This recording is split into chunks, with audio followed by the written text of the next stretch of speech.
What's up, gamers? Give me like 1 more minute. Thank you for the raid.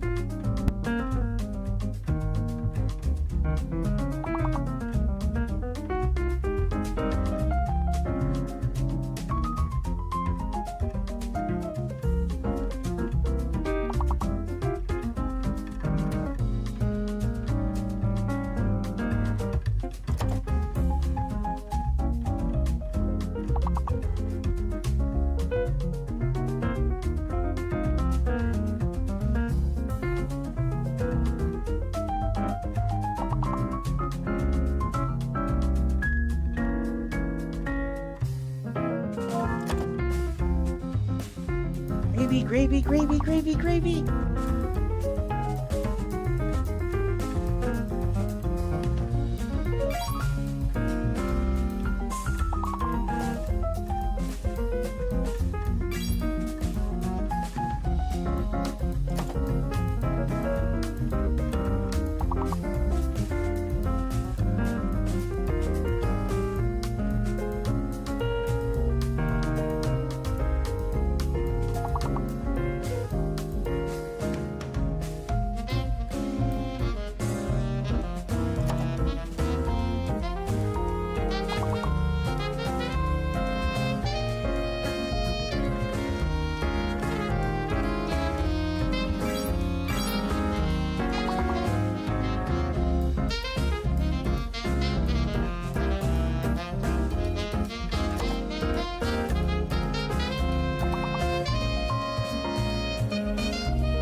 Come on, chat, you can do better than that. I believe in you. You don't get another try. Heck you. Sorry, I didn't mean to bust out the fancy language there. Fuck you. No, I'm just kidding. Let me go grab my coffee real quick and then we will start.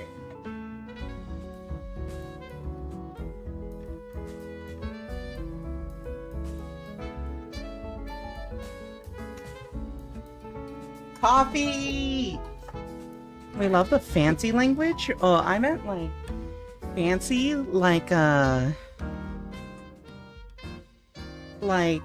you know, middle-aged white office lady fancy, you know, where I gotta censor myself, or else the older folks at my job will flip out at me. Hello, everyone. Welcome to the stream. My name is Rika Readman, Calico Elf Librarian VTuber. Hold on. You know what? We're putting this shit on. Goodbye, Jazz. Hello. Rika Readman theme looping for the next hour. I'm probably not gonna leave that on for too long. Even the way I speak? Technically, you are an older lady and white. But also...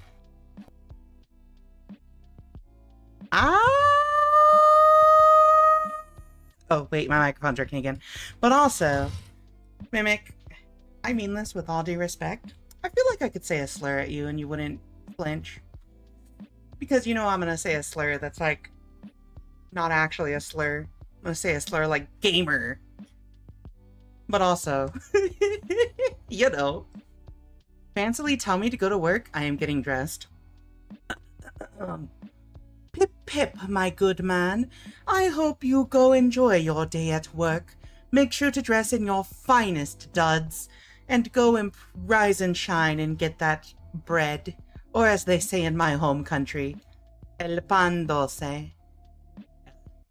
La pan dulce.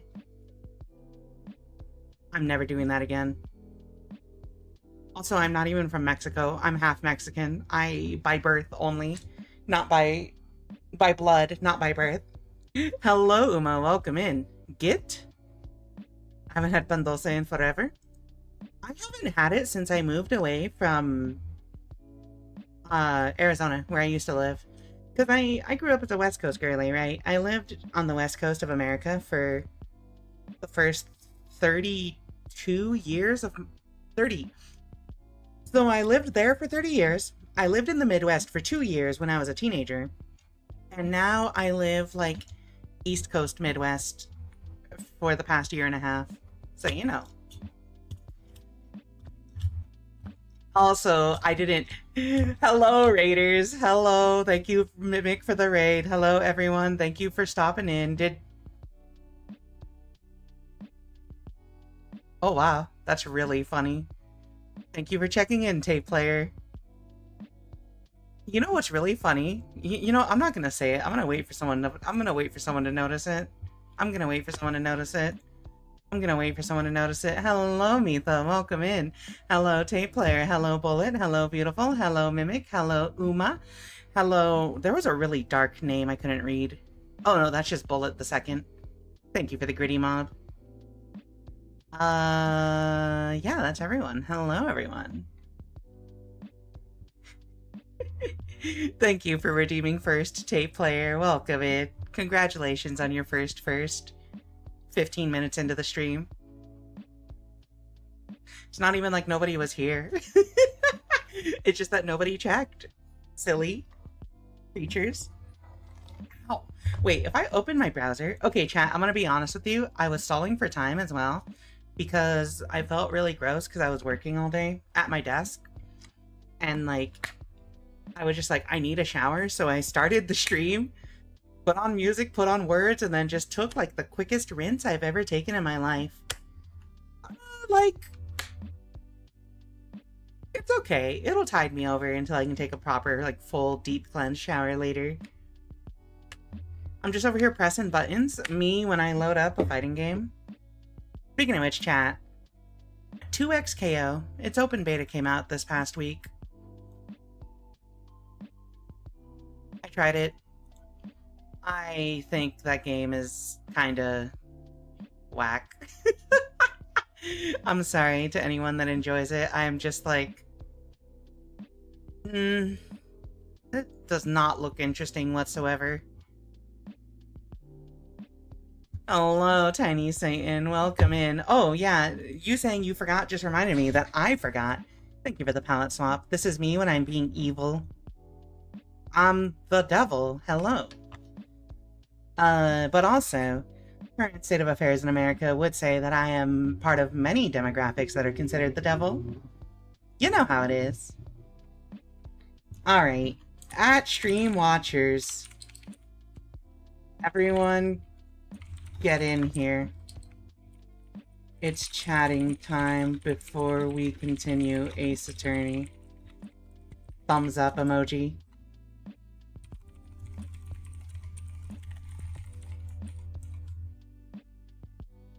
It's so funny because when I type, you can see my VTuber like shaking slightly.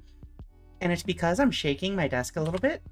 And my camera is so flimsily set up that it like wobbles. And it's kind of funny. But you know how it is. It might also just be one of those, like, really subtle things that only I'm noticing. Who knows? Thumbs up. And then we update our profile on bsky.app to have the funny red dots. Red. And then you put live. because that's what all the content creators quote-unquote do.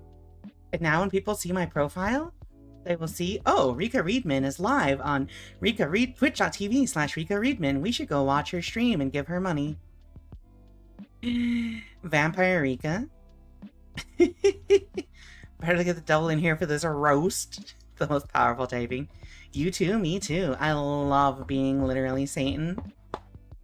I do like vampires as well. Thank you for the... Thank you for the bit, Uba. Thank you for proving. You know what? This is what we need. This is this is all we want in life. Oh, Vampire Rika is a cool concept, but it's really funny because basically, what does a vampire have? I think in a lot of modern like fantasy, vampires are depicted very often with pointy ears. Well, at least, like, the stuff I've seen that's popular. Notably, Baldur's Gate stands out the most to me. But also, you know what else vampires have? Sharp teeth. Fangies. I don't know about the red eyes. I think red eyes is also a vampire thing. So I'm basically a vampire. I do like to suck your blood. Or something. Is dressed like one of the girls from Helltaker. Joke's on you. This literally is a Helltaker palette swap. Except, I haven't played that game in so long. We gotta stream that shit, chat. We gotta stream it again. I really like Pandemonica. Mostly because she's tired, wears glasses, and drinks coffee. You know, relatable. I am also permanently tired, wear glasses, and drink coffee, like every day of my life. Still holding out hope for giant Drider Rika? I'm still debating what I want to do. I'm still debating if I even want to go for a new design, honestly. Like, I want to because there's certain elements, like, I want to add more color to my design, right? Or change up the color scheme I have going on a bit. But, like, it's money. It's money to commission artists to do a lot of stuff. And I do believe in paying artists, however. Do I have the money to spend right now? You know. I'm actually gonna go to work. Yeah, have a good day at work, Bullet. Thank you for stopping by. I'm pale and like to suck. Am I a vampire? No, see, you don't have to be pale to be a vampire. Look at me, I'm brown as fuck. Thank you for the bit, Uma. Uma. Think you'd stick with 2D or go 3D? I would like... I've been wanting to try a 3D avatar, but... like...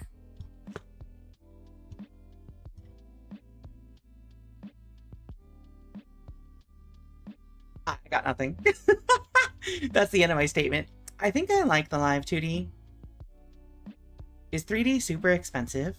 I had heard that like 3D model stuff is generally cheaper than live 2D, but I think it also probably depends on what all you're getting, right? I was trying to edit my own like 3D model, right? Using something as a base. But like, I'm gonna be honest, the only reason I haven't done that is because the hair texture on that model is really fucked up, and I don't want to spend hours trying to figure out how to fix it. I have a VR chat avatar that I use that basically has my like VTuber's like outfit, but the hair is just like black because I'm so sick of trying to fix it that I just gave up. Let me see if I can find a picture. Let me see if I can find a picture. I need like a good picture. Oh yeah, here we go. So like, every once in a while, I will like do VR chat with friends, right? And we just have like a group meetup like every month. And so like, I got a La Sucia model and like recolored the skin, colored this outfit, and I'm like, it would be cool to like work on this more, and I forgot. This is me and Serena, because Serena just fucking picks whatever random character she's obsessed with at the moment and does creature things. But like, I wanted to take that model and like maybe like fix the hair and then try to like figure out how to export it to a VRM or something. But the hair was fucking me up and I was getting annoyed, so I just stopped. You can get retro style 3D ones for a few hundred easy. I've seen those and I've been tempted, but like, frankly, the like retro, okay, I already missed the music. Hold on, we're putting the music back on. The like retro style, quote unquote, is like not really my vibe, you know? I have nothing against it, it's just like, it doesn't speak to me. 3D being cheaper feels wild to me as someone that can't understand 3D but can live 2D. My information might also be outdated, you know? I don't know. I was impressed when the streamer I've watched for several years started streaming from 2D to 3D recently. Is it time? Is it time, chat? Is it time to be a 3D streamer? Is it time for me to load up VR chat and put the personal mirror on and stream that way? I'm not gonna do that because I don't have like VR equipment or anything. A 3D model would be cute. Like Serena, she had a 3D model for a good while that was really cute, and she basically took like a free Vroid model and just put in a bunch of hours like editing it herself in whatever Unity editor or something, and it was like pretty cool. Oh, okay, sorry bot, thank you for banning someone. Let me see if I can find like a clip of her in her 3D model. Also, she made absolute certain to like give it an extremely Why is it playing still? Stop playing! Alright, I'm muting that. Let me see if I can find a good clip of her 3D model. Oh wait, here we go, perfect. Yeah, here. Serena Penguina, like, I watched, like, her go through this, like, whole process, and it's like, the things you can do with the 3D model is pretty great, I think, and I would like to try it, but, like, hold on, here. Yeah, look at this, Don't look at the screen. Don't look at the screen. Don't look at what she has on screen. Don't look at what she has on screen. Like, this thing is mad cute, and it's just a Vroid model that she put, like, a bunch of time into, right? And she gave it, like, arm toggles and everything. Yeah. I was like, oh, okay, if it's just that, like, I can do that, but I then regrettably realized, no, I can't do that. My work ethic isn't that good. My work ethic is not that good. I don't have the patience. I don't even have the patience to finish recoloring Neko Arc gifts. I do not have the patience to, like, figure out how to work in Vroid and then completely customize a Vroid model. 3D is good for its freedom of movement. That's, like, the main thing, right? Is the one thing that I do really want out of, like, a model, a stream avatar, is like freedom of movement. Like hand tracking in particular would be sick. Because like, I'm a person who, hold on. Can I, like, okay, y'all remember from when I did the stream with my hands up. You've seen how much I move my hands when I talk, and like, it feels weird. It also feels weird because like, my current model, my current Live 2D model, has like no rigging whatsoever and is just constantly standing like this. And it's like, it feels really awkward to show below the waist. That sounded really wrong. Sorry. It feels really awkward. So like, really the solution is just to save up money to pay somebody to re-rig this model or something. Actually, I feel like that might just be the solution.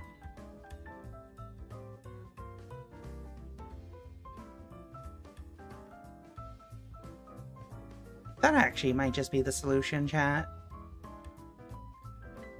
Yeah. I actually used the 3D model when I started watching her streaming. That was cute. It's a cute model, right? Chat, I could sit here and talk about how much I love Serena's models throughout the ages. And it's really funny.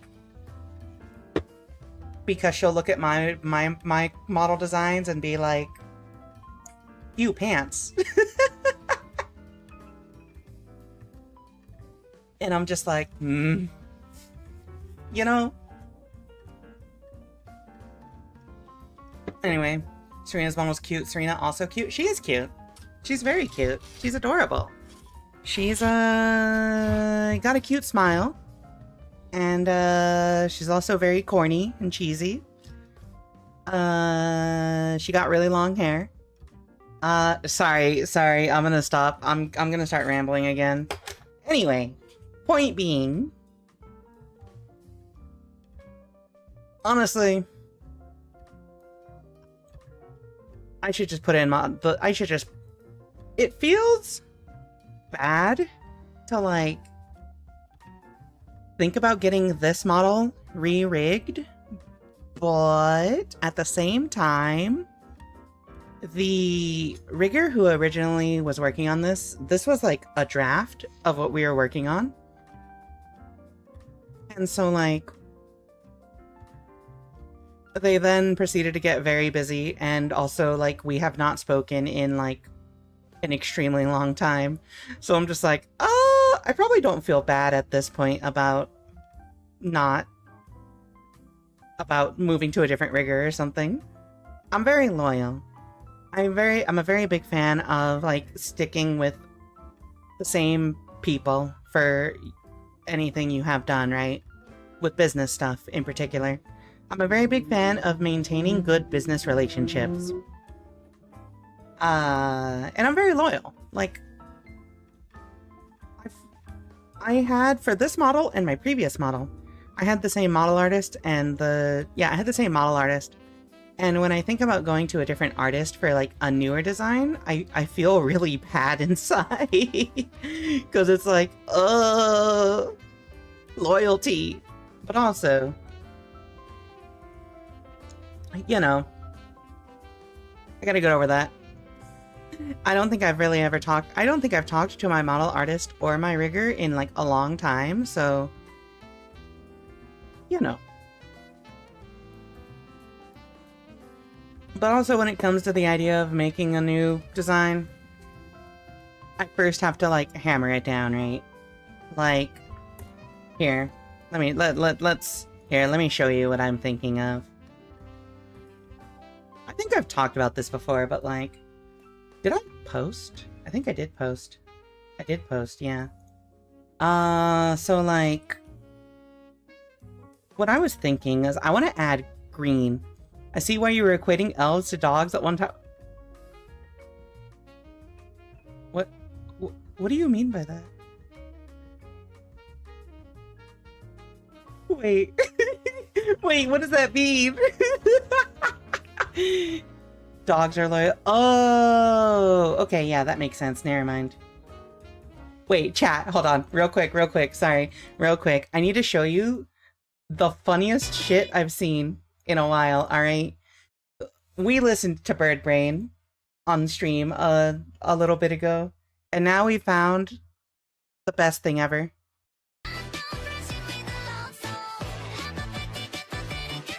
Not me.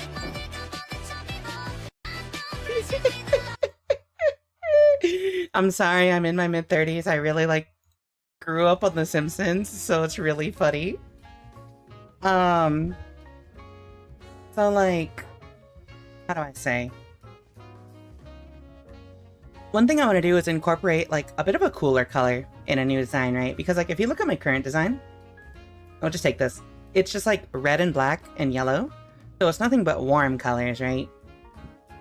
I I don't know if it's considered a cool color, but like, what I was thinking is that I would like to incorporate some like green or something in here. Where's the color palette that I specifically saw that I liked? Was it this one? There's like a berry color palette. I think this one. So like, yeah, I want to incorporate a green, like a rich green like this in there. Just for like some contrast, you know? Some good contrast that doesn't rely on yellow. Because as nice as yellow is, I want more colors to work with. And also, like, I want a less of a, like, office worker look. And more of, like, what I was thinking of is this, like... So, in real life, I have it... Hello, Shineko Neko. Thank you for the bonks. Welcome to the stream. In real life, when I go out on dates, like... Literally, like, my favorite, like, outfit to wear is basically this, right? It's, like, a turtleneck with, like, a denim coat and then jeans on the bottom. What? So many points still? I'm gonna rob you. Anyway, like, this kind of look, right? Is what I was thinking of, like, it would be cool to translate this to the VTuber design. Because, one, it's not... No. One, it's not business casual. Two, actually, that's it. I want to move away from the business casual look, but like, why do you have these? I'm gonna tell Winter to stop refunding y'all. Jesus. Anyway, the thing I've been running into is the problem of like, how do we incorporate 3 colors into this, right? Like, I think black as a baseline, with green and red as accent colors, and then like gold little flecks here and there might be the way to go. But then I thought that I think that's too much. So then what if it's like black and red with green? Oh my fucking... Shineko Neko. I'm going to steal all of your points away. Anyway. I was also thinking red and black with green highlights probably works too. Like, what if we have jewelry or something that's green? Because my birthstone is technically Peridot, right? I am a summer child, so like, this is my birthstone. It'd be cool to incorporate that as well.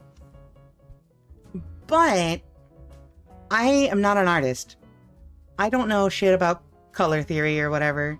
I don't know anything about all of that. No use water gun? Alright, hold on. Spraying screen. Where is the guy? I'm not even gonna bother looking for this. Anyway, casual outfit. Some green. The other thing I was possibly thinking about... See, like, this is the problem with trying to come up with, like, a new design, right? Is I also really like Vice from King of Fighters. And it'd be like, okay, we could keep the, like, button-up, like, business casual look. And then just have some skin showing, right? And that makes it less casual by nature.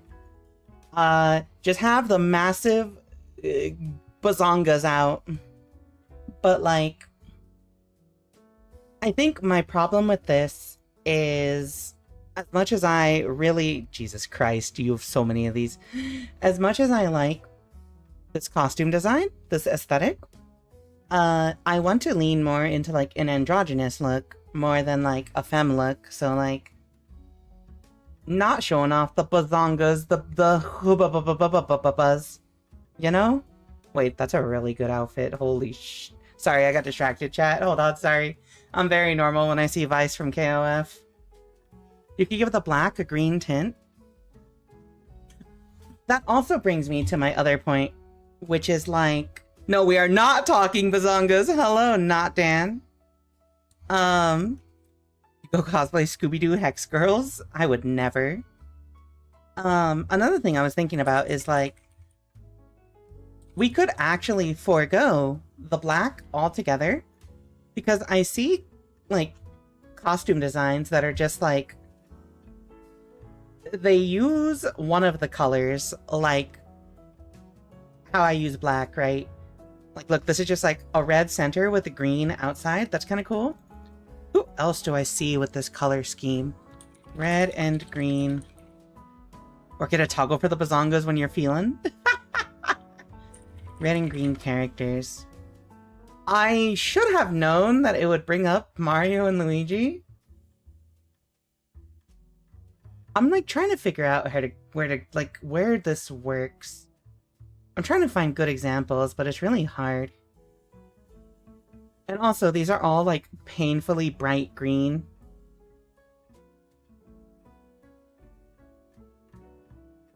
Anyway, I see a lot of folks with toggles. I have toggles. It's called palette swap. Get a toggle for the bazongas. I think I'm not really a like bazongas type of person, you know? Like, if I have to be frank with you, I've leaned into my VTuber design having somewhat larger boobs because, like, it's really funny that for a while, every time somebody drew art of my VTuber, the boobs just got drawn bigger and bigger every time. And I was like, you know what? All right, fine, we'll make them bigger. But when I sit here and I think about it, and I'm like, what is the ideal form? I'm like, small. Not like short or like really like thin or anything, just like small chest. It's ideal. Small-chested women hold you closer to their hearts when they hug you. Christmas color. I'm trying to avoid looking like a Christmas tree also. That's also the hard part. That's why I want to go for like that like berry color rather than like festive color. I have multiple times asked artists to make mine smaller. I get you. I think if I like... Yeah. 100%. Oh my god. I think for me, it's more like androgyny rather than like flipping anywhere, right? If that makes sense. Anyway, point being, I want to add green to my character design, but like, it's hard to figure it out because I'm not artist-minded. I'm not art-minded. And my like sense of judgment, I don't trust my own sense of judgment. I don't even know where to start. I just put shit together and I look at it and I'm like, I don't know if this looks... I don't know if I like this or not. I literally had to message Mimic over the weekend because I had to remake my schedule from scratch because I lost my file for it broke. My template. And I had to be like, hey, does this like look bad? And she was like, it doesn't make sense. I'm like, thank you. I couldn't put it into words. Or something like that. Mimic would know the conversation better. I don't remember things more than like 10 hours later. I see that. You do it for a different reason than me. We do things for different reasons. I think I said it looked like mint chocolate. I do enjoy some mint chocolate. Mint chocolate color palette.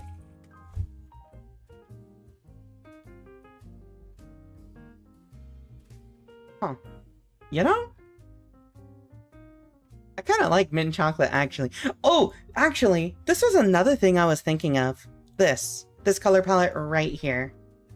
I think I just remembered this right now, but like maybe going for less harsh of colors and going for more like, I don't know, pastel? I think I like pastels when they're not like blue. I don't like that like baby blue color. It just looked off when nothing else we were running had that green. Yeah. Yeah, 100%. Like, oh my god, there's more of these.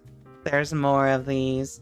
Anyway, I looked up mint chocolate chip and then I saw this and I'm like, interesting. Anyway, this all stems from the fact that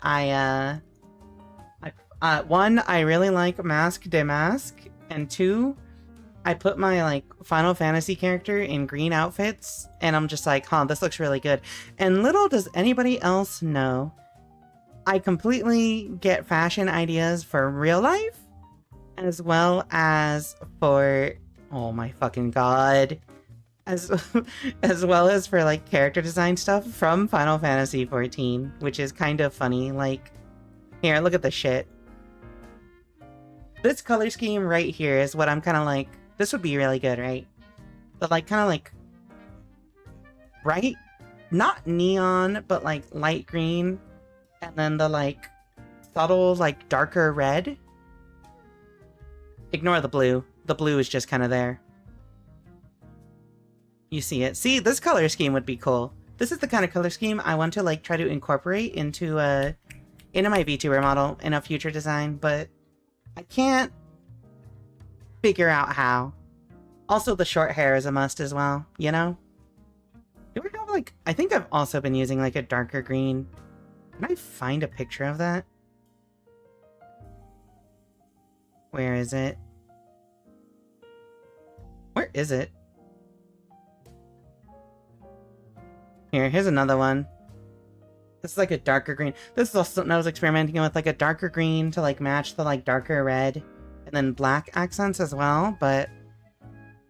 I like what you have, but I see it. I also like what I have. I just, like... experimentation, you know? You gotta try new stuff once in a while. Also... I absolutely use Final Fantasy XIV to, like, as, like, reference pictures all the time, by the way. You can ask Mimic, because I once commissioned her for something, and when it came time for me to find pose references for what I was commissioning, I literally booted up Final Fantasy XIV and, like, the model program that I have and just, like, started posing my character, like, yeah, do this. Anyway, green. I need more green in my life, chat. Smoke weed every day. If it works, it works. It does work. Nods. I like how you spell it with the K.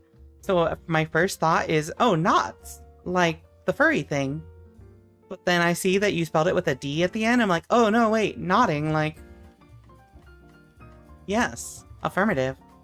I understand. I don't know what you were going with that, but you know what?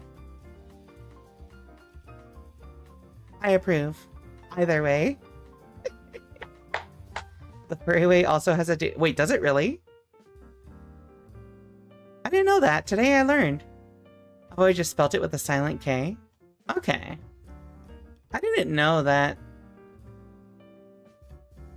This feels like I just learned about archaic spelling. Like how they, like, used to spell things different ways in the past.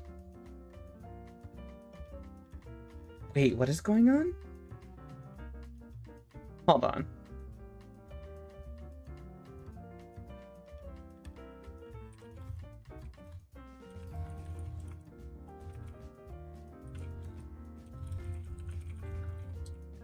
I think that's a penis joke. I love penis jokes. Not grammatically.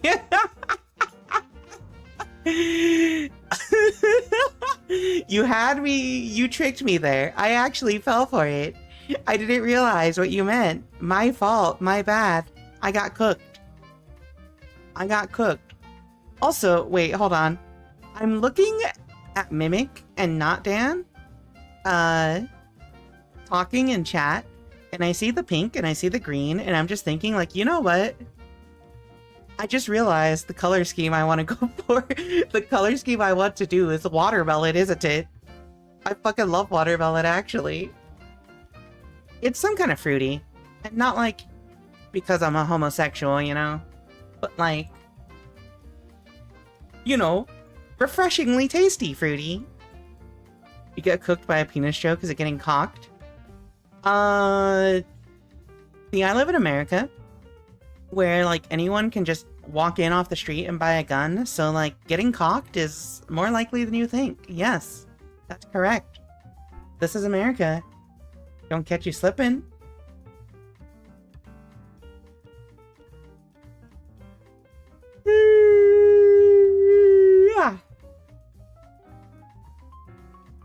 because that's getting strapped.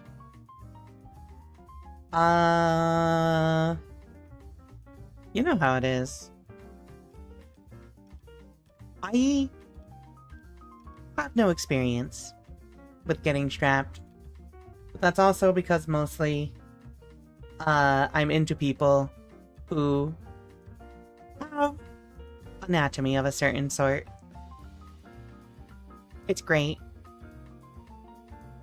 Ow. Anyway, chat. That has been my rant about character design. This all stemmed from... What did this stem from?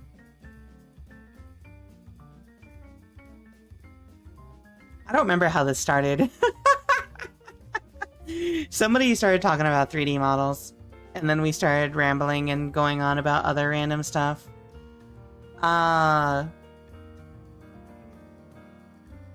Yeah. The other thing is also... I'm saving money. I'm saving money right now, so, like, it is also really hard to just, like, be like, hey, artist, take all these hundreds of dollars to do this idea with me. How do you feel with the abrosexuality flag? Abrosexual. That's kind of a cute color scheme. Let's see, what is abrosexual? Individuals experience their sexual orientation as a fluid and or changing over time. Although other kinds of fluidity may involve changes in the genders one is attracted to, abrosexuality involves one's entire orientation changing over time. I kind of like this color scheme. Like, I wish it was a little richer in color. But, like, these are pleasing shades. It would feel really weird to base my color scheme off of a flag, though, and I do not claim that sexuality. AFK food time? Go enjoy your AFK food. I do like that the abrosexual pride flag is just, like, watermelon candy, though. Like, watermelon candy? I'm just gonna, here, display capture. I really like the color scheme. Abrosexuality? Watermelon.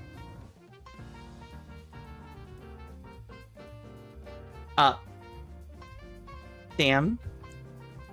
My, like, I couldn't continue my, like, Pokemon evolution joke.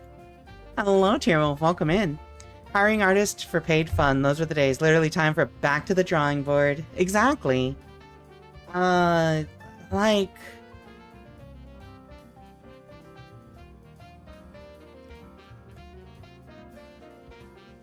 I did just get a Twitch payout, actually. Hello, Winter, welcome in. What were we looking at watermelon candy for?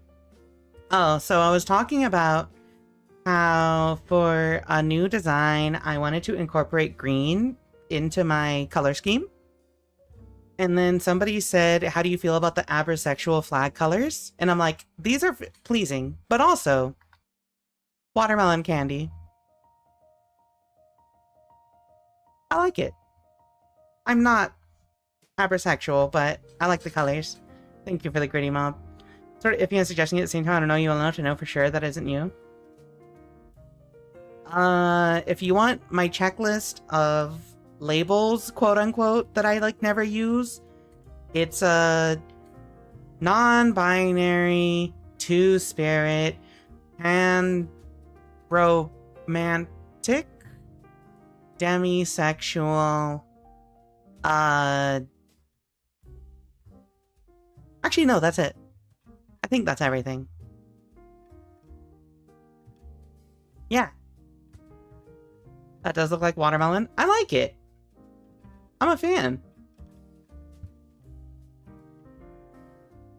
Anyway, my orientation has been very, very the same since I was like 13, which is basically just that I knew I'm into anyone regardless of whatever package they come in.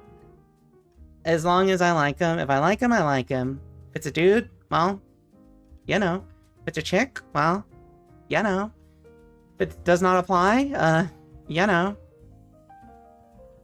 Remembering last night your call to bonk chat inspired me to make something just as fun and mix it up, just feeling creatively. Let's go! See, this is what we gotta do, Tier Wolf. We gotta inspire each other. Because I promise you, I did jack most of my ideas and inspirations from Serena and Mimic for like a lot of my redeem stuffs. I just say I'm a lesbian so generally gets the idea across well enough, even though it's like marginally more complicated than that. I will often just say I'm a lesbian because it's easier to explain than like, I really like my girlfriend and I am femme presenting in my relationship with her and she is femme presenting in her relationship with me. Even though I'm strictly not a lesbian, it's just easier to be like, we're lesbians rather than explain the specifics. Hello, KJ Saint. Welcome on in. Thank you for checking in.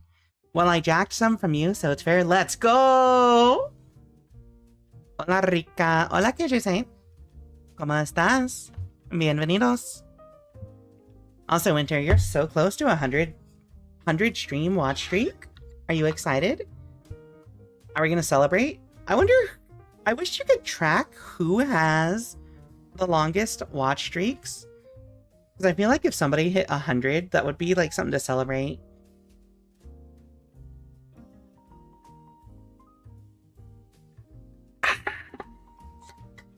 Alright. I have drank water. Vele. Okay. I understand. Well, it's Friday night. There's always time for games. Anyway, chat. Yeah, this has been my rant on why... Okay, so it's really funny that I have been thinking of wanting to add the color green to my, like, VTuber design. Because for years, I've literally been the most, like, I fucking hate green person in existence.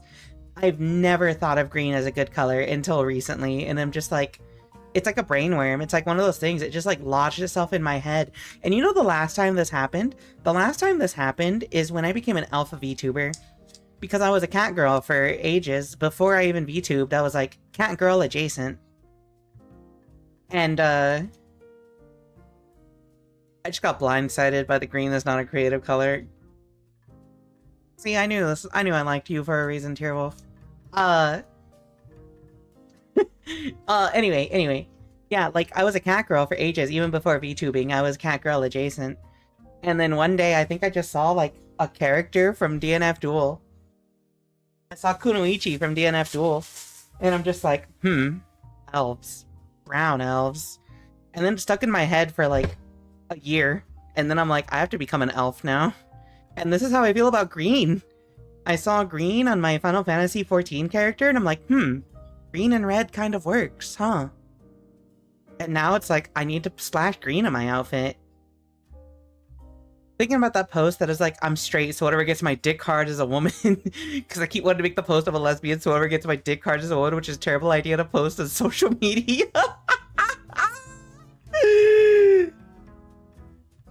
Honestly, though, listen, Winter, people can post a lot of things on social media these days.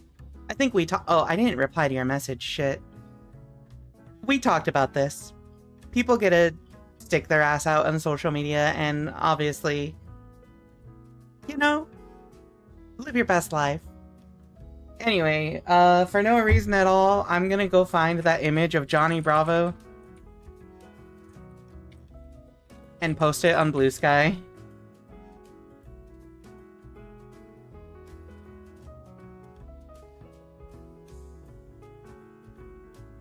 Never mind. I forgot that they say the F slur in there, and I'm like, I'm not really comfortable with saying that shit.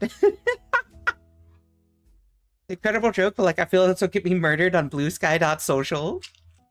Honestly, if anything, I would judge you harder for posting a 4chan screenshot than like anything that's actually being said in it. I would be like, 4chan screenshot poster. Where the... Oh, there's my other pill. Base though. Oh my god. Anyway, chat. Yeah, green. It needs to happen. We'll think about it. I blame this on Serena as well. Because, she likes blue. And I'm just like, the red and blue dichotomy in our relationship is pretty fun, but like, what about blue and green? What, posting a green text adventure?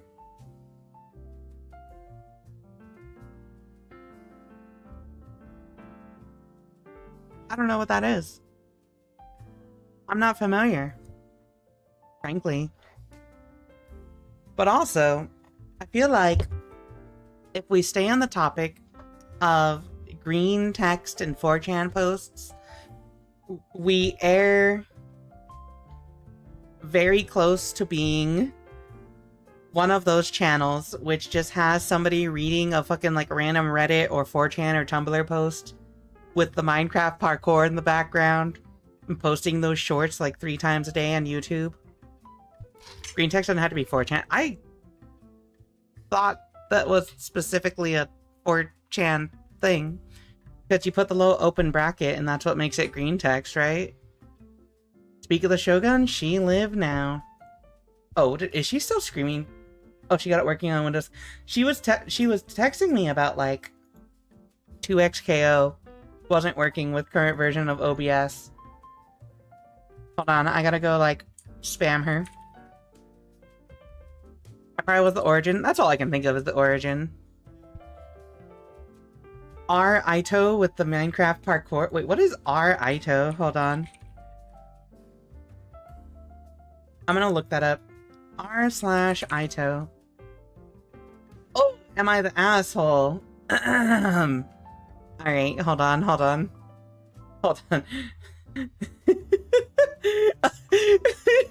I'm this close to pulling out the fucking the Minecraft parkour in the background. Thank you for the resub, Uma. I'm this close to grabbing the Minecraft parkour background and just reading a random post off of this subreddit chat. Am I the asshole? Huh? Okay, we're not reading this. I have an ad break in a minute. I am not snoozing them for this.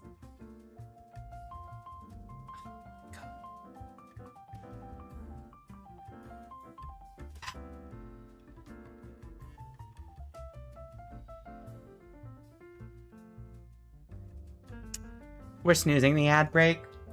I hate y'all. I hate y'all so much. Hold on. Wait, am I the devil? Am I the devil? A place where it's obvious OP is the asshole. Silly. Minecraft parkour. We're snoozing the ad break, chat. We're snoozing the ad break. Also, I have to spam Soro.exe on Serena's stream real quick. Boink. Alright. Minecraft parkour. You were the one who brought this up? It's because we were talking about green texting. And it made me think of these stupid posts. Alright. We gotta shrink ourselves down. And then we gotta, like, put the fucking thing up here. And then we gotta, like, put this over here. Oh, no, wait. Instead of display capture, we do window capture. Where the fuck is my window capture? Window capture? Not that one. We want this to be on... Here we go. Perfection. And then we, like, shove this all the way to the back.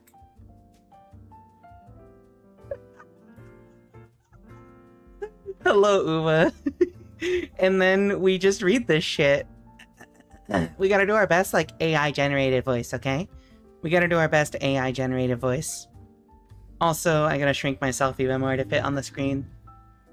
And then we just crop this out so it's completely just, like, the middle of the thing. Let me move the little creatures over here to the side.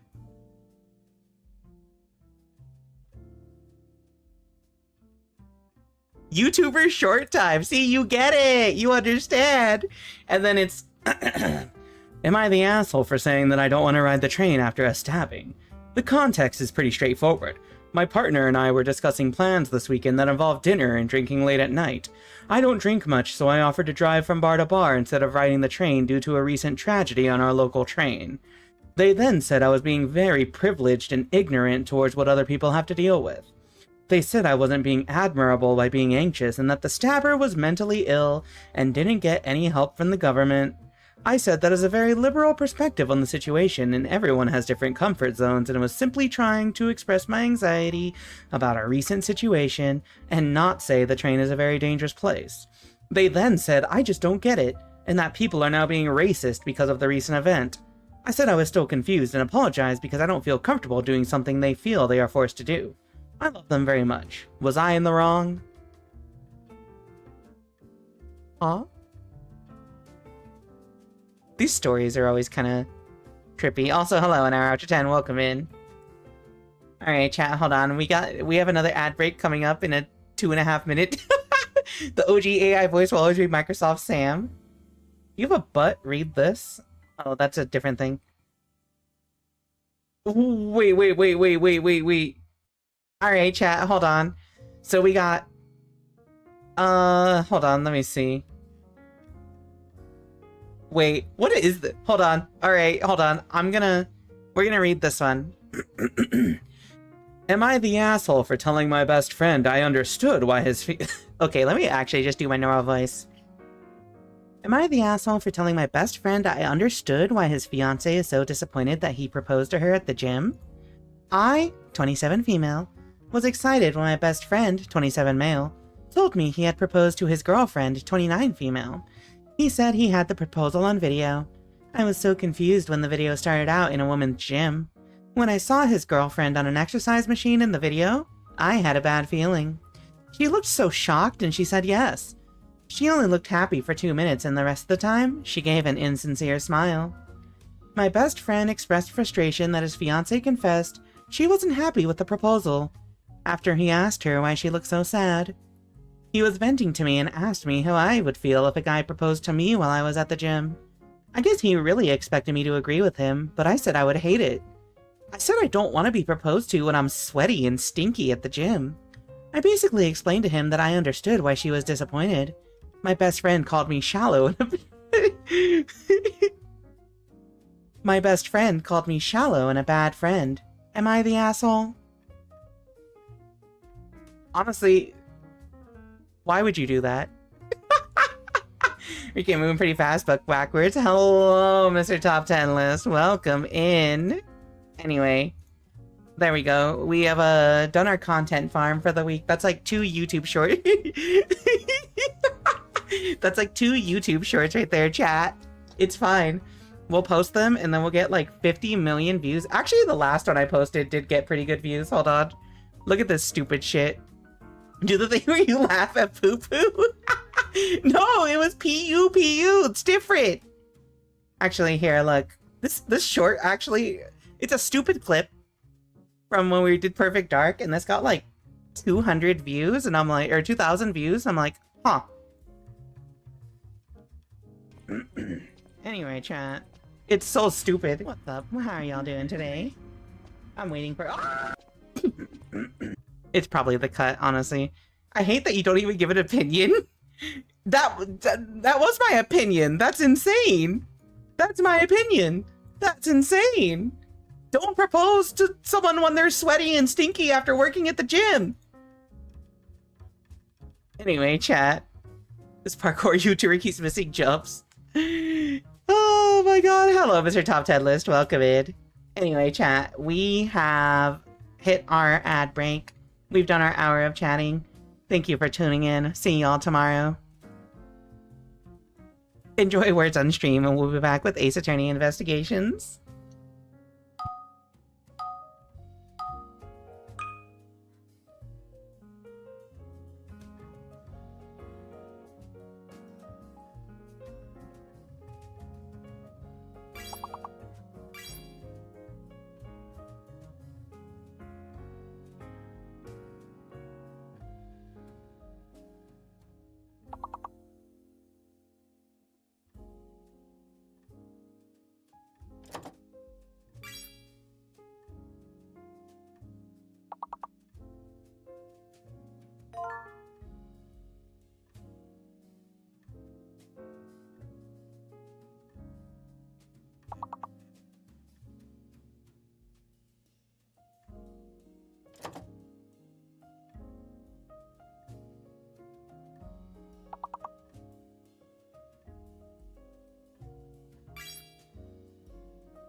No.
Oh, it ignored me turning off autopilot.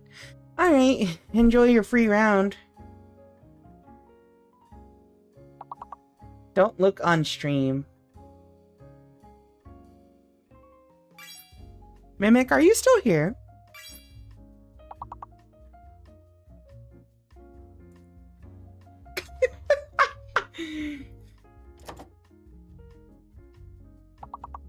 I have such a funny comment that no, it's not going to make any sense because I can't show that on stream.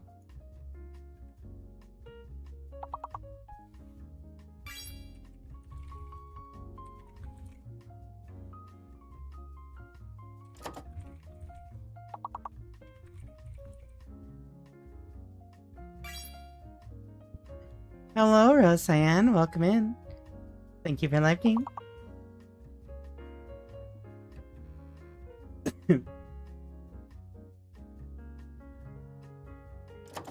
Bum bum bum bum bum bum bum bum bum bum bum bum bum bum bum bum bum ba ma ma ma ma ma ma ma ma ma ma ma ma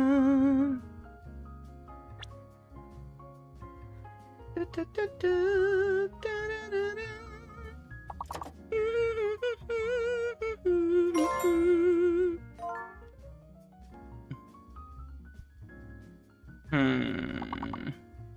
What else could this be?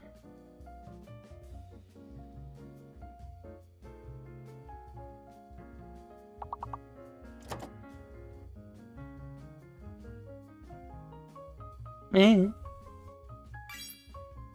Who knows?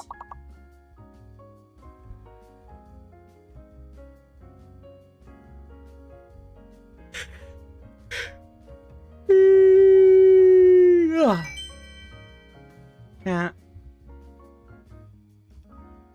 I'm tired.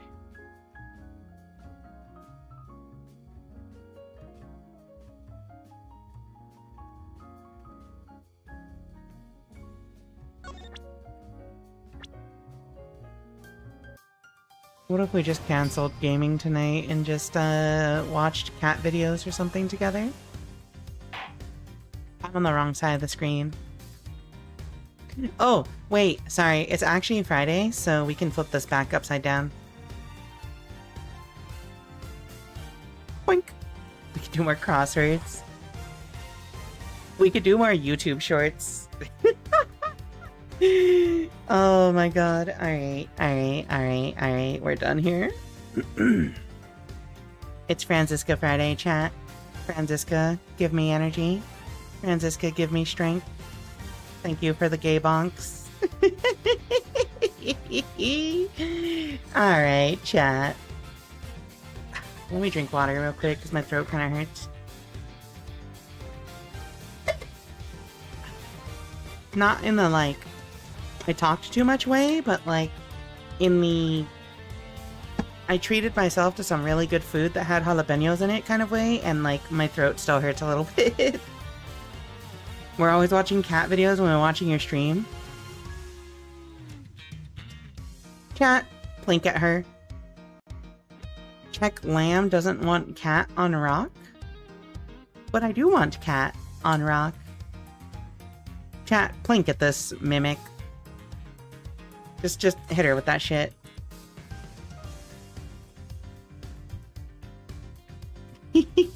Wait, my thing didn't pop up. You know what? It's fine. I'm gonna just check this real quick, make sure that's working. Oh yeah, there it goes.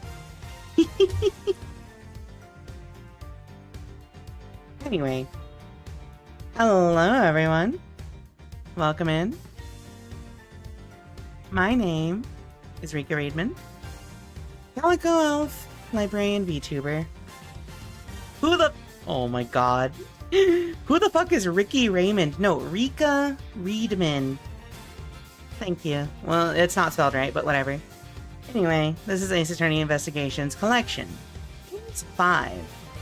We are at... I believe we are going to be in the middle part. Regrouping and situation update. I had a walkthrough up earlier. Just to, like, see where we were at. Investigations walkthrough. Let me just see. Table of contents. So, like... Oh, I don't think it says the name here. So, we just finished middle 1. We have a middle 2 and a middle 3. And then an end 1 and an end 2 and an end 3. Jesus Christ, there's so many! Okay, so ideally,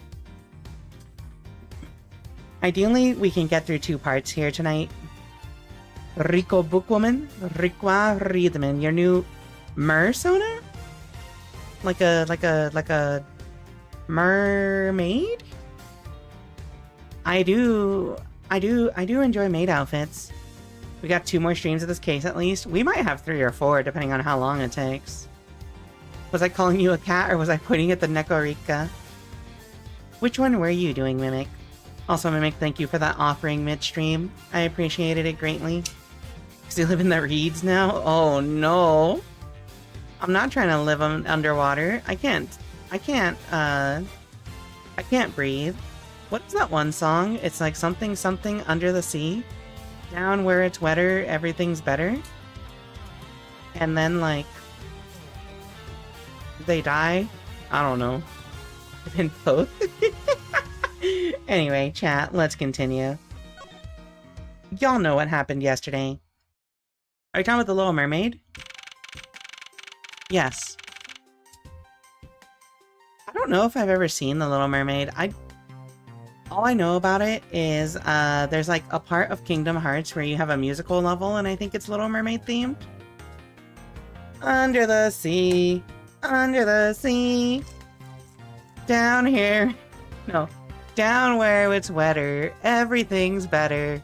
Take it from me. I got nothing. I don't even know if those are the lyrics. I did not grow up on Disney except for like Aladdin. Alright, let's continue. So, we got our adopted daughter off the hook. We got our stupid, dumbass childhood friend off the hook. And now, we gotta investigate who really killed these dudes. March 14th, 9:21 p.m. Open air stage.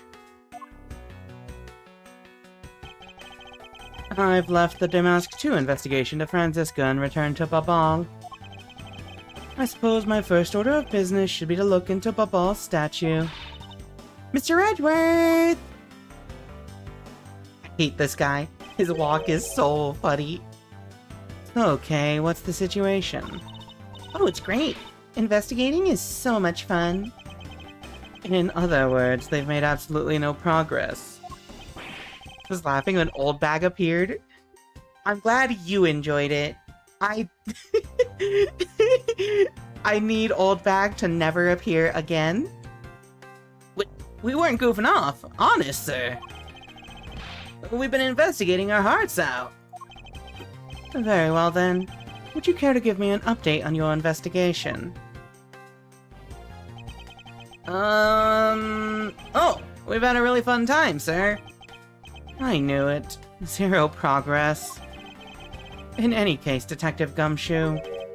Yes, sir? You have permission to enter the Alabastian Embassy, is that correct? Yep. As the local detective, I'm helping out with investigations on both sides, sir. Good. In that case, I can leave these pieces of evidence with you. Oh, thank God I don't have to look at these anymore. They belong to the lady under the Pink Princess's mask. The Pink Princess? What kind of lady was playing her, sir? The kind that was also playing the role of the Pink Badger yesterday. That's how I feel. Oh, understood, sir. If I happen to run into her, I'll give them back to her. And if I don't, then I guess I'll unload them somewhere. He doesn't seem all that enthused to go find her, but I can't blame him. There we go. Alright, I've moved my microphone a little bit further away. Let me know if it's too quiet. And then I will adjust it afterwards. Also, let me know if it sounds really weird. It might sound like I'm in the distance now. Probably does, actually. Evidence that has lost their value given to Detective Gumshoe. Now then, I don't believe I'll be needing this anymore either. What? Are you really gonna throw that autograph away? Yes, because that Steel Samurai was a fake. Steel Samurai's autograph scrunched up into a ball and disposed of. Wait, what? What do you mean by fake? Now then, I believe it's time for a little housekeeping. Unnecessary evidence has been removed. Remaining evidence has been rearranged. Okay. Oh my god, we've cleaned this up. I'm so happy, actually. We had too much shit before. Oh, I've got Kay back. Mr. Edgeworth. You look like you're enjoying yourself, Detective. Well, I don't have much else that I enjoy as much as a good investigation, sir. So, what did you find out? Oh, well.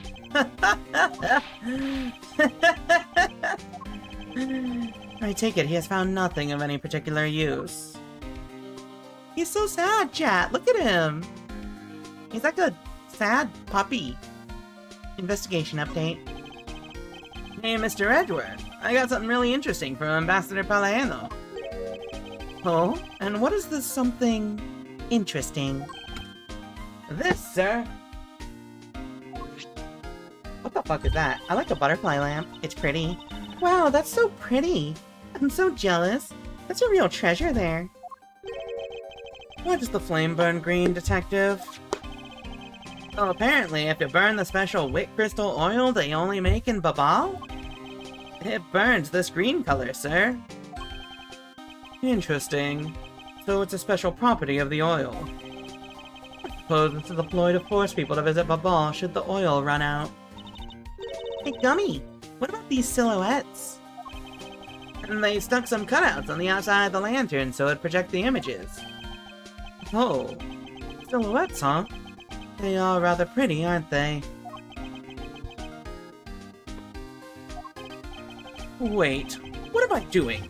I was supposed to be asking for an update on the investigation. Hey, what's wrong, sir? There's something I want you to investigate for me. Do you think you can do that much? Huh? You got it, sir. Hey, that's not fair. Why is Gummy getting to do all the fun stuff? Oh, well, that's because I'm Mr. Edgeworth's partner. I can't believe you took advantage of the confusion and stole my role as an assistant. I expect the two of you to get along and work together like professionals on this. Runs on wit crystal oil which burns green. It's a Bob Ali's souvenir. Okay. So what can I present to him here? Can you tell me anything about, like, this knife handle? What do you notice about this piece of evidence, detective? Oh shit, oh fuck, sir, I don't know, man. I don't really sense anything special about it, but the embassy is a different story. I see. I'm not really sensing anything special from you either, sir. Well, I'm sensing a special look at your monthly salary, detective. That's so mean! What the fuck? Can you tell me about these plants? Okay, he doesn't have anything about these plants.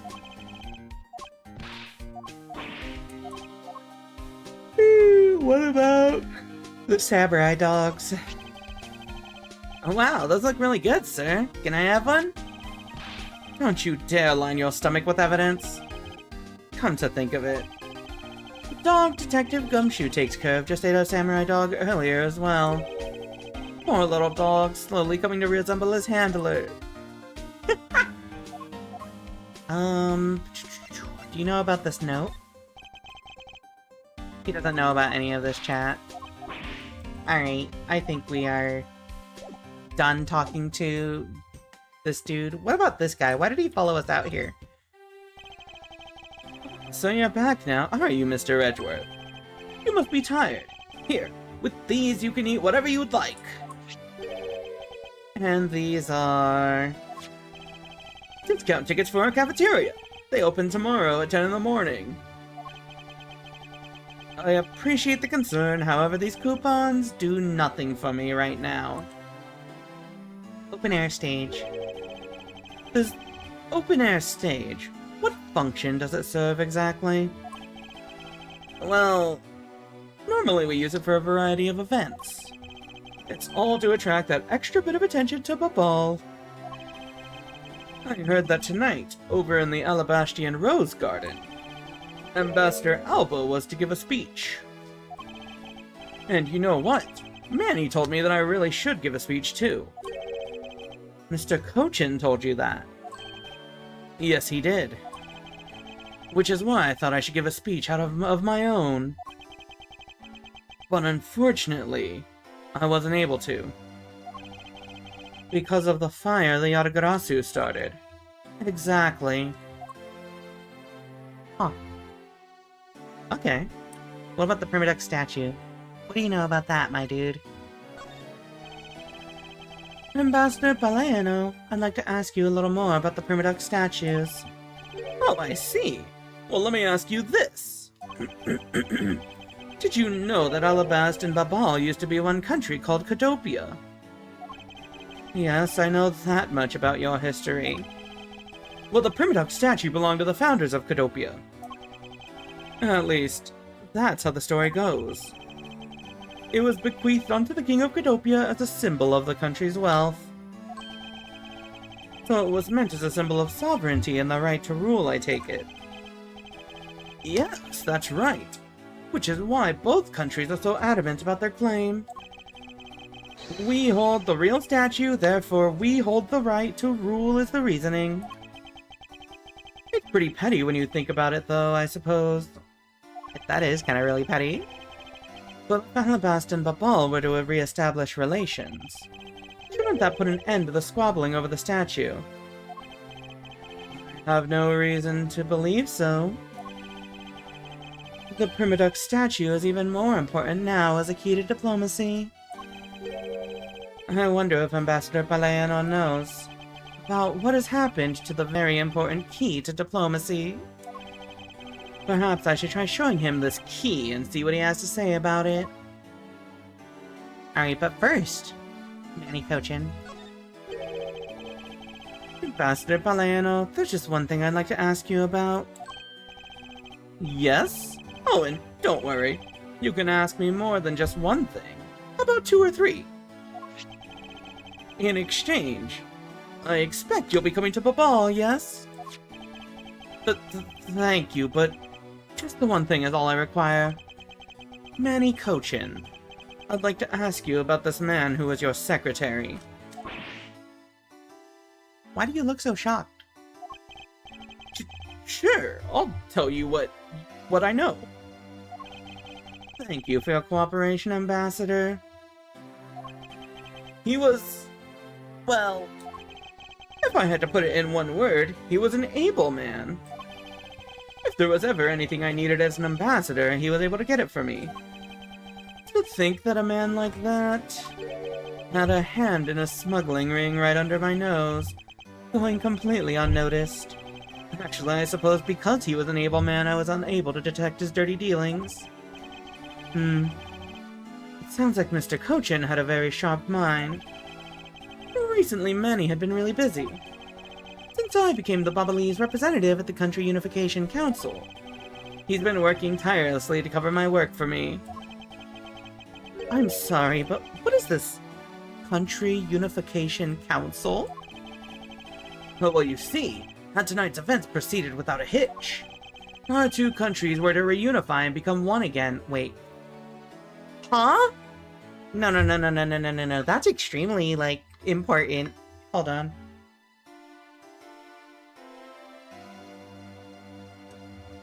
Just casually re-merging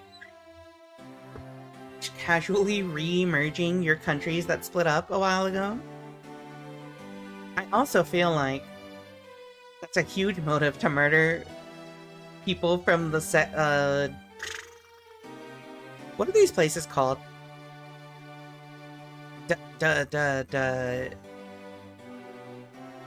Embassy. Thank you. Yeah, this feels like such a like major reason to kill people from the embassies if you're trying to prevent them from reunifying because maybe you've got political interests or something. That's like some kind of shit that like I'm not gonna make the joke. Not gonna make the joke. A guy who can get you anything you want, no questions asked, sounds exactly like the kind of guy you should have asked about. Yeah, that sounds like that dude made a deal with some kind of like demon and is his patron saint and just wills anything into existence. He's probably the villain. Mia. It's such a major thing. Yeah. Our 2 countries were to reunify and become one again. But I guess with how things turned out, that dream won't be realized anytime soon. I suppose not. Alright, well, we gotta show him the statue. What if I show him this? Ambassador Palaiano, I was wondering if you might have some thoughts on this. I think that you would know more about the case than I. So let me make it up to you for not knowing anything about that with these coupons! Thank you, however, I feel I must decline. What about this knife? Oh dear. If people were to find out that a murder occurred at our embassy, the number of tourists would plummet, as would our revenues. It'd be a disaster. What are we going to do? He really does seem worried. Perhaps I should refrain from bringing this up. Alright, well. Bloodstained weapon. Here, look at this. Ambassador Palaiano, if you could please take a look at this for me. The Primadux statue is sitting in Alabast. The Primadux statue sitting in Alabast right now actually belongs to Babal. So it would appear. I received a call from Miss Von Karma about this earlier.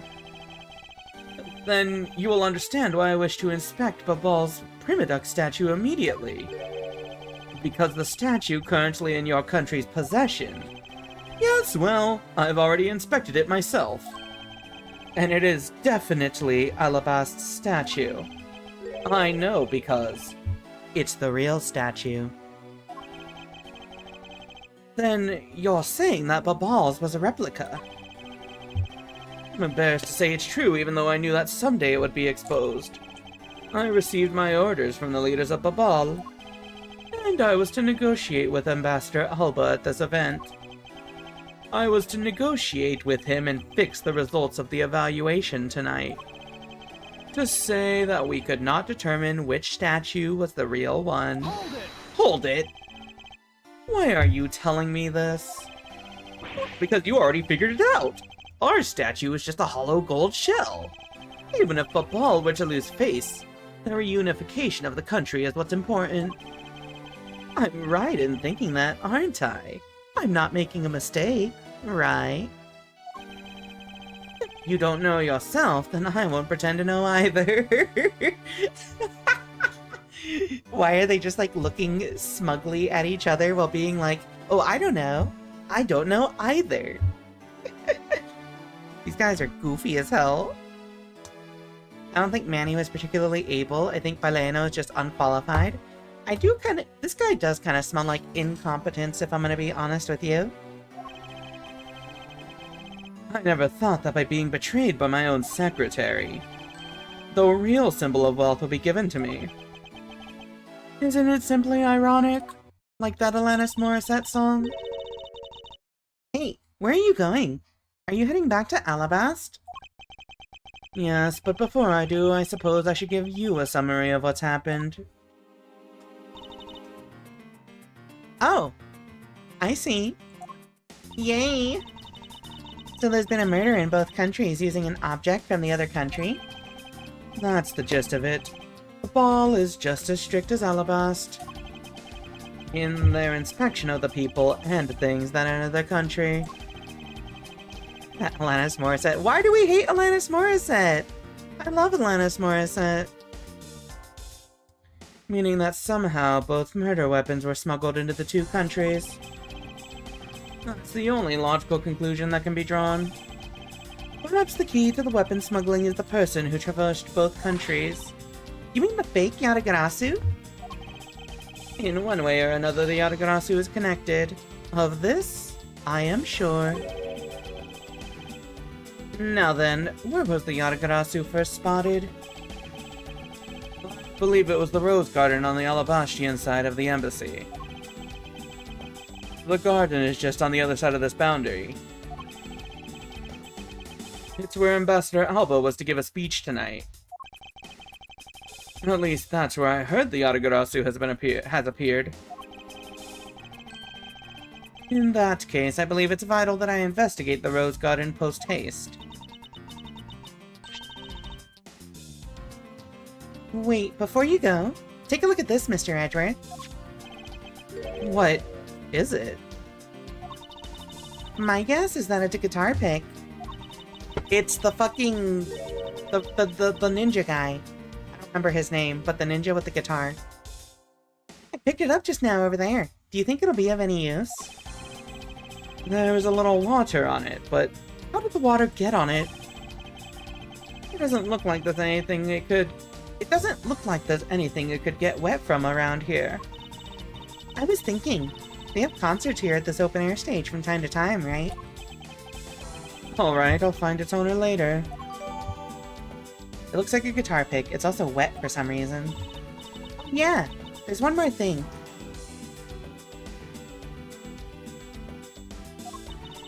Mr. Edgeworth, would you be willing to hold on to this?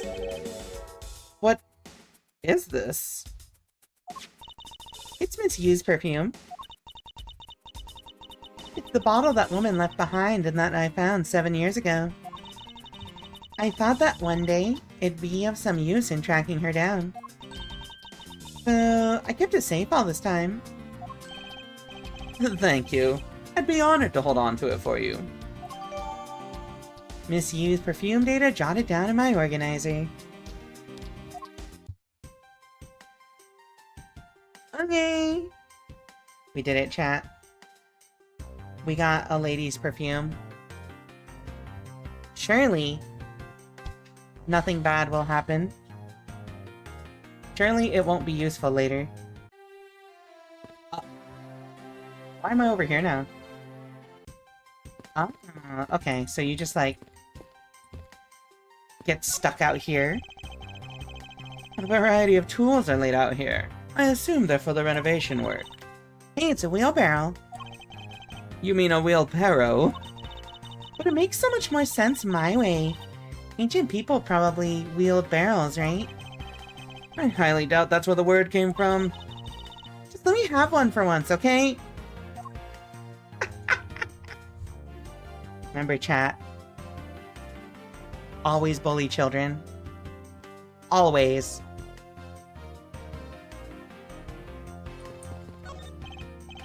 A ladder. Actually, that's a step. Ah, it's back. It's back. It's back. We did it. It's back. I've missed this bit. I've missed this stupid bit. We have the stepladder argument back. Actually, that's a stepladder. They're the exact same thing. No way! From their structure up, they're totally different. But of course, from a thief's perspective, the best kind of ladder is the rope ladder. A stepladder is much too heavy to carry around, after all. And from a prosecutor's perspective, any type of ladder is guilty of being dangerous during an earthquake. I love the ladder-stepladder arguments. It's effectively meaningless, but they are different things. Yeah? Hey, do you detect the scent of treasure coming from this bush? The scent of treasure? Not at all.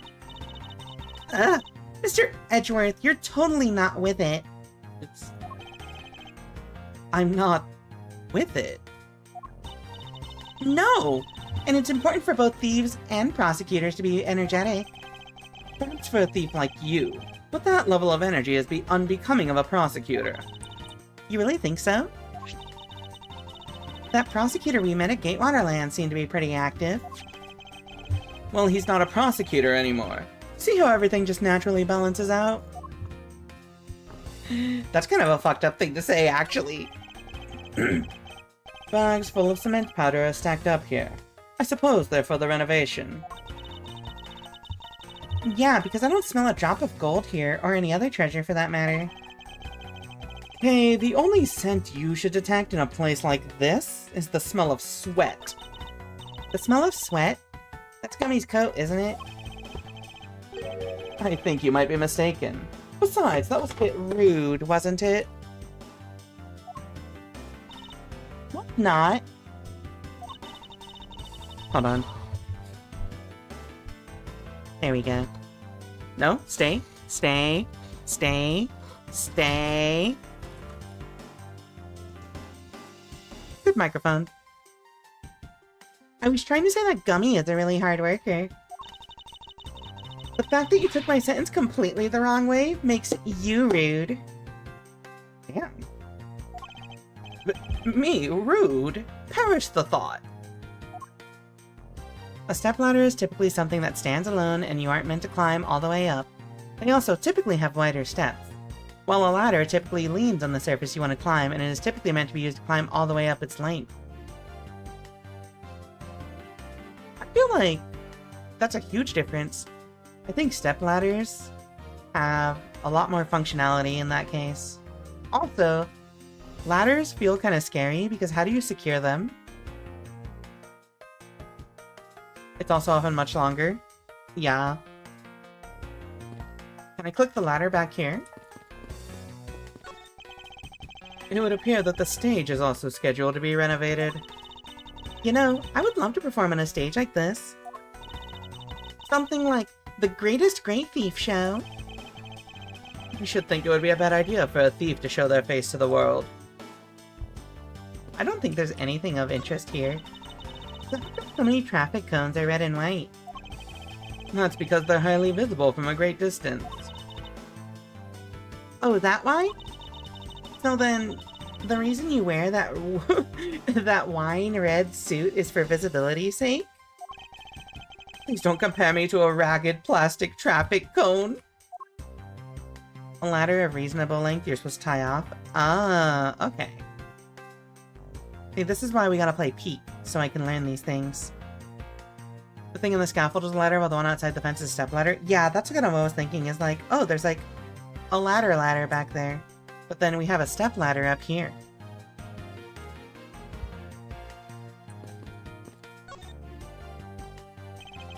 There's a sign here warning passers-by to take precautions around this renovation site. They're really going all out, huh? There's construction going on everywhere. I believe Ambassador Balaeno said it was to attract more tourists and visitors. But what can they do with the new stuff they're building? Hey, what do you think they should do, Mr. Edgeworth? How about transforming it into a courthouse? Hey, be serious! But I was being serious. I think Edgeworth might officially be a dweeb. This bush looks like the perfect place to hide some sort of treasure, you know? If treasure could be found so easily, wouldn't everyone be able to live life a bit easier? Huh? Don't dash my dreams. Ah! What is it? Don't tell me you actually found something! Whoops! False alarm. How could I have let myself get caught up in her wild delusions? Just looking at these scaffolds makes me want to climb them. I recommend that you do not try. There was a fire burning here until not too long ago. Yeah, but I think enough time has passed, so it should be alright. Thief Child says, if there's a height to be scaled, then scale it you must. Starting from Thief Child, would you care to explain what you just said? I also would like you to explain. They're having a real time of it cleaning up after the fire. I suppose we should stay out here and investigate the stage some more then. I think that's everything, isn't it?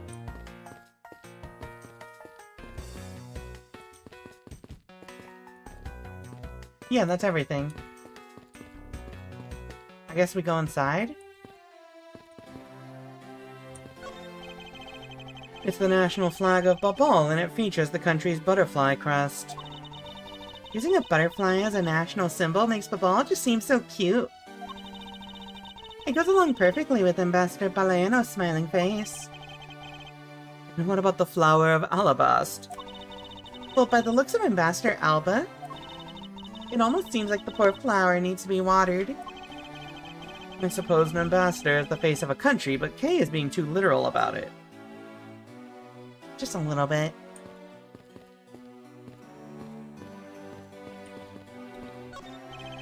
These flowers were sent by Global Studios. Global Studios? That's where they filmed the Steel Samurai television show.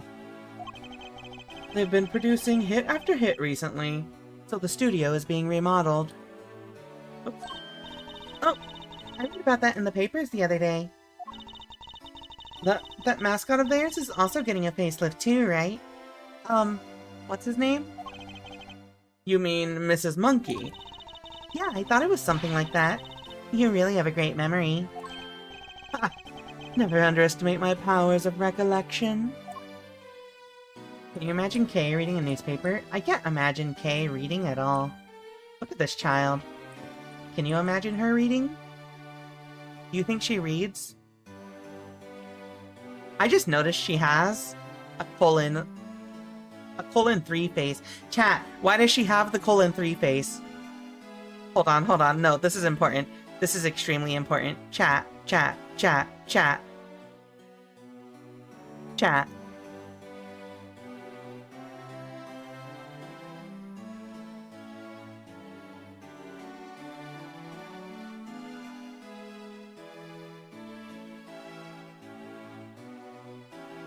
She has the colon 3 face.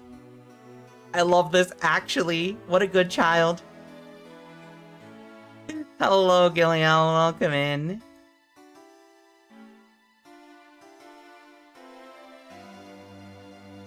Chat. Can I say something? I'm gonna say something, okay? And none of you are allowed to judge me for this. I think Carrie Faraday is precious and, should be allowed to do whatever she wants. She should be allowed to do whatever she wants. I think that is, her God-given right as a funny little guy.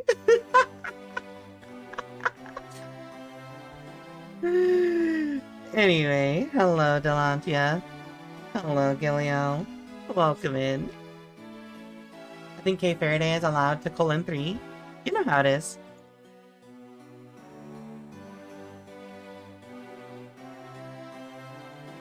There we go. No? I'm slightly off on that? No? I'm slightly off on it again? You know, I don't care. There we go. She's just a weird little guy. Yeah, she is. Gatewater Imperial Hotel?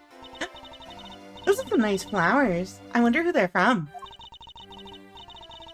Gatewater Imperial Hotel? Where's this, Mr. Edgeworth? Oh, it's an ultra-luxurious hotel that sponsors the Steel Samurai series. I've been there once to investigate a case. Oh? So what kind of case was it? Thank you for the penguin. I believe it was related to the Nickel Samurai and the Jammin' Ninja. Oh, I remember reading about that. You must be at the head of the Steel Samurai affairs down at the prosecutor's office, huh? You should think that even you can figure that such an office doesn't exist, Kay. What's up with this thing? Oh, it's a mirror. I can see the courtyard and the Alabastian embassy through this window. No, she's right, though. She is right. He is the head of the Steel Samurai Committee. It's a really stately and pretty embassy, isn't it? Especially that chimney. Just looking at it makes me want to use it to sneak my way in. Kinda like how Santa does it.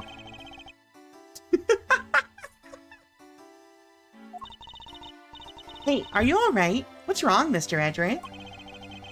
I'm beginning to think that you may have what it takes to become a royal troublemaker. Chief Prosecutor looks at every case if the Steel Samurai is remotely involved straight to Miles. I think that's correct. I think I'll be returning to the investigation in Alabast now, but... I know. I'll go back to the ball and do more investigating there. I didn't mean to actually go over here. So are you saying I could have just done that at any time? I didn't actually have to look at every little thing? Fuck. No, I miss Kay. Okay, but think about it. We're getting something even better in return. Alright. It's fine. We're losing our adopted daughter, but like, we're getting something even better in return. You gotta look at every little thing? No! It takes so much time! If Shina isn't here, I don't care. Alright, lesbian. Listen. Let the men enjoyers have this. I see Detective Long on screen. Unless you get all the good You know, that's fair. I didn't see the date and the time. March 14th, 9:58 p.m. Rose Garden. I see you're back, Miles Edgeworth. Oh, wait, never mind. Here's our other stupid, adopted, younger girl figure. You know what? No, never mind. I take it back. Kay Faraday isn't her adopted daughter. She's like our second little sister. What about Tyrell Bad? Is his first name Tyrell? That's so good. Oh my god. How about things in Babal? Although I can't really say I expect much from Scruffy and that girl. The investigation into Manny Cochin's death hasn't really progressed any. However, the investigation into the Yatagarasu have. Oh yes, the Yatagarasu. Even now I find it hard to believe. A person who can freely traverse between the two countries at will? Preposterous. Well, that's what I came here to investigate. I've heard that this is where witnesses claim to have seen the Yatagarasu. They're all Mayas? I think the funniest thing about that is I think I like all of them more than Maya.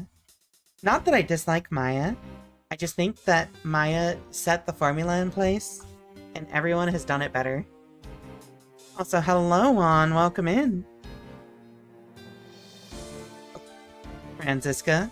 Your stupid adopted big sister who happens to be younger than you. That's true. Franziska is the big sister. I forgot that she's like the big sister. That's correct.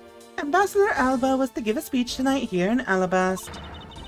That's when the Yatagarasu appeared. The shadow of the mysterious thief appeared, and just as suddenly, it vanished. After that, there was the fire at the Babalese embassy that the Yatagarasu started. I vow that not a single feather from the Yatagarasu shall escape my diligence. Begin investigation. Rose Garden. I'm so excited for you to meet the Maya Fae from Apollo Justice. Isn't that, like, the tall girl in the yellow coat? The only thing I know about her is that she's really tall, apparently. Like, I don't know if she's actually 6 feet tall, or just like 5'9" or 5'10" or something, but... No, not her?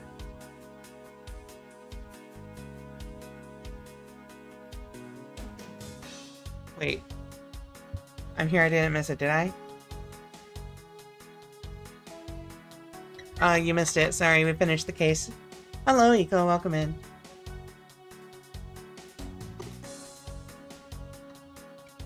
Alright, let's begin this investigation. Chat, can I say something? You're not allowed to, like, call me a lesbian or anything for this. So, I'm dating Serena, right? Serena is obsessed with, anime girls in short skirts.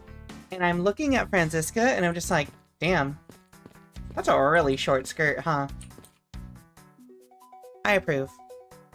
Why aren't you doing 2xKO with her right now? Listen. Listen, true love in a relationship is not... Okay, first of all, 1, she didn't ask me to, or else I would've. 2, true love is not duoing in a League of Legends adjacent game together. Favorite yaoi couple.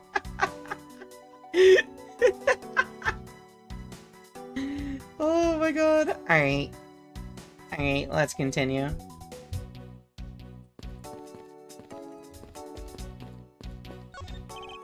There's an overturned spotlight here. When the Yatagarasu appeared, the audience that was waiting for the speech to start panicked. I'm driving home to make sure I don't miss it. Good. We're just doing the investigation. Drive safe. I suppose that's when someone must have knocked it over. I'm having a tough time visualizing the mass confusion that took place here. I thought to use my whip to capture the Yatagarasu. However, there were people in my way and I was unable to land even a single lash. I suppose this means that some other poor saps were hit instead? Wait. Is it possible that the Yatagarasu hid in these bushes? Of course not! They're rose bushes. You've been spending so much time with Scruffy and that girl, they're rubbing off on you. But it's alright. I'll wake you out of your stupor. Be normal, chat. Not the next time you feel like sleep-talking. Remember that I'll whip you for real. All I tried to do was offer up a possibility, and this is what I get? Be normal, chat. A statue of a woman. I wonder if the lady is pouring water. It says that it's a statue of the queen who spoke of love to King Primadux. Well, Miles Edward, it seems that you are lousy at reading a woman's heart. I opened my mouth about a statue, and she somehow made the leap to that? Hello, Hectic Sketcher, welcome in. There are roses scattered on the surface of the water, creating a pleasant fragrance. It's not just for aesthetics. This pool's water is also used in putting out fires. I see. Oh! The pool stopped filling itself automatically. The fountain spouts are set to stay open until the pool's water reaches a certain level. If this water is used to put out fires, I suppose suppose it must be refilled to its normal level. Which suggests that this pool was recently used somehow in this embassy. I guess I'll take some notes about it just in case. I mean, like, didn't they just have— what the fuck?!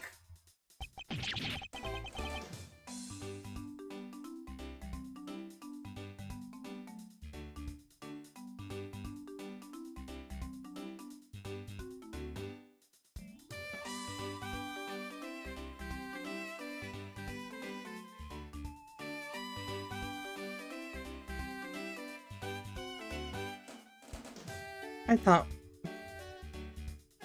thought we were done with him, chat. I thought we were done with him. I thought we were free. I thought we were free. Why? Why do you forsake me so? You're never free from Larry until the case is over. Oh. No. How dare you surprise me like that? I'm sorry. Oh, hey, Edgy. Thanks for what you did back there. Your gratitude alone is enough. More importantly, Larry, this pool is not for your personal enjoyment. I know that. You really think that I'm the type to just jump into a pool and swim around for fun? Objection! Alright then, did you by chance fall into the pool? Yes, but no dice. So you know my son, right, Edgy— what? I refuse to believe somebody would copulate with this man. He is the most unfuckable man in the world. Your son? Guess I kinda lost sight of him when I shook hands with the ambassador. I'm pretty sure he was around here when I last saw him. You imbecile! How can you be so flippant at a time like this? Hello, Staub, welcome in. What are you going to do if your son fell into the pool? And how old is this child of yours, anyway? Huh? Oh, how old is he again? Hold it! Hold it! Larry, this is the first I've heard of a son. Who exactly is the mother? The mother? Oh, that chick. The pink princess. Oh, they have to be talking about the, like— I think there was, like, a baby silver samurai or something, right? The pink princess. Hold it! Hold it! Miss Von Karma, I was a bit confused by this man's words for a bit there. However, I believe what he is looking for is the doll of the Iron Infant. Yup, because I'm the Steel Samurai through and through, heart and soul. And the Iron Infant is my cute little son. You've given a whole new meaning to the phrase an astounding fool. Larry. We have not seen hide nor hair of the Iron Infant. But rest assured that if we should find him, we'll let you know. Now, get out of there. Sounds good. In that case, I'll go search over there. Wait! Well, it's not as if he'll get very far swimming around in that pool. And though he's unrelated to the murders, he sure knows how to cause a lot of trouble. I'm not a fan of Larry Booty. Alright, well— what's this? The statue bears a resemblance to the Primadux statue. The plaque says King Primadux on the battlefield. In order to save the queen, King Primadux put his life on the line and went to war. So Primadux was actually a person of royal blood. I thought he was simply someone imitating a character from an ancient legend. Well, what surprises me is that a real person who looked like the Steel Samurai existed. I suppose there's that too. That was kind of weird. These are some beautiful roses here. They appear to be well maintained.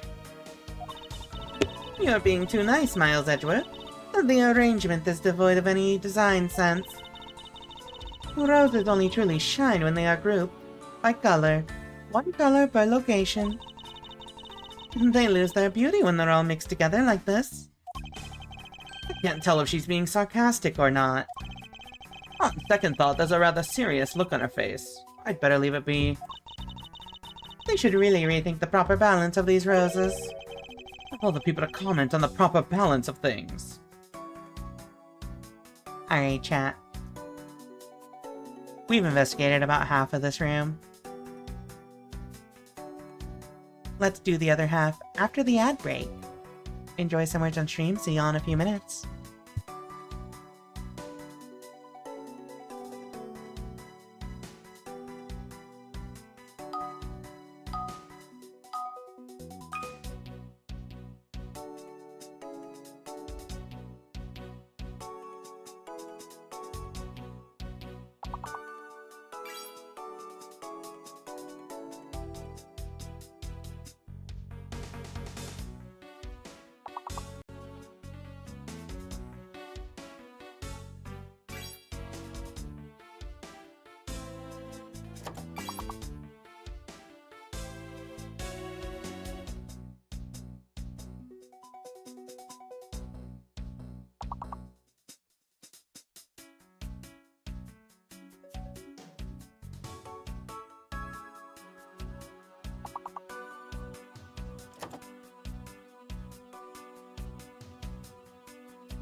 Good attempt, chat.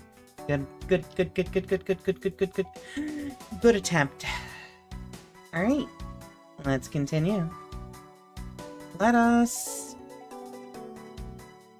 continue. I couldn't think of the word because I'm a little goofy. I'm a little silly. I'm a little, gyok, as they say. I'm sorry. I'm sorry. This is the influence of Serena. I'm so sorry, chat. This is Serena's influence.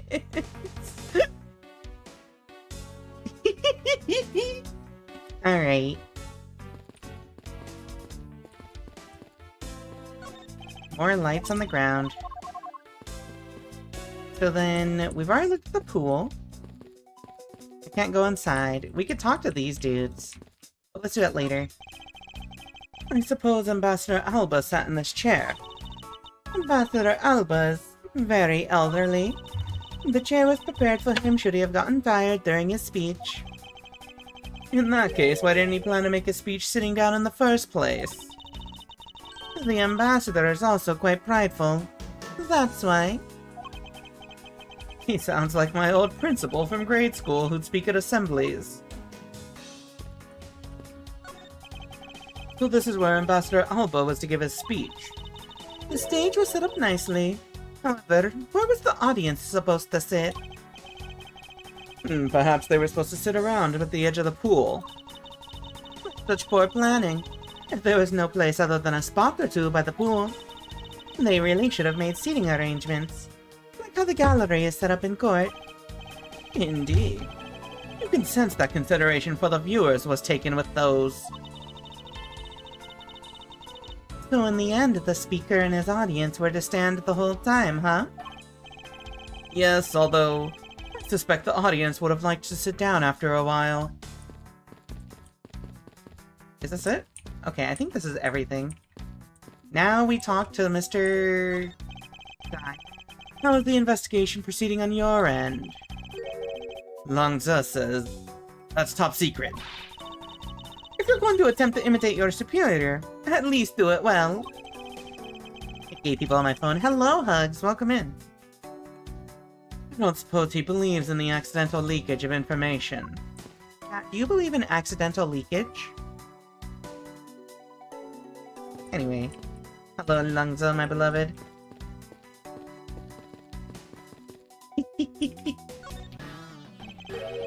Have you finished checking out all the bystanders? Yes, sir. And we found 14 counts of pickpocketing, 16 counts of illegal parking, and 1 person ran a light, sir. Don't tell me you didn't find out anything related to the case. Sir, not a single thing, sir. Well, for now, let's just get those other lawbreakers down to the precinct. On my way to treat a girl so good, I'll not continue that. Wise decision. Agent Long. But isn't Mr. Prosecutor?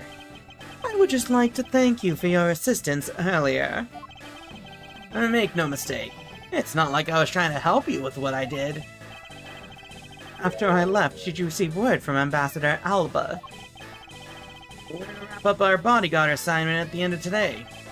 Oddly enough, we received word from HQ to return home on an urgent matter. As if I can be so easily called away from this case after I've come this far. I swear that I'll find the truth and drag it out screaming into the light. You're with me on that, right, Mr. Prosecutor?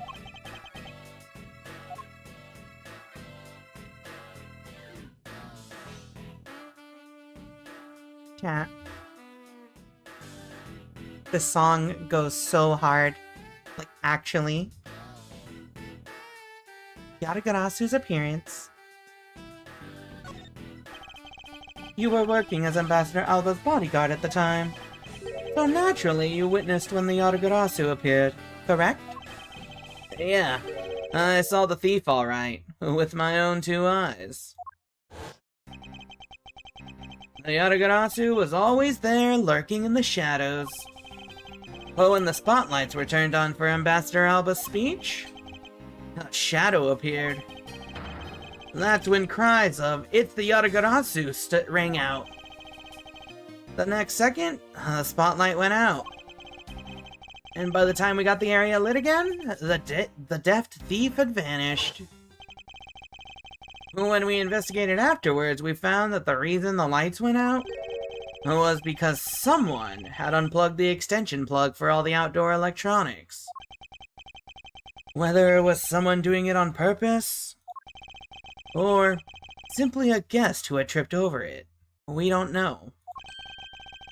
But one thing is for certain, the Yadagarasu was here. So you're saying that basically all you saw was the thief's silhouette? Yes. Objection! Objection? If all you saw was a shadow, then it's entirely possible that the shadow belonged to someone else. Good thinking, sis. You just might be right. If it weren't for the fact that there was no one else with that same shape. Not among the staff or the audience members. My men have already done a thorough check of everyone, so I know I'm right. Someone else's shadow? That sounds like a plausible hypothesis. The suddenly appearing and disappearing shadow of the Yadagarasu. I believe I figured out its true origin. Hello, Iko, welcome back. I expected no less from my subordinate. Now, let's hear what you know on the subject. What really cast the shadow of the Yadagarasu?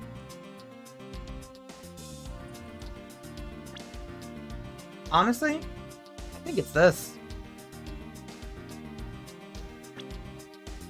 It could also be this, but like, I think when I saw this part, I immediately thought shadow puppets for some reason. Shadow puppet jutsu. I don't know if that's a thing. I didn't like Naruto as a kid. I think it's probably this one. Take that! Take that! The suddenly appearing and disappearing shadow of the Yadagarasu. Is it not possible that it was created by this statue? Objection! Objection! Are you playing me for a fool, Miles Edgeworth? This statue bears absolutely no resemblance to the shadow of the Yatagarasu. You are correct. However, this statue is but one part of the whole picture. What do you mean by only one part? What is the other part to the real form of the Yatagarasu's shadow? Honestly, I think it's the falling spotlight.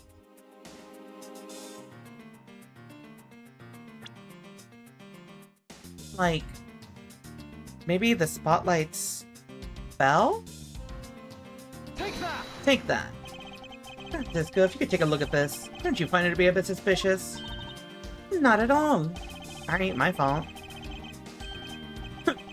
As I thought. But you see, I was merely testing you just now.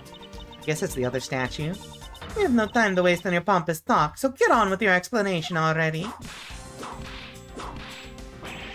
Yeah. I guess Franziska just couldn't understand my point. Let me think this through again. Now, the Yatagarasu's shadow. There really is only one thing that can explain how it was cast, and it must be this. Is it the other shadow because the spotlight is there? Take that! Take that. It's another statue. The Yatagarasu's shadow was made from the shadows of these two statues. Made? What do you mean by that? Right now, the spotlights are all over the place. Thus, this is because they were moved when the guests were in a panicked state. However, if we were to restore the lights to where they were when the thief appeared, you believe that the two shadows will create the Yatagarasu's shadow. Precisely. Now then, watch as I reveal the true form of the Yatagarasu. First, if we set up a spotlight to cast a shadow of King Primidux in the battlefield. Oh, the shadow of the king's statue would appear on the backdrop of the stage. Likewise, if we set a light up on the queen who spoke of love to King Primidux. Her silhouette would also appear on the backdrop of the stage. Aha! So if we were to combine the two shadows, it looks nothing like the Yatagarasu's shadow. Miles Edward, how do you explain this grotesque shape? Calm down, Franziska! The way the light needs to be shown on the queen's statue is wrong. What do you mean by that? I believe that the whole of the king's shadow needs to be used for this to work. However, in the case of the queen, I don't believe her whole shadow is needed. Rather, the person who created the shadow only used one part of her shadow. Only one part? Yes, and that one part alone is enough to fill in the rest of the Yatagarasu's shadow. Why didn't you say that in the first place? You're right. I apologize. Now, what part of the queen's statue is used to complete the Yatagarasu's shadow? The funny hand. Remember, chat, always inspect the hands. That's the first way you can tell if an image was AI generated. Just like this, the Yatagarasu silhouette was a... Sorry, this bit isn't that good.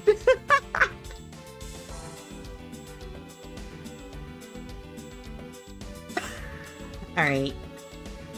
So that's how you can tell if it's Yuri? Huh? What do you mean by that? I hope AA7 has a case where there's AI-generated evidence. I hate that it probably will. Take that! Take that. And how you can tell it's yaoi, yeah. Think back to what is missing in our shadow. 5 long, thin areas, correct? Now what does that remind you of? Speaking of Yuri. Anyway, sorry. That's right. It can only be the shadow of the of the queen's left hand.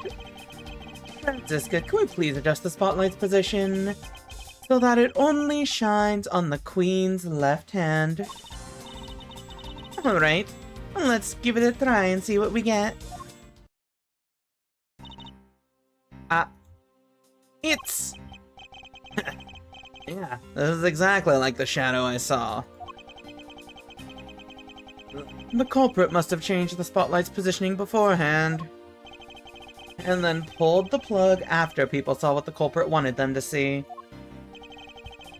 In their panic, the guests must have moved the spotlights around, which we can assume was also a part of the culprit's plan. By the time the lights came back on, the Yatagarasu's shadow had vanished. Which means that the shadow was a construct from the very beginning. So you see, the Yatagarasu never did visit Alabas tonight. The only country that they visited was Babal, although it can be assumed that the Yatagarasu had an accomplice in Alabast. An accomplice? But who? I haven't figured that out yet, but I assume it was the person who set up the shadow show. I sense that the biggest clue yet to solving this case is the existence of this accomplice. Investigation complete. Easy peasy.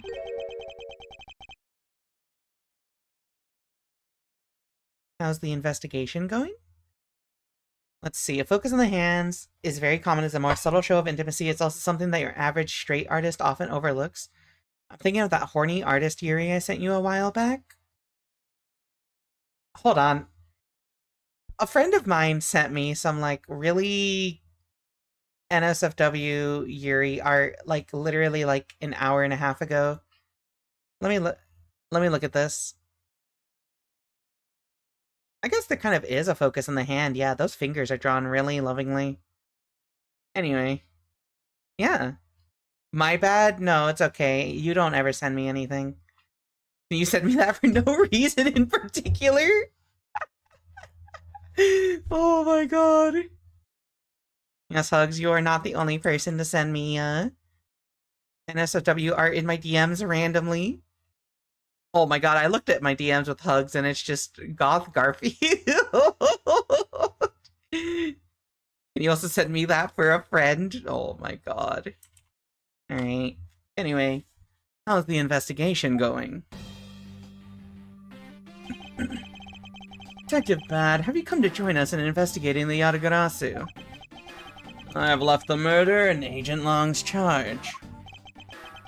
And my only target from the very beginning is the Yatagarasu. So yes. So, what have you found out? I got a piece of evidence. May I see it? Sure, but you might regret it.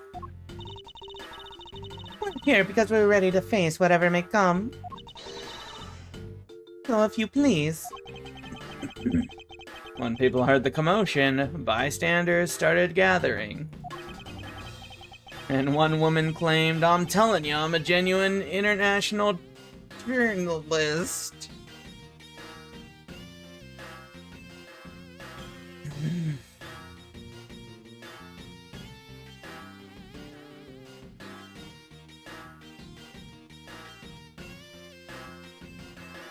There's so many queens in this case. I hate them. I hate them all. I don't want to know! No!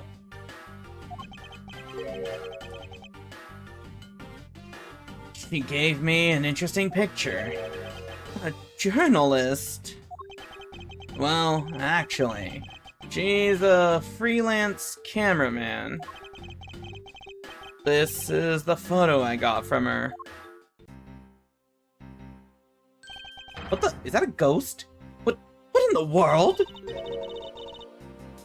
The Yatagarasu is flying through the air. The times they are a-changing. It's not just man, but evidence. Even they lie to us now. When was this photo taken? Apparently, right after the fires on the 4th and 5th floors were put out. It was taken from a nearby building that you can see the embassy from.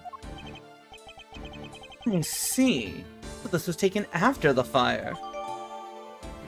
Okay. The blur in this picture took off from the Babalese embassy, flew over the boundary, and headed for the embassy of Alabast. Objection! Objection! This is simply not possible. People are incapable of flight. Is that a fact? I've had the pleasure of dealing with a case involving a flying person once.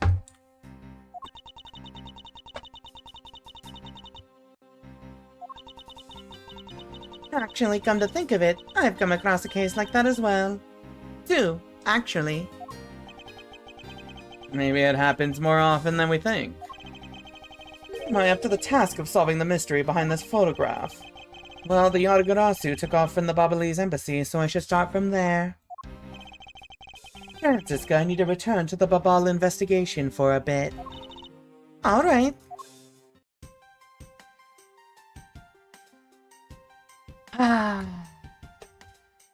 Lotta's so good at getting the perfect shots. She's a professional after all.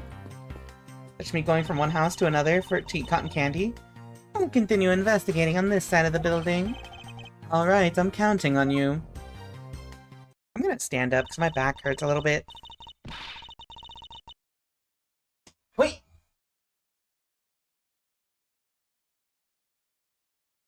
I linked you back to those images I was thinking of. Oh, thank you for the hydrate. I am hydrating while my desk stands up.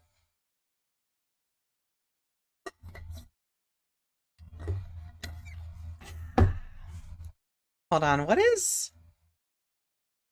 did you link me? Oh yeah, the hands. Oh yeah, this manga. Yeah, there is homosexual hands. Can I express eroticism purely through hands? You know, on the topic of intimacy and eroticism as depicted by, like, artistic renditions of hands, yaoi hand jokes aside, I will say there is a point to this, because, whenever I am with my girlfriend, like, I am absolutely obsessed with her hands, and it's like, I do feel like there is nothing more intimate than just touching up on someone's hand. It's good, but also, I may just be really into hands. You know how it is.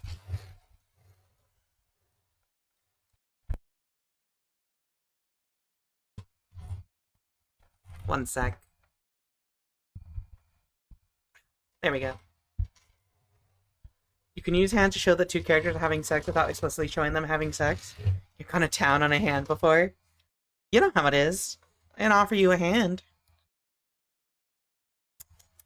Alright, enough of this silly chatter. Let me fix my camera real quick since I readjusted my desk, and then we're good to go.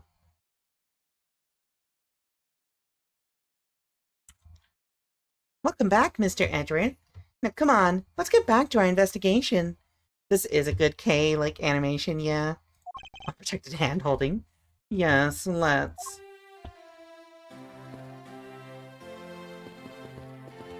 So, like, what do I have to do here? So we gotta figure out what's going on with the photo of the Yatagarasu. We saw the show just beyond these doors, but it's been quite a number of hours now. Mr. Edgeworth, have I ever told you that you talk like an old fogey? I was merely reminiscing. Is that such a crime? Oops.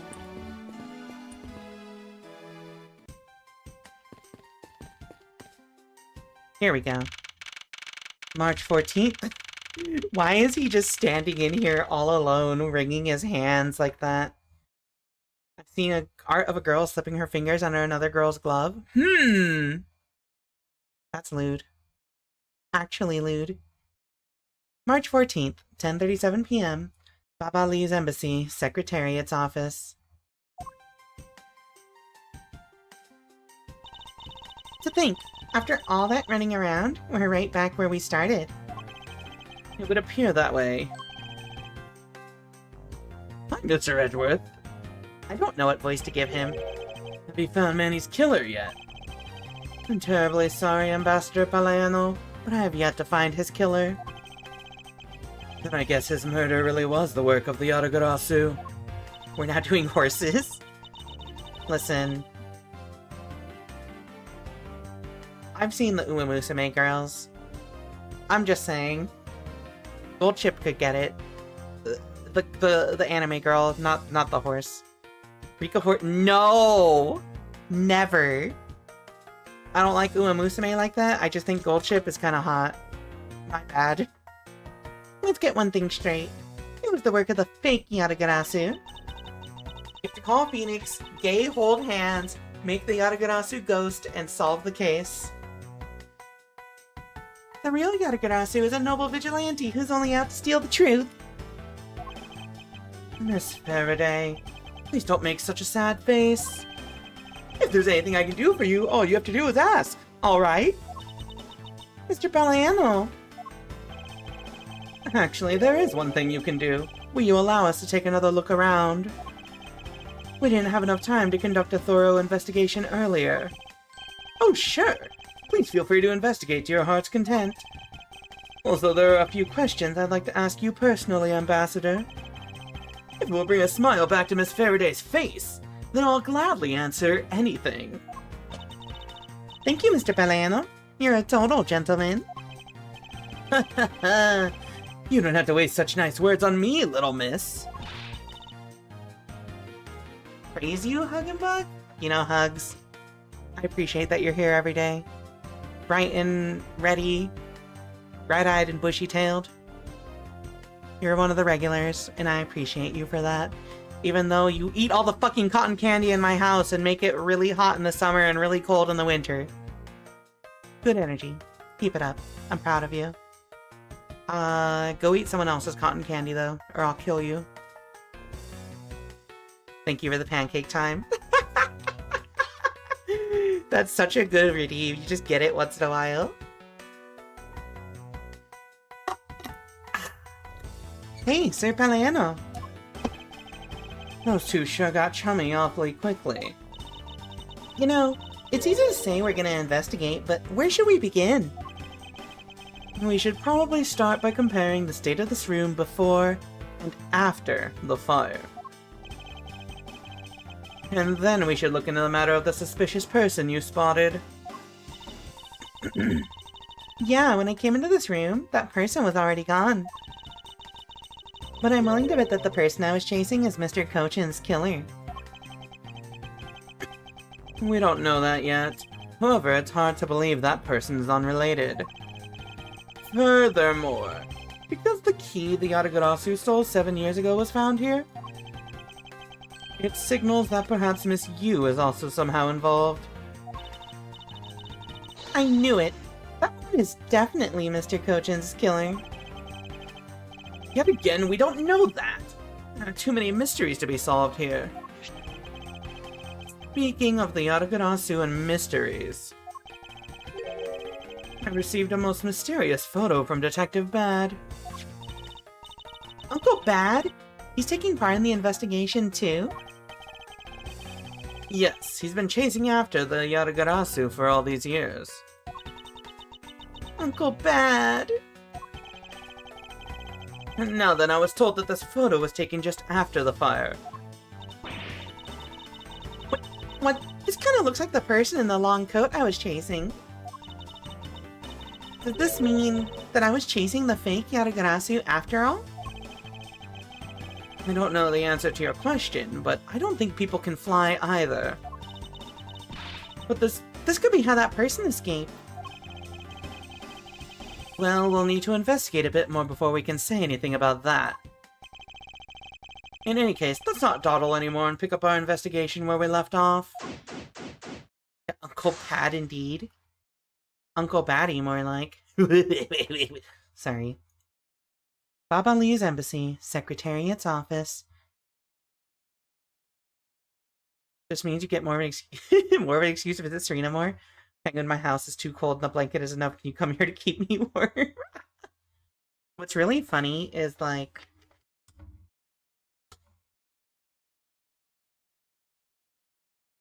Never mind. We're not going to talk about that here. Alright, investigation begin.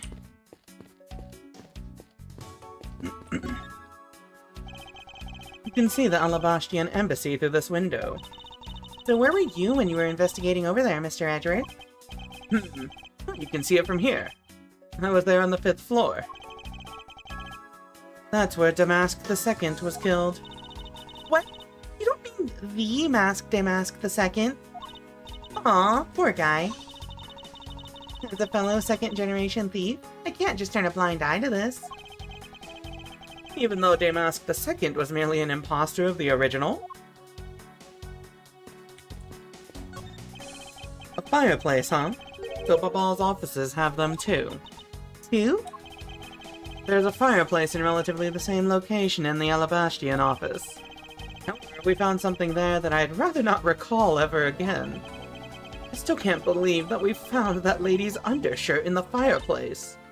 If it was that traumatizing, why don't you try creating new memories with this fireplace? You can climb inside and we can play hide and seek. And come out covered in soot? I think not. You really have no sense of fun, Mr. Edgeworth. It's true. He's a fuddy-duddy, as they say. It appears that this area was heavily damaged by the fire. Suit like boot? Yeah, suit like boot. Oops.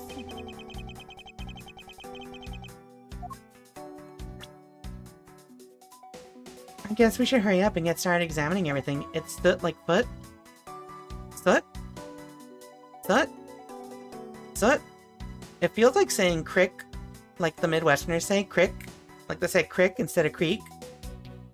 It feels wrong to say soot. Boy, howdy, Wendy. Did you go down to clean off the soot off your foot? Off your butt? First chimney, now soot. Okay, I say chimney normal! That's just how you say it. Chimney! Chimney! Chimney! Chimney. Chimney, chimney, chimney, chimney, chimney, chimney, chimney, chimney, chimney. Suit, chimney. It could be worse. It could be like how I was saying cumin. Cumin. I think I called it cumin before, and then chat kept making fun of me until I started saying cumin. Chimney cricket? Chimney cricket. No, that's the difference between, like, chimney cricket and Santa went down the chimney. It's different. You can hear the difference in the pronunciation. It's chimney cricket and chimney. You pronounce it what? Cumin. Yeah. Chat got mad at me. Santa went down on chimney. You said it the same way twice. No, it was different. Chimney cricket and chimney. Like Santa's chimney and then chimney cricket. You said Jiminy and chimney the same way? Chat, you're gaslighting me. Chat, you're gaslighting me.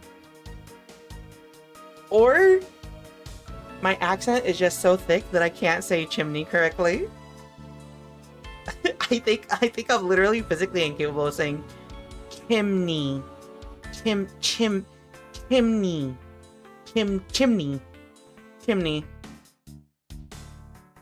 Now said, is she a Mary? What do you mean, am I a Mary Poppins character? What does that mean?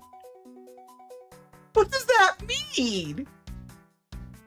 I come from Arizona. We don't have chimneys there. I've, like, never had to say that word for the first, like, 20 years of my fucking life, chat. Chimney, chimaroo. I'm not the only one that thought that. I hate y'all. I'm walking away. Goodbye.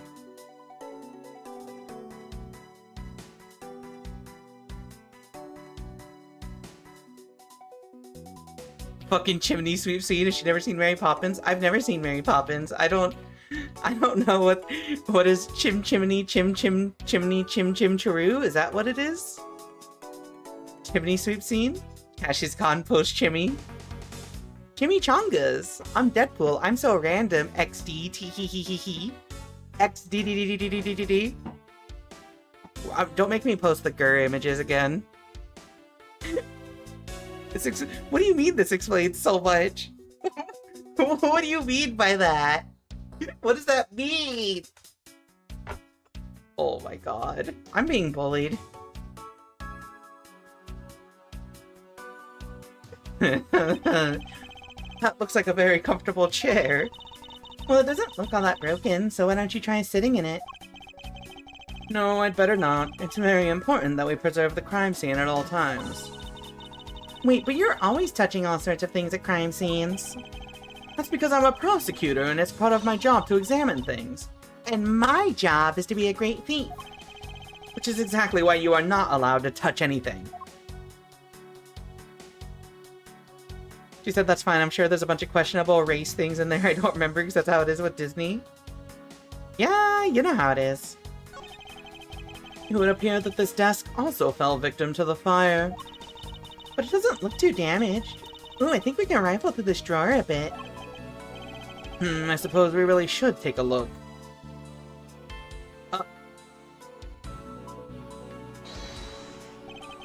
Is this spot somehow connected to any of the evidence I hold? That is literally the exact same shape as this. Eureka! The shape of this notepad matches the shape of this note we found.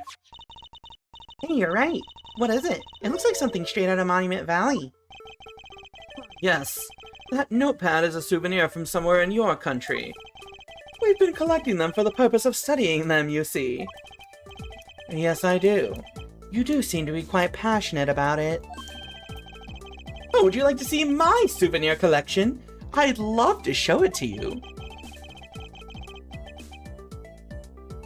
I need a soundboard so I can read that out. Would you like to see my beep? I'd love to show it to you. I'm just saying.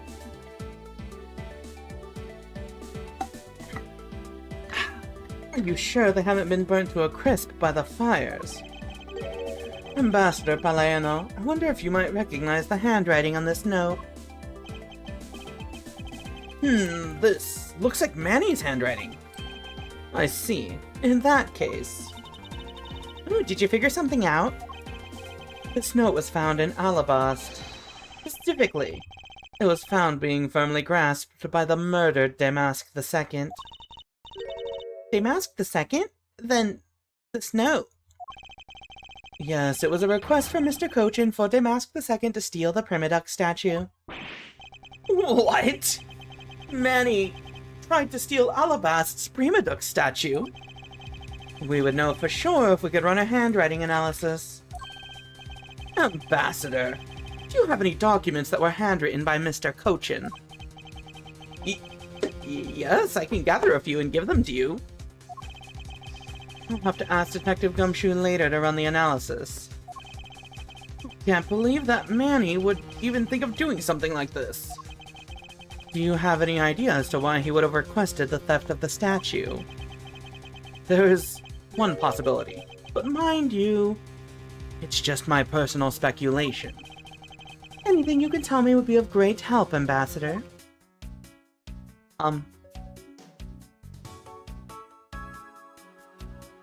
you not gonna tell me? I guess I'll go over and walk to you, stupid ass. Now then, Ambassador, I'd like to ask about your movements before the fire broke out. Before the fire? Which fire are you talking about? Which one? There was more than one tonight? Huh? Oh, I see. I guess you didn't hear about it. We had 2 fires here at the Babalese embassy tonight. What a bother all of that was. Wait, but the only fire we know about is the one after the Jammin' Ninja show. Oh, well, the first occurred at the start of the Jammin' Ninja show. Luckily, only the 4th and 5th floors of our embassy caught on fire. Not wanting to cause a panic among the theater-goers, we decided to keep it internal. Then the fire after the Jammin' Ninja show was the second one of the night? Exactly. So the fire I witnessed was the second one. Come to think of it, didn't Detective Bad make reference to the first fire? Me when I'm a Dark Souls enjoyer? When was this photo taken? Apparently right after the fires, on the 4th and 5th floors were put out. I suppose this means that the photo was taken just after the first fire was put out. Photo of Yatagarasu data updated in my organizer. So then, what was the extent of the damage in the second fire? The second fire was connected to this floor, the third floor. I think it was leftover embers from the fire on the floors above it that caused it. That's... how should I put this? A very bad stroke of luck. My office on the 5th floor, Manny's office here, and Manny himself, all gone in the blink of an eye. Fires and Babal jotted down in my organizer. I feel so sorry for you, Mr. Palano. Oops, look at me going on and on. Now then, what was it you wanted to ask me again? We were discussing what your actions and whereabouts for today were. And if you happen to know what Mr. Cochin's actions and whereabouts were as well. Yes, very well, let's see. I've been quite busy all day from morning until now. First, I woke up in the morning, and I felt like P. Diddy.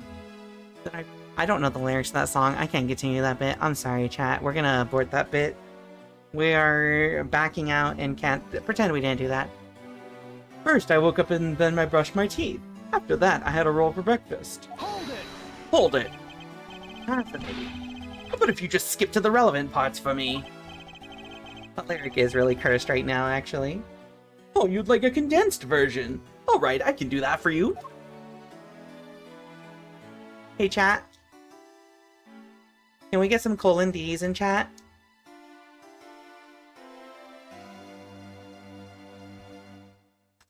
I think I have an emote for it. I don't. Oh no, yeah, we do. This is literally his face right now.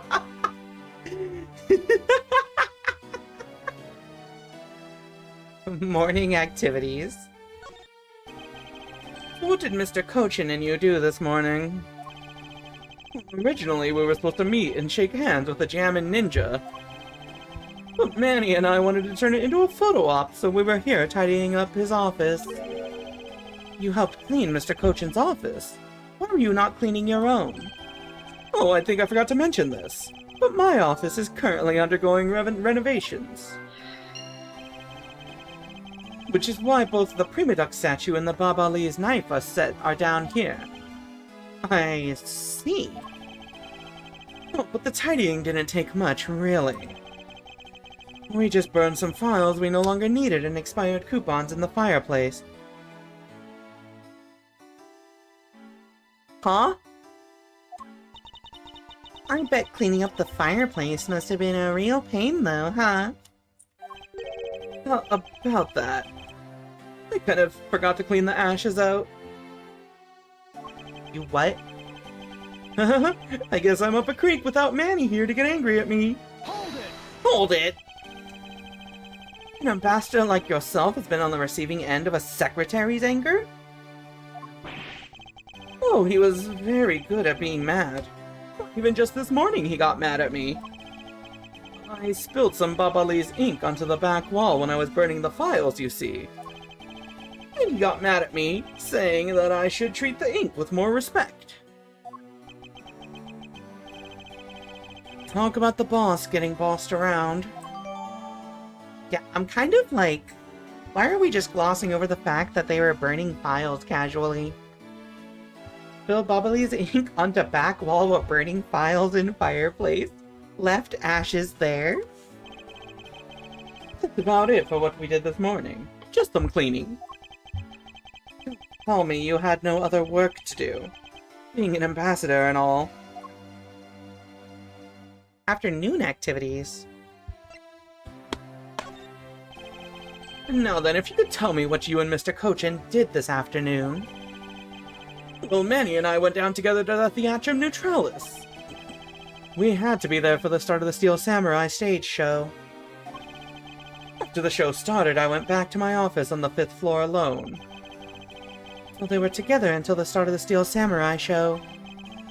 A little while later, after I had straightened myself up a bit, I returned to the theater. Because I was to take part in the photo op on stage at the end of the show. There was a commemorative photo op at the end. It was a fantastic photo of the three of us. Ambassador Alba, the Steel Samurai, and myself. After the photo shoot, I went back to my office on the 5th floor to prepare for my handshake photo op with the Jammin' Ninja. He seems to be rather overworked for an ambassador. When I got to my office, that's when the first fire broke out and I escaped down the stairs. My office was completely destroyed, but thankfully no one was hurt. I admit I ran away from the first fire as fast as my legs could carry me. But during the second one, I pitched in and helped the embassy staff put it out. So you didn't see Mr. Kochin again after the start of the Steel Samurai show? Yes, that's right. But next time I saw him, he was lying there in an eternal sleep. I see. Ambassador Paleno, I thank you very much for your help.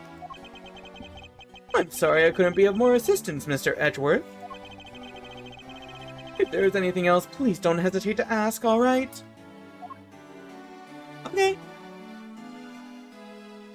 Job for Damask II. I believe that you said you might have an idea as to why Mr. Kochin hired Damask II. Actually, I fear it may be my fault. As I was telling you earlier, we were to determine which statue was the real one as a part of today's event. But because of the Yatagarasu and the fire here, that got cancelled, didn't it? I'm actually relieved the rest of the event has been cancelled. But you see, it's Babal's statue. Well, it's just a replica. And did Mr. Kochin know that about Babal's Primaduck statue? Of course he knew! That's why he was the only person I could consult with. We'd have to do something once our statue was revealed as a replica. As to be expected, I was very nervous today, as this would impact your country's authority. Yes, I understand. Well, when I told Manny of my concerns, he said, "Let me handle it. It'll be alright. I'll find a way to make sure you're the ambassador of the reunited Cadopia." At the time, I thought he was trying to cheer me up. But when I saw that note, I realized he was serious. Hold it! Hold it! Mr. Kochin conducted a lot of business behind your back. I assume he did all that to ensure that you are the next Cadopian ambassador. But why was he trying so hard, I wonder? He was so much better at getting things done than I ever was or will be. I don't have an answer yet as to why he was trying so hard. But I suspect he had an ulterior motive in mind beyond just simple kindness. Huh. Interesting. But what if I woke up in the morning feeling crisp breezy?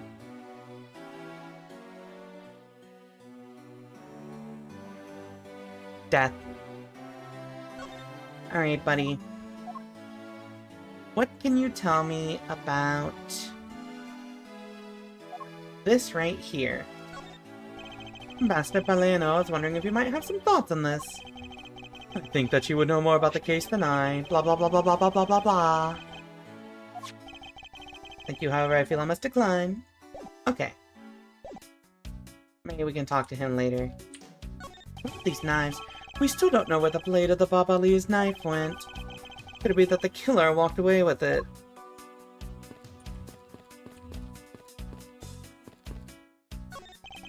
It appears that Mr. Kochin's body has been taken in for an autopsy. The white outline is all that is left to tell the tale of his murder. The safe wasn't open at the time of the fire. You could tell because the inside wasn't burnt, right? Yes, and thanks to the safe's fire resistance, the smuggling evidence was preserved.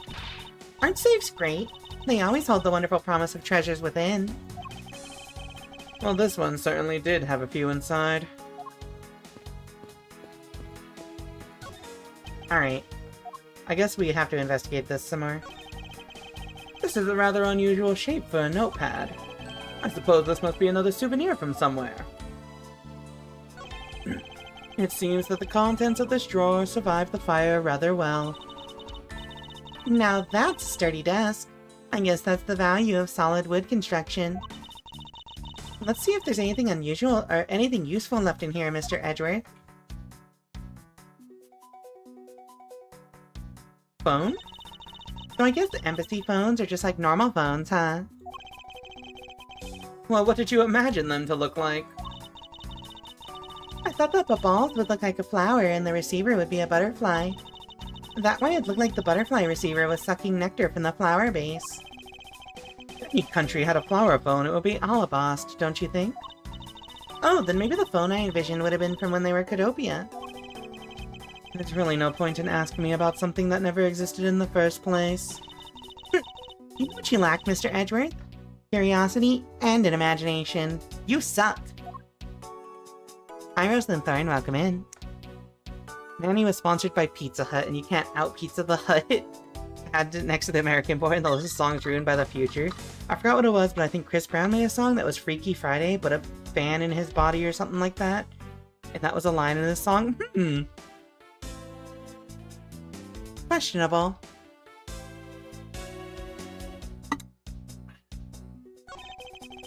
There's only one book left standing here. Treasures of the World. Wait, what? Let me see that. Uh-huh. I see. The most important part was blackened by the fire. Why, cruel fate, why? It looks like the map of where the treasures are located has been burnt. There's a bottle of Baba Lee's ink on Mr. Cochin's desk. And it looks like there's still a lot of ink left inside. The seal is unbroken, so the fire probably couldn't get into the bottle to burn up the ink. Hey, Mr. Bellano. It looks like your precious Baba Lee's ink is alright after all. What? That's odd. Hold it! Ambassador, what do you mean by that? Well, it's just that there was something strange about the ink. Would you mind elaborating on that statement for me, please?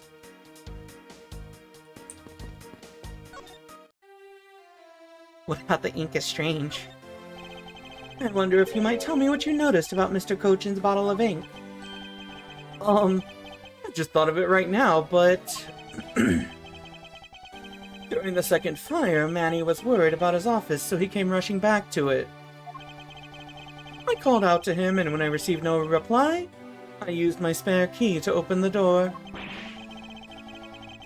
But when I did, I was greeted by roaring green flames. The flames were so big that I wasn't able to see into the room at all. Hold it! Hold it! The fire was green. What was the cause? Well, liquid crystal oil burns green when it's lit, as you can see by this lantern. And Baba Lee's ink is made from the same oil, which means it would also burn green. You know, like Nya? I too had thought it was Manny's ink that had caught on fire. So that's why I was surprised to find out that there was still a bottle of ink left on his desk. The case of the perplexing green flames. Talk about a mystery. What exactly was it that caught on fire in here? Oh, here you are, Mr. Edgeworth. I thought it was gonna start playing that, like, blue da ba dee doo ba song. Actually, my fault. I misheard the first few notes there. Detective Gumshoe, have you collected the information that I requested? Yep, got it all right here, sir. Here you go, Kay. Feel free to take a look. It's for you, after all. What's all this, Gummy?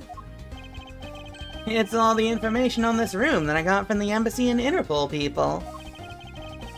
Now we know exactly how this room was before and after the fire. Good work, Detective. Oh, it was nothing, sir. I'm an expert at getting people to talk. Well, you two remind me so much of my father and Uncle Bad. What do you mean? As prosecutor and detective, your dynamic is just like theirs back in the day. Well, don't you worry. I'm gonna find my own wonderful partner someday. And when I do, I'm gonna become a good Yaragarasu, just like my father. Right? Hold it! Hold it!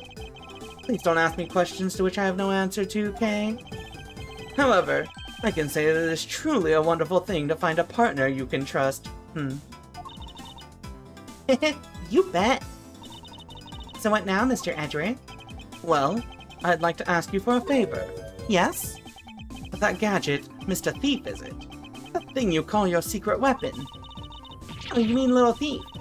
You're coming to rely on it, aren't you? Hold it! Hold it! I don't need a crutch like that. I'm only asking because I need it for the investigation. From the information Detective Gumshoe gathered in the Ambassador's testimony, I'd like you to please recreate this room as it was during the third floor fire. You got it. Alright, here we go. After the ad break, please enjoy some words on stream chat and we'll continue this in a few minutes.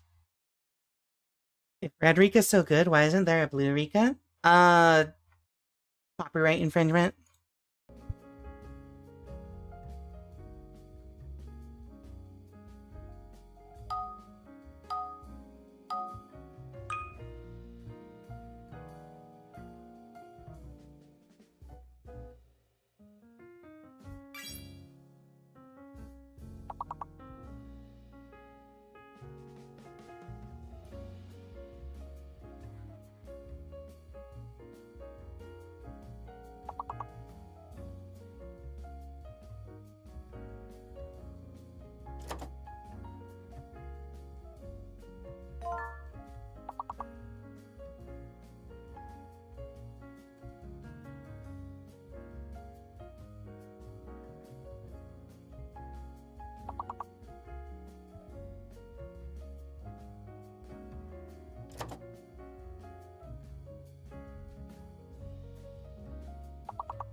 Alrighty, cat room.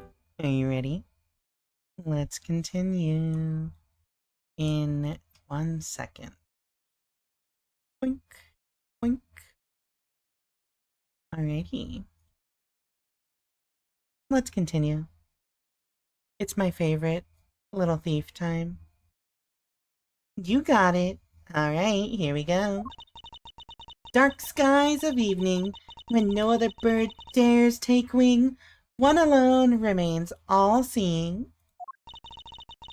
Now witness the true power of a real modern-day Robin Hood. Beep.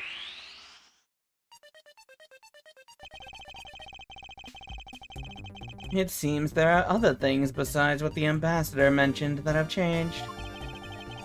It's possible that we might find the escape route on the person Kay saw used as well. It's a good song. Ooh, but what is this? This is some sort of light show I was not told about. This is the power of a true vigilante. It's recreating the room with the info I inputted. Really? That is certainly one interesting device you have there, Miss Faraday. I believe it's about time we returned to our investigation. Okay, so like... Oh shit, I'm still on that screen. My fault. Okay, so things of interest. The flag is missing, the curtains are missing. The chair got knocked over, of course. These must be the files they were burning. The fan crashed. This knife is missing.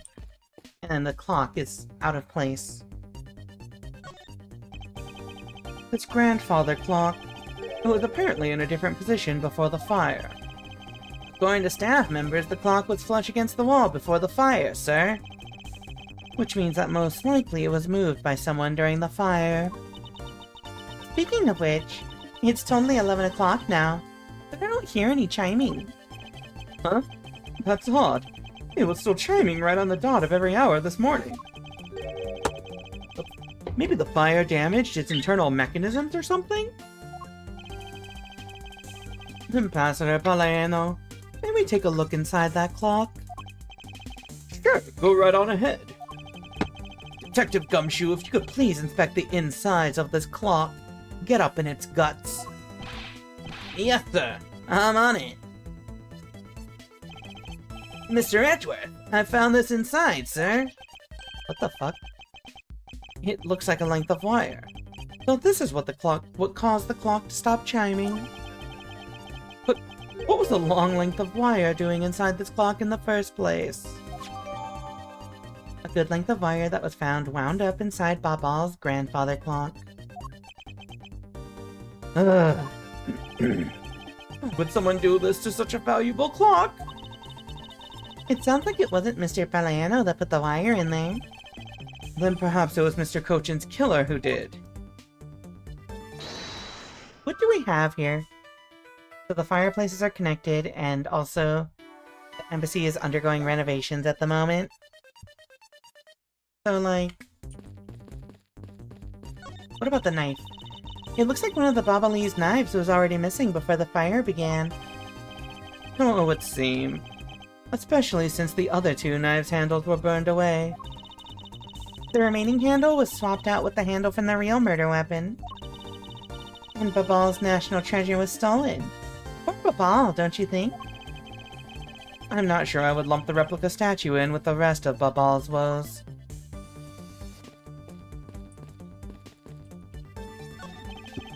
It's the charred remains of a fallen ceiling fan. Oh! I've seen a few of these before. They spin around and around and play music. Huh? I believe you're thinking of a musical mobile for babies. Yes, that's it. But they're nothing alike. They're totally alike. They spin those babies right round like a record. I see. I guess I can see how you might think that. Wait. Why is it still... I guess there's other stuff to check here? But by this time, the Primidex statues had already been swapped, right? They must have been, as this one is covered in soot. What lousy timing. And just as the two countries were about to become friends again, too. It would have been better if I had stolen it then for it to get caught up in that fire. Hey, I think I understand your sentiment. However, if you were to engage in theft, I can't look the other way, right? If you could please stop stealing my lines. What about these? So Babal is really into pushing the tourism industry, huh? Yes, it would appear that way. Sorry, just 1 second. My hands hurt a little bit, so let me go grab Tylenol real fast. I'll be right back.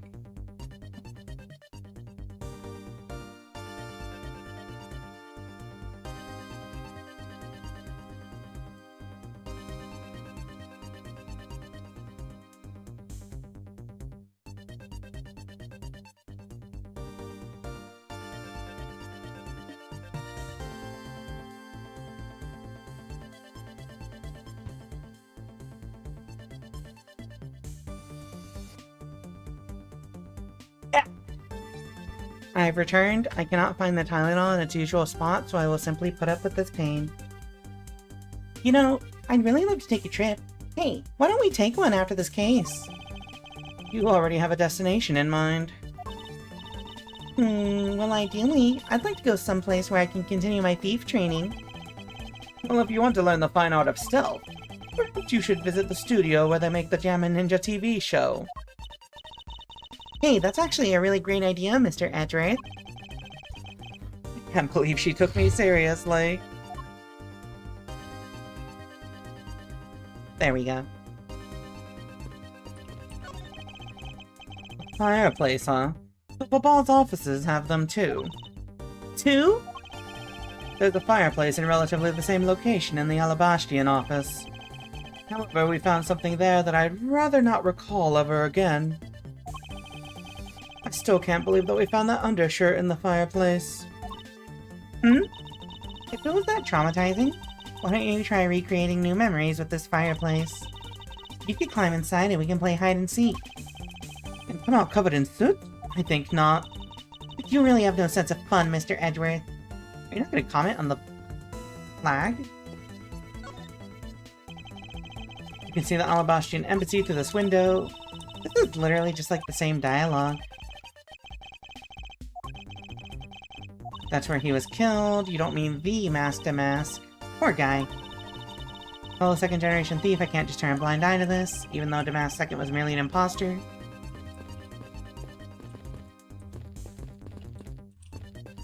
So, like... Oh, we haven't looked at this fire. These must have been the large green flames Ambassador Palaiano saw. With flames like these, it's no wonder he couldn't get in. Okay, by the time you came into this room, had the fire already been put out? Yeah, the fire had died out or something by that time. Then this fire in here only burned from the time the fire started on the 3rd floor. Until the Yatagarasu appeared and caused a stir in Babal, I suppose. I guess Mr. Palaiano was just lucky enough to run into this fire as it was burning, huh? Yes, you could put it that way. And since you were the first to discover the body, we can assume that no one else entered the room until that time. No one other than the person you were chasing, of course. I knew it! That person I saw was definitely up to no good. I mean, that person could even be Mr. Cochin's killer. That is very likely to be the case. After all, that person came into this room before you. And must have chosen this room precisely because they knew no one would be in here. Okay, then maybe the green fire was where it was to prevent anyone from coming in? But then, what did the person set on fire to make the green flames? Whatever it is that person burned, it made a rather sizable fire. And since the fire's green, well, we've seen something that burns green, right? It's a bit tinier than these flames, but you get what I mean. Yes, and I do believe that what you are thinking is exactly why these flames are green. Which fire-related piece of evidence burns the same color as these green flames? A lantern. Take that! Take that!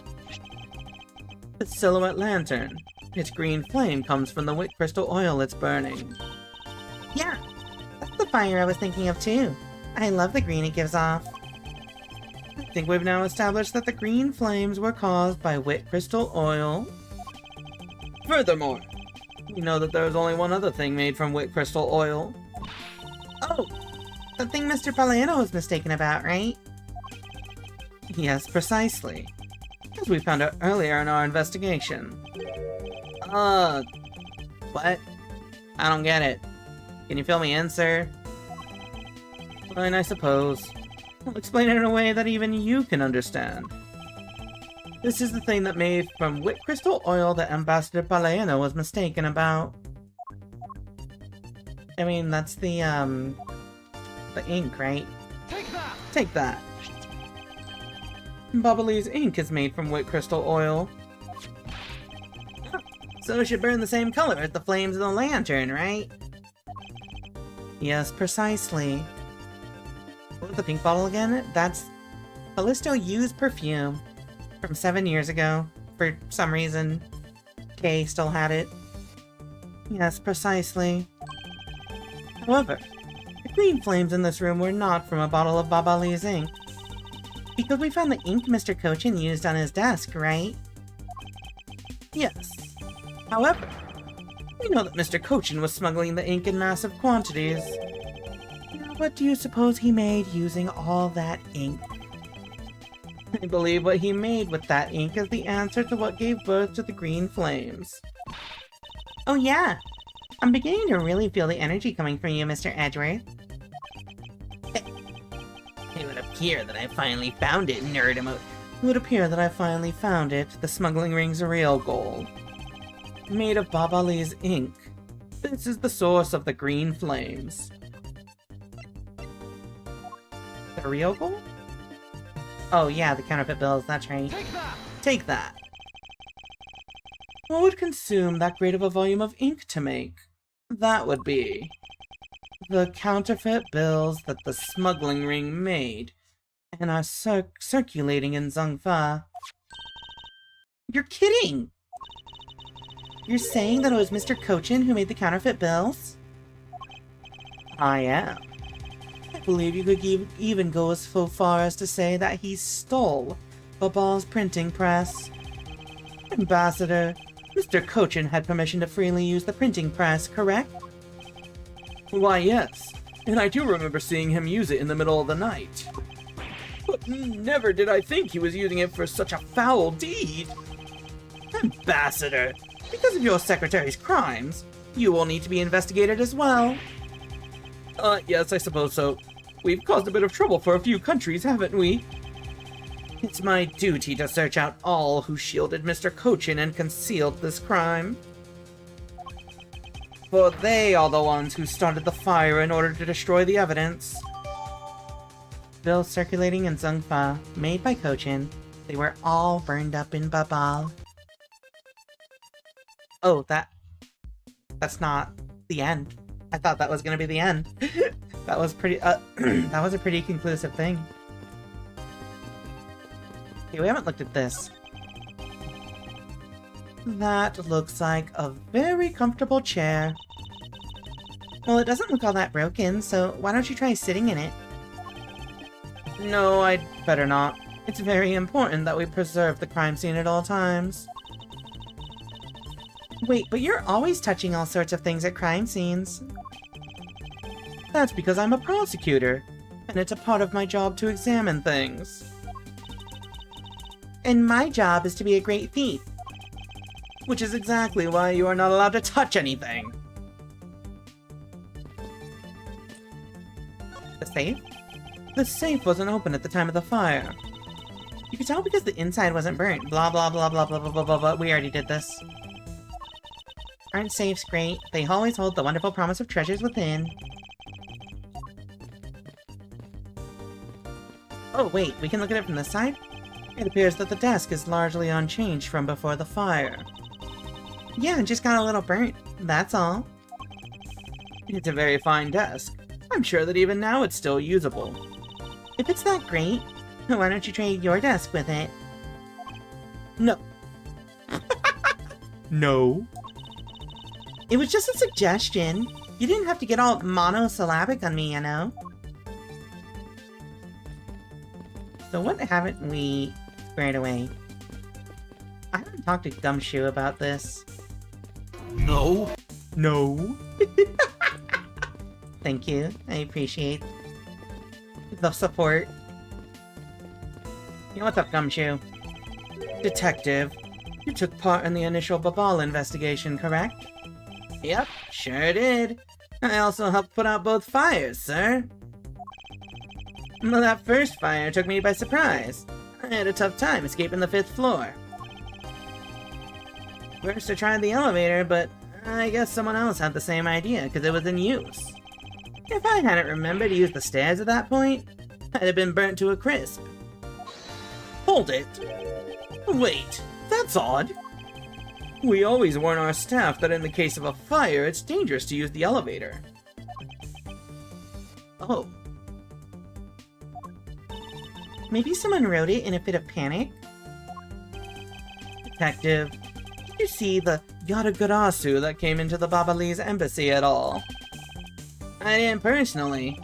And the other staff members told me they never got a good look at the person either, sir. I wonder if you could tell me a bit more about what you discovered, Detective. During the fire. The second fire broke out around the time the Yatagarasu was spotted in Alabast.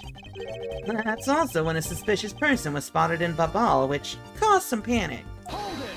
Hold it! Though no one was able to get a good look at this Yatagarasu that entered Babal. Yeah. All they saw was a mysterious person wearing a long coat. That's not enough to make a positive ID, you know? Still, it was enough to make the people who received the calling card panic even more. A person in a long coat. Sounds like the exact same person I saw. The Yatagarasu that appeared in Alabast was proven to be just a fabrication.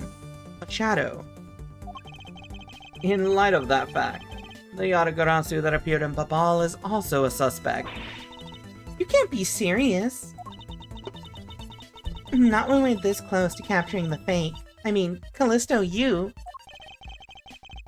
So the Yatagarasu appeared, caused mass confusion, killed Mr. Kochin, but disappeared.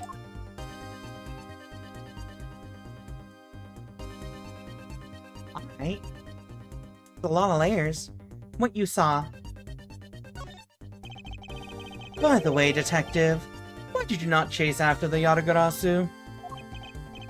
I did, but, well, this embassy is huge, sir. I got separated from the other staff members I was with, and I was lost for a while there. Hold it! Hold it! You didn't even memorize the layout of the building you were to guard, Detective! I'll be sure to do that from now on, sir! But you know, it was thanks to me being lost that I was able to come to Kay's rescue. Is that a fact? Yeah! It was when I was lost and wandering around in the 3rd floor hallways, sir. Scream, I headed towards it right away. Oh, that's probably from when I found Mr. Kochin's body. Yeah, I thought it sounded like her, so I got real worried and ran as fast as I could. And it was thanks to Gummy that Miss Shina wasn't able to take me away. He covered for me until you got here, Mr. Edgeworth. Oh, I see. So he can be useful once in a blue moon. Shut the fuck up, he's always useful. Still, it's too bad that Agent Shina got here before I did. I wonder where Agent Shina was before you found her here. Just before I got to this room, I saw her coming out of the room next door.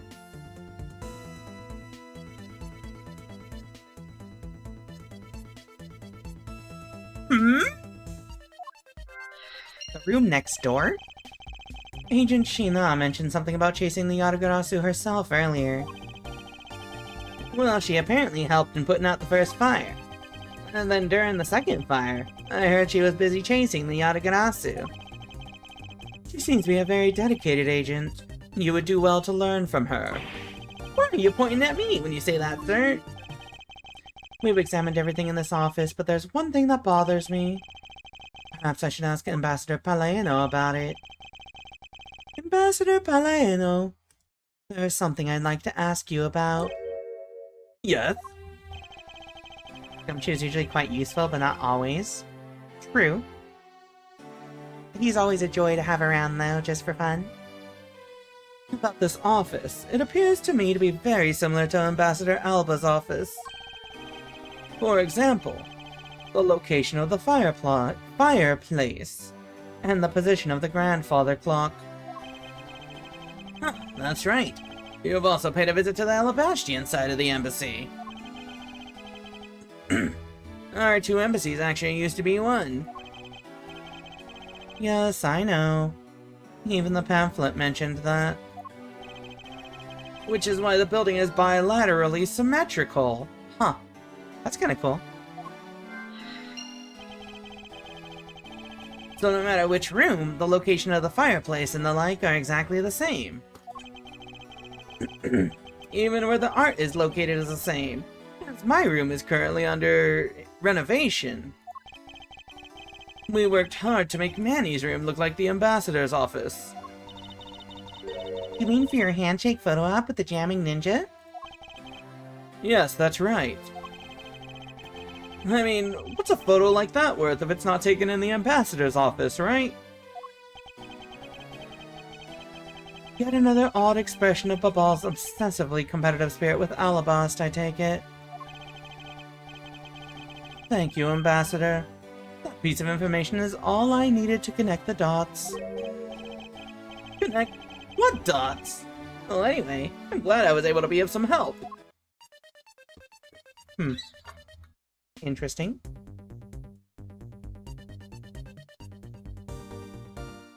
Alright, chat. So.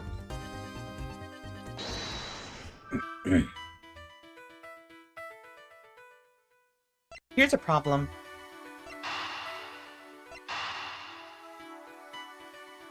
Immediately when they said that she was in the room next door, I thought... Revolving fireplace?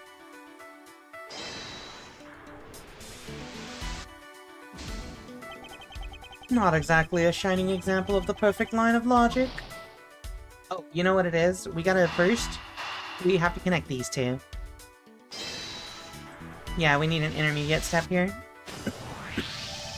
The Alabastian and Babali's sides of the building are symmetrical to each other. As we know that to be a fact, then this room's fireplace may also hide a secret passageway. A secret passageway? In Alabast, the fireplace turned out to have a revolving back wall. A revolving wall? It sounds like something out of a ninja house.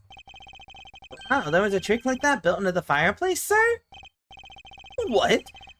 This embassy holds that kind of secret? There seems to be a lot about this room that you don't know about, Ambassador. I guess it's time to pay the bill for letting Manny do so much work for me. Please, I really want to know about the real Manny and what you know about this room. What are you waiting for, Mr. Edgeworth? Let's get to the bottom of this. Agreed. And my first thought is that it's likely the killer used the revolving fireplace. It looks just like another fireplace though, doesn't it? So, it looks like just another fireplace though, doesn't it? So, how do you turn it again? In Alabast, I had to push where the X was on the far wall of the fireplace. Oh, I see an X back there, sir. Let's see what happens when I push it. Hold it! Hold it! Ah, you scared me, sir! There's something about this fireplace that lies in contradiction to the facts. Huh? We found an X where you thought there'd be one, right? We did, but that's not what I was referring to. Something is missing from this scene. What does this contradiction mean for us? I won't rest until I've inspected every suspicious-looking nook and cranny. Do we have a picture of the other fireplace?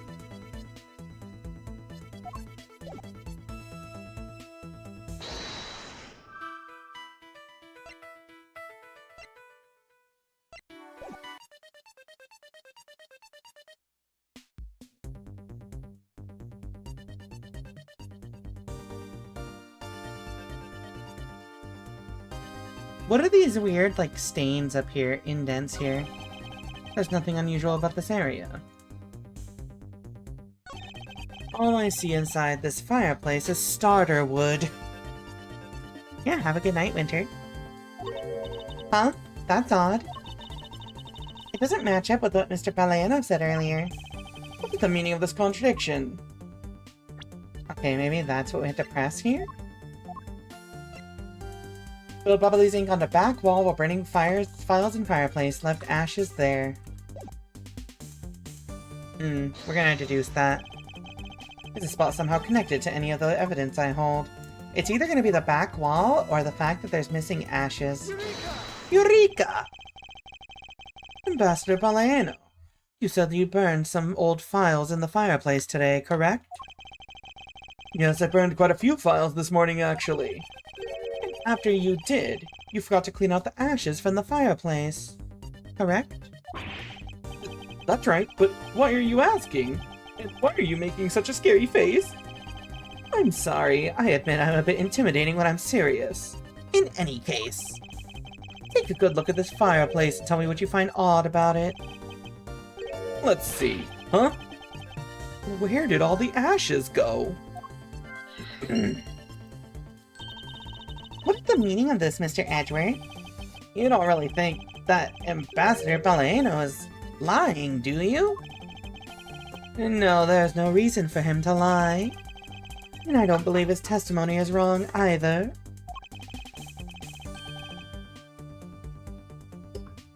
Sorry, I gotta drink.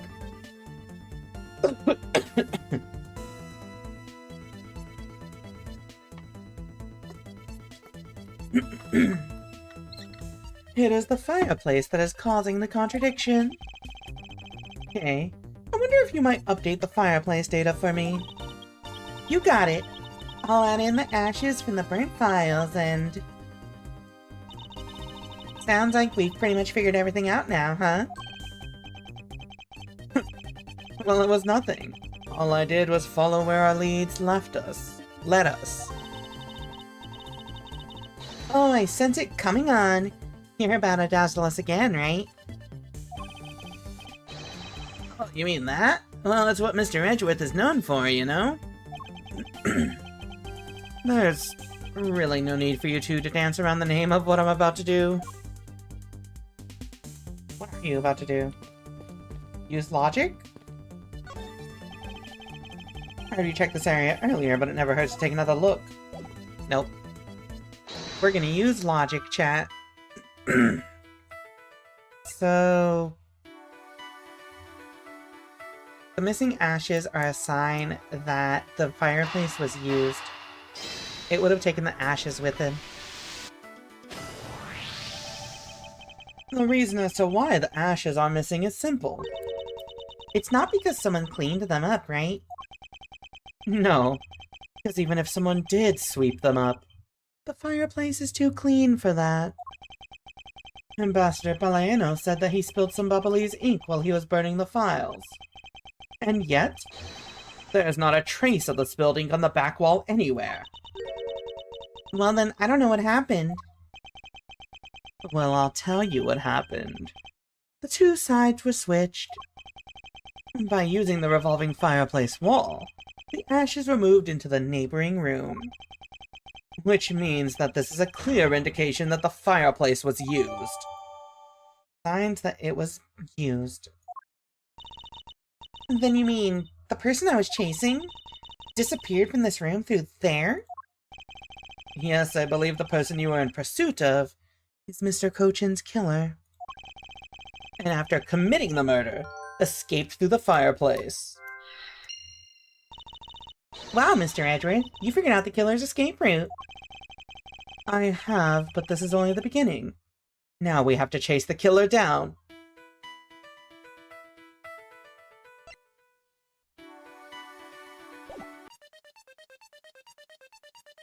Are you telling me Sheena's? Are we implying Sheena did it?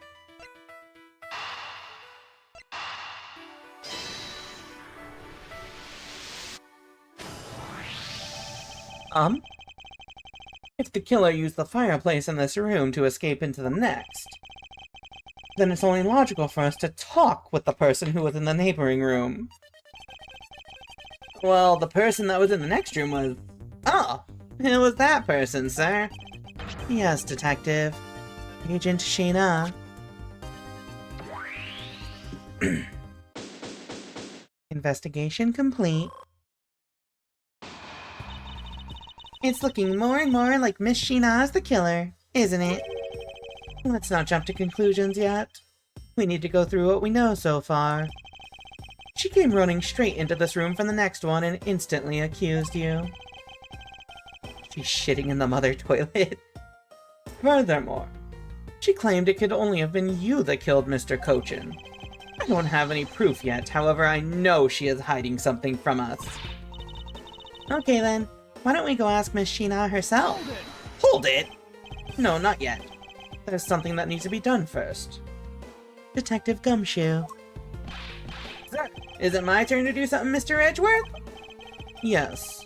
I have a two-part special assignment for you. First, I need you to run a handwriting analysis on Damask 2's note. Okay, I'll get the lab boys on that right away. Second, I want you to see if you can fit through the revolving fireplace wall. Wait, right now, sir? No, next decade. Of course now! We need to test our hypothesis first, don't we? Go on, Gummy. You can do it. Alright, I'm gonna do this like a real man. Here I go, through the fireplace and back. You shouldn't need to psych yourself up that much for such a simple task, Detective. Wow! The wall inside the fireplace really did turn. That's so neat. Now, I want to try going through there too. There really is a secret passageway through there. I had no idea. Wait, this song kind of fucks, actually. It would appear that the ash really was pushed into the other room. Furthermore, the Bobbly's ink you spilled, Ambassador, is there on the back wall. Okay, here I go, sir. Hold it! Detective, I'd like you to go through there under the same conditions as the killer. But there's all that ash and stuff. Did she like the Edgeworth Games Phoenix Wright games more? Huh?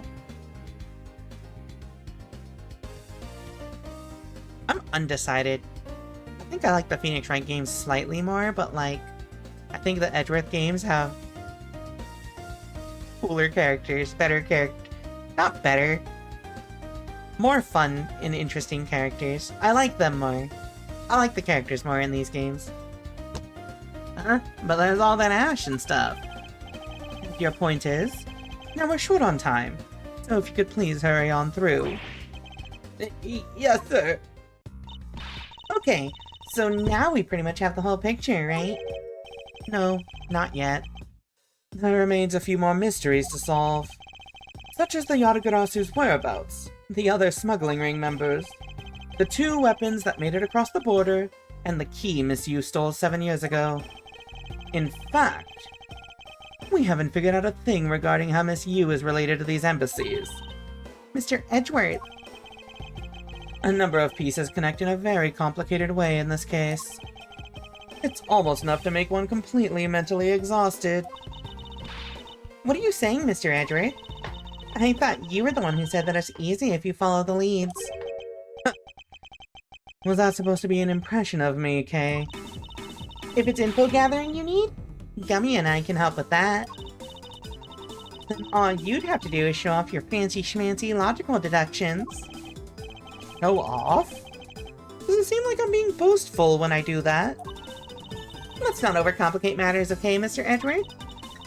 We've been so focused like a laser, only what seems strange and out of place. It's no wonder nothing's clicked and we haven't unlocked anything yet.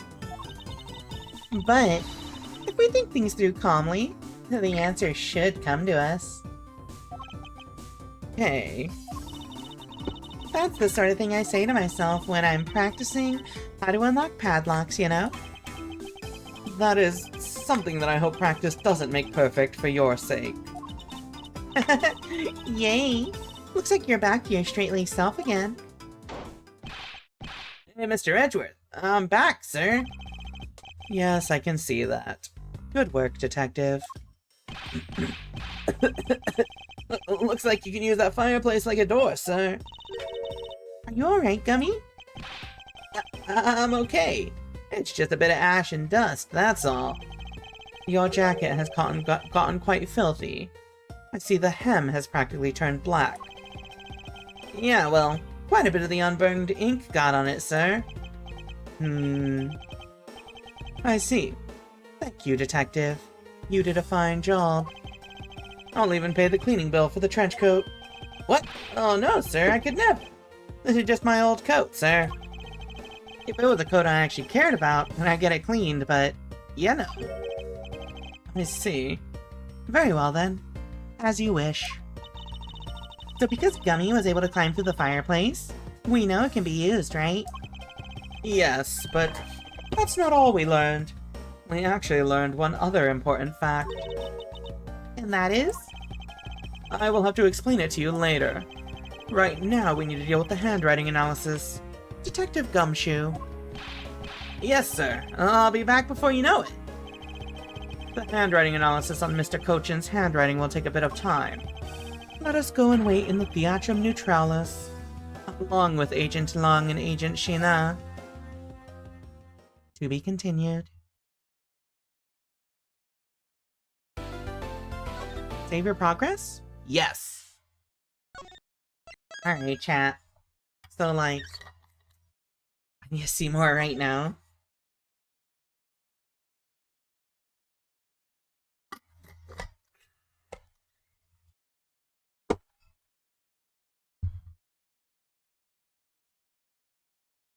See, when y'all give me that face and you say that, oh, we gotta continue. March 14th, 11:33 p.m. Theatrum Neutralis. Lobby.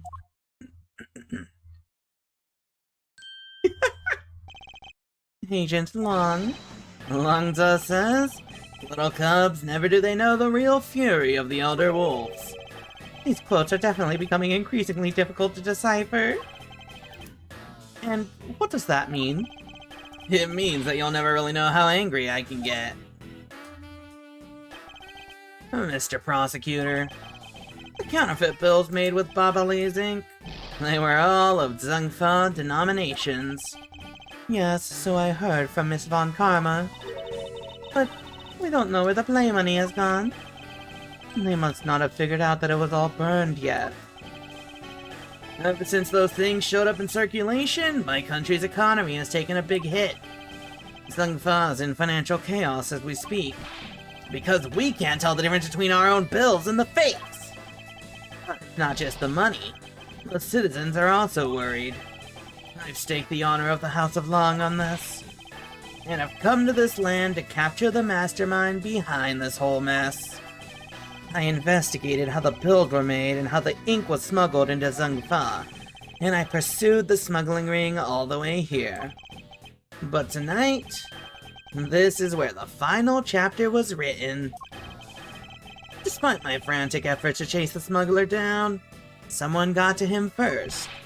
And now I'm called to return home without a single answer! Agent Long, Don't start. It's not your fault. It's not anyone's fault, Mr. Prosecutor. Ambassador Alba, I'm sorry for all the trouble tonight. Oh, no. It is I who should apologize. It was all because I was not strong enough. If only I was able to think of a better solution. Porcus, you fool! Curse your empty brain! Ha!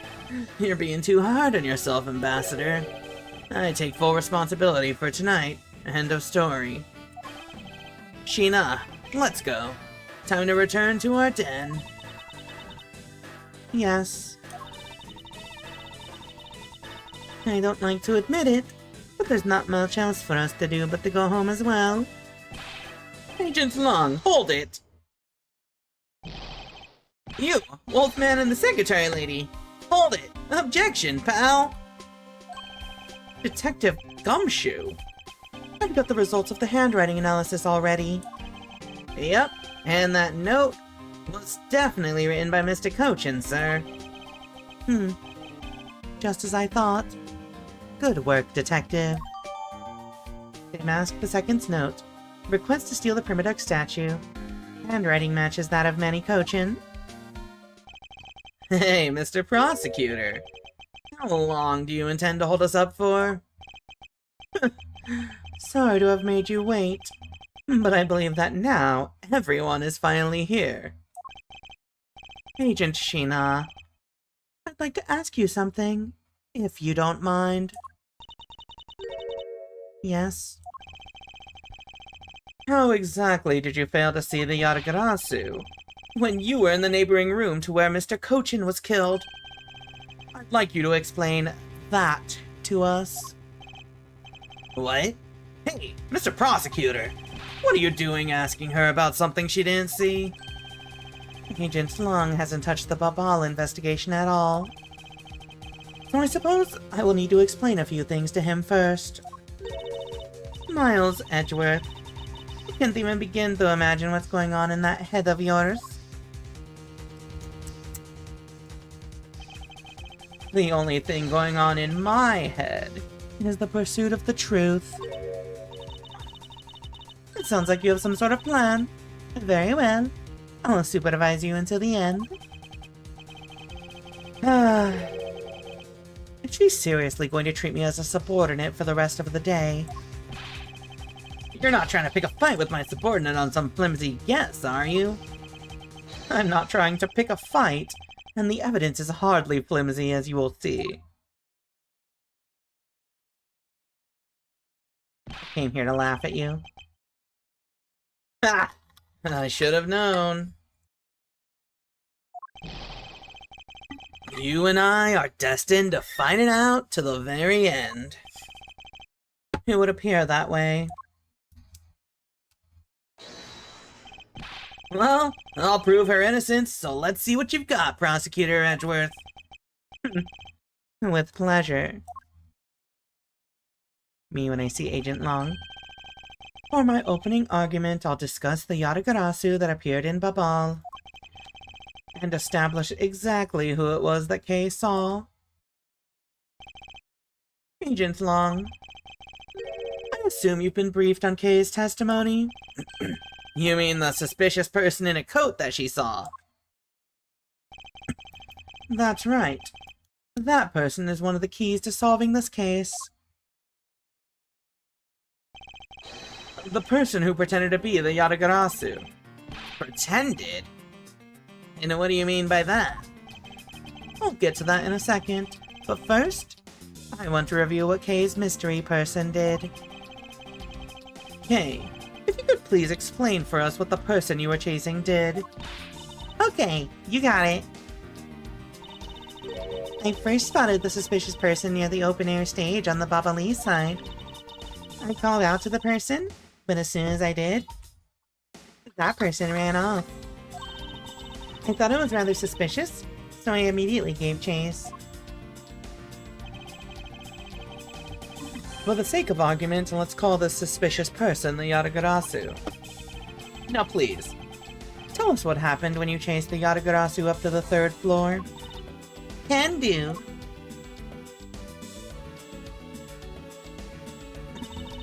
I chased the Yatagarasu all the way up to the 3rd floor of the Babalee's embassy. It was a pretty straight chase down the hallway until the sudden turn.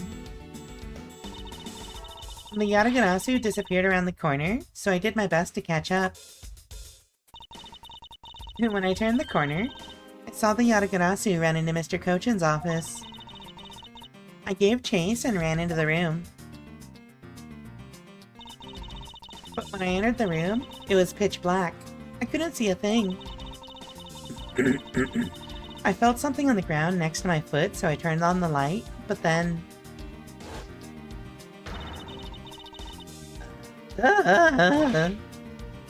Who's there? By the time I turned on the lights, the Yatagarasu had disappeared. When Kay entered the room, the person she was chasing was already gone. Why do you suppose that was, Agent Long? What do you mean, why do you suppose? Isn't it obvious? The person slipped out through the door behind the girl under the cover of darkness. Objection! Sorry, but I know for a fact that the person didn't escape through that door. Huh? And how do you know that with such certainty? That's easy. If the Yatagarasu had left through that door, they would have run right into this person. I think that was Gumshoe, right? Take that! Take that. This is who the suspicious person would have ran into. Huh? Hey, Mr. Prosecutor. Are you sure you're not losing it? I haven't lost anything, and certainly not my mind. Oh, no, that's right. You're supposed to have run into Sheena. Maybe not, but you definitely have the wrong person. Or maybe you're just terrible with not only logic, but names as well. What? You didn't need to add insult to injury. Think, Miles. Recall the circumstances around Kay's near arrest. There was someone right next to Mr. Cochin's office investigating at the time. It would have been Sheena. Where is she? There she is. Take that! Take that. Your answer is Sheena? Yes. Just let's consider what would have happened if the Yatagarasu had used the door. When Kay screamed upon discovering Mr. Cochin's body, the Yatagarasu would have run right into Agent Sheena, who was in the next room over. Agent Sheena, would you mind telling us if you saw the suspicious person in question? No, I didn't see anyone. You see? Therefore, the Yatagarasu— Not so fast! It just means that the creep slipped out before Sheena made it out into the hallway. Objection! I doubt that, as there was another person in the hallway. A certain detective. Detective Gumshoe, where were you exactly at that time? Me, sir? Well, when I heard Kay scream, I ran towards Mr. Cochin's office from the opposite direction of Agent Sheena, sir. So, Agent Long, can you explain how someone could have eluded both of them? Even you must concede that under these circumstances, the door was not a viable route. Ooh. Way to go, Mr. Edward. You nailed him with just an explanation of what happened. Yes. I've eliminated one of the possible escape routes from that room. But this is far from over. I need to make Agent Long aware as well of yet another possible escape route the Yatagarasu could have taken.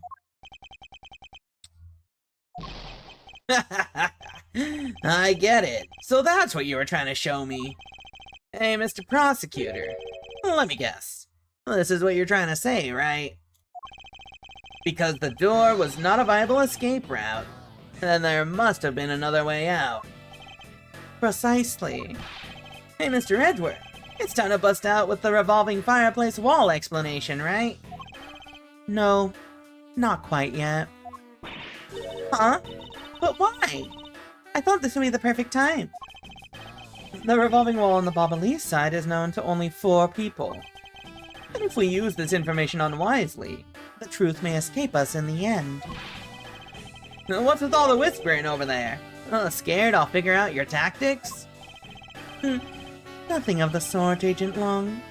Come, let's continue where we left off. That smug, haughty attitude of yours.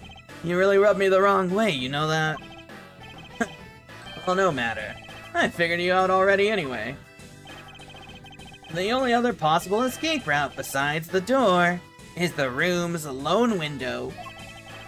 And since an eerie picture of said escape route exists, are you saying that this photo captures the moment of the Yatagarasu's escape?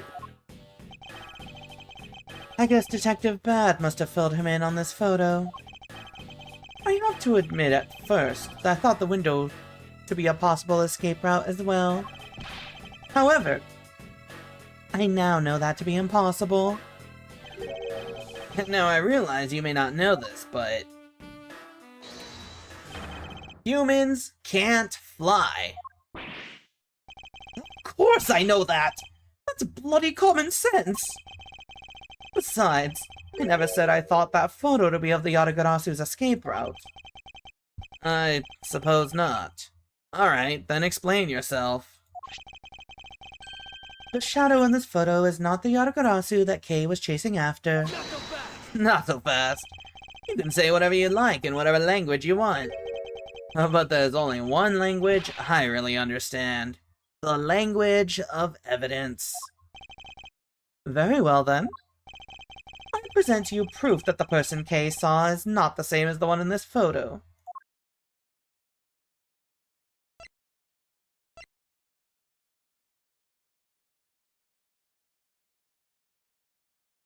Huh?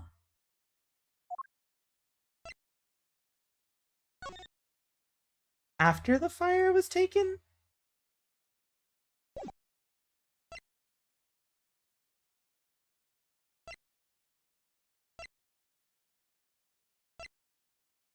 Two fires broke out in Bapal today. So the first fire occurred during Jam and Ninja shows. It occurred on the 4th and 5th floors, and it took until the end of the show to put the fire out. The second fire occurred after the Jam and Ninja show. The fire occurred on the 3rd floor, and Mr. Cochin's office caught fire during this. So that picture had to have been taken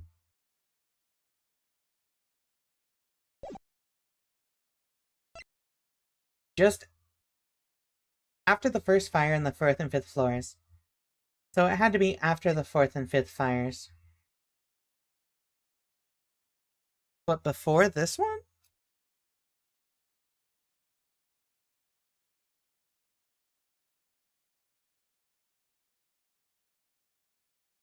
Yeah. Because if it was taken after the first one, it wouldn't have been taken by the second one. But Kei didn't show up in the office until after the second fire was done. Take that. Let me explain to you precisely why the shadow in this photo is not the Yatagarasu Kei saw.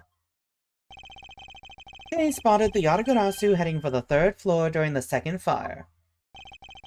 However, the photo in question was taken just after the first fire. No. Yeah, way to go. That's twice you've bit him in the butt now. Not so fast. Done yet? You still have to explain what that shadow is. And how the Yatagarasu escaped. I don't suppose you can answer both, can you? Regarding the photo, I admit that we don't understand what it means quite yet. Ha! As I thought. However, the Yatagarasu's escape route? And now that I can answer. You can? Well then, Mr. Prosecutor, go on. Enlighten me. Hold it. Even if I explain, you'll try to find some flaw with what I have to say. You were busy heading up the Yellow Bastion investigation, correct? In that case, I doubt you'd have much knowledge about the Baba Lee's side of the case. So wouldn't it be best if the lead on that side, Agent Shina, explained in my stead? Shina is my subordinate. If I don't stick up for her, how can I look her in the eyes and call myself her boss?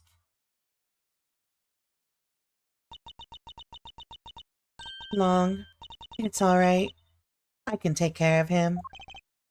Shina. You've shielded me a lot as my boss. But it's time for me to prove my worth. Alright, if you're okay with it, then you have my support. Chat, she is so fucking evil. Look at that smile. She is so fucking evil. Finally, it's down to just Agent Shina and myself. This is where the battle really begins. Now then, what is it you'd like to ask? Let's see. Why don't we start with your movements inside the Baba Lee's embassy? Shina's movements. We'll find out after the ad break. See y'all in a few minutes. Please enjoy some words on stream.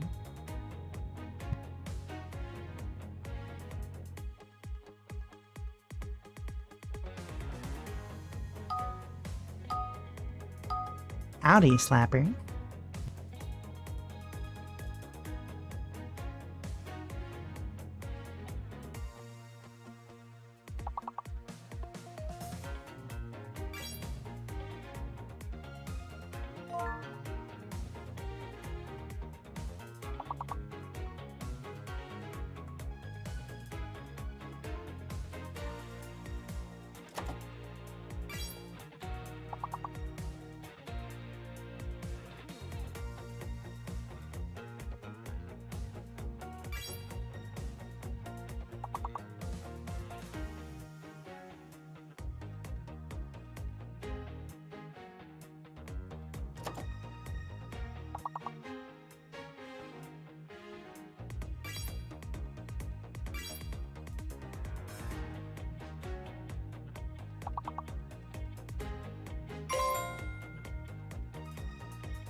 Welcome to the stream metagame phase. Hello, hello, hello.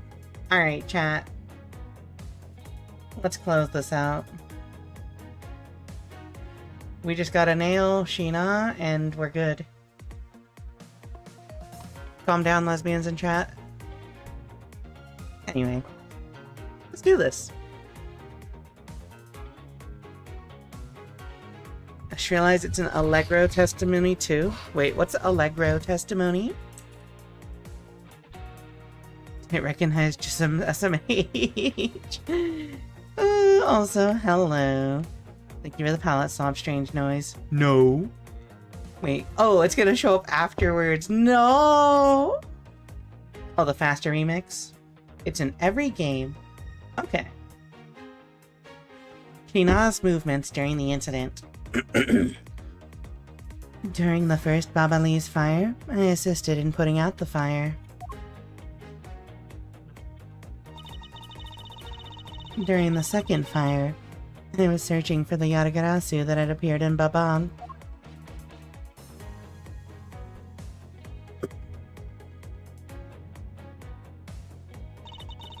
While I was searching, I heard a scream coming from the next room over. Although I was in the next room, I was unable to catch a glimpse of the Yatagarasu. To be honest, I'm actually very skeptical that the girl's Yatagarasu even exists. And that is all I have to say. But I'm not lying when I say I saw the suspicious person run into Mr. Cochin's office. Like I said earlier, I have no intention of retracting my testimony.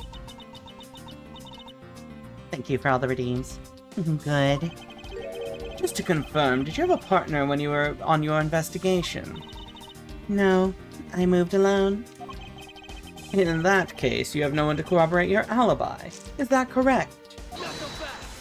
Not so fast. Are you calling her suspicious because she was in a room by herself? How pathetic! And it wasn't when Agent Sheena tried to arrest Kay under the same rationale? And how about when you accused Larry because he was the weapon's owner? Not that it's unexpected for that useless lump to get into such a situation. Although I suppose it's never a good idea to let mistakes go uncorrected. I will make no excuse for what I did in that situation. Then you should apologize right now for making Kay out to be the killer, pal. I'm sorry. Sheena, apologize. I'm sorry. It's really okay. I mean, I'm not under suspicion anymore. Alright, Mr. Edgeworth? Well, I never doubted you. Not for 1 second. And the same goes for me. I believe in Sheena. Then let's put that to the test and see if she is really worthy of your trust. This promises to be interesting. She's so cool, chat. I get it. Sheena's movements. Finished playing through the second game last night. I think it's my favorite AA game. I've heard Investigations 2 is really good. I'm looking forward to it.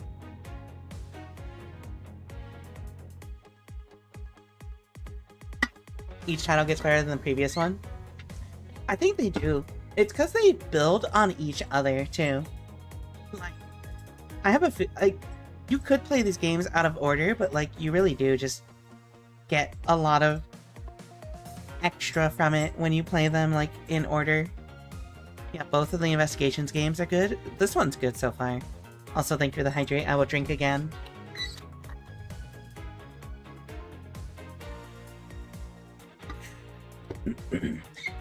Alright, so let's break through her. Let's break this testimony of hers. During the first Baba Lee's fire, I assisted in putting out the fire. During the second fire, I was searching for the Yatagarasu that had appeared in Babang.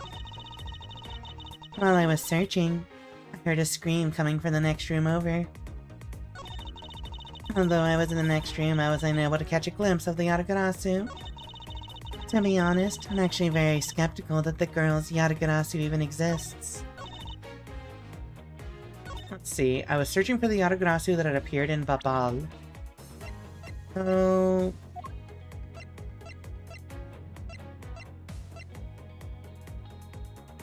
What can we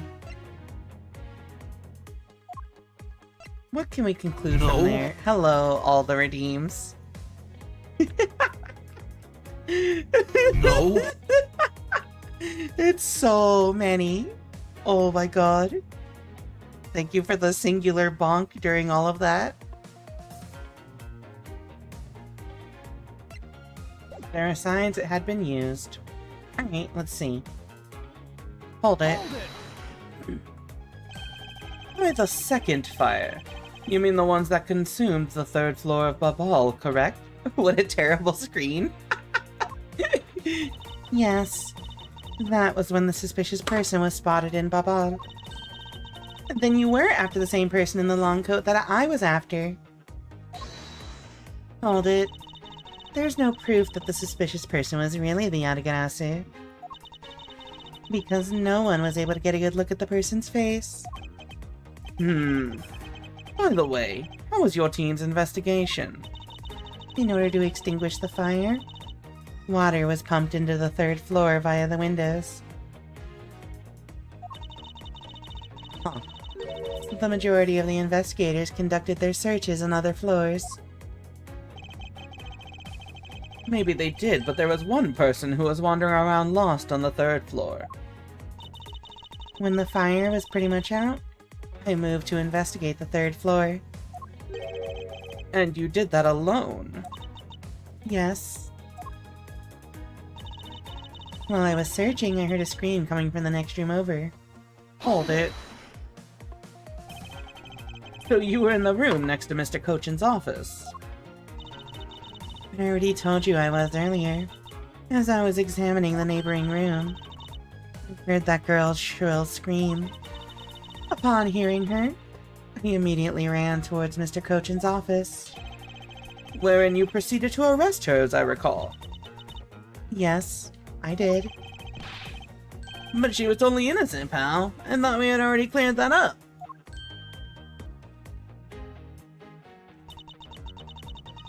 And I thought I had already apologized for my behavior.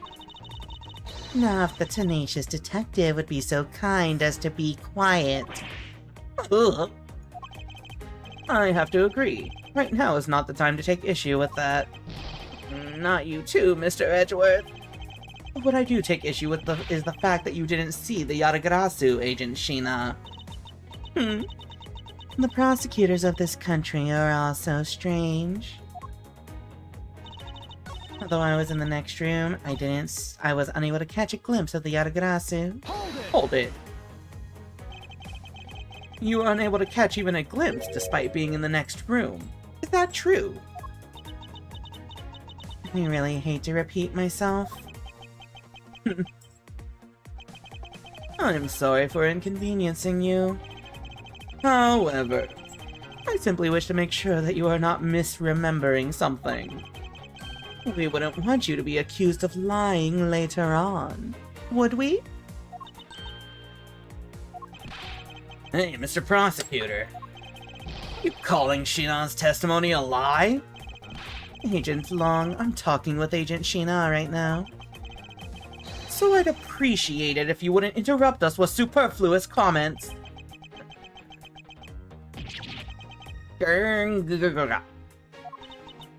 Aw, you know, I feel kinda bad for him. I understand his pain at watching one of his subordinates being accused. However, I cannot turn my eyes from the truth. Long, I'm alright. And as for you, I think you should be focusing your doubts on that girl rather than me. And why is that? To be honest. Oh, whoops. That seems to be a very large flaw in her testimony. Oh, then why don't you show her, using what we found out with Little Thief? Hey, I will in due time. The escape route of the Yatagarasu that Kay was in pursuit of. If it turns out that it really does lead right to Agent Sheena. Then what is it that she's keeping from us right now? Let's see. I heard a scream from next room over.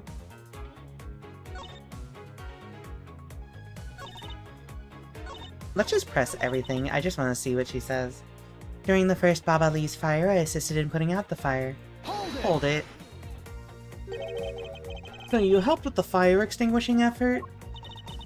I was in charge of the police on the Baba Lee's side, so I helped them with their work. Police doing the job of firemen. You really know how to work people. She sure does.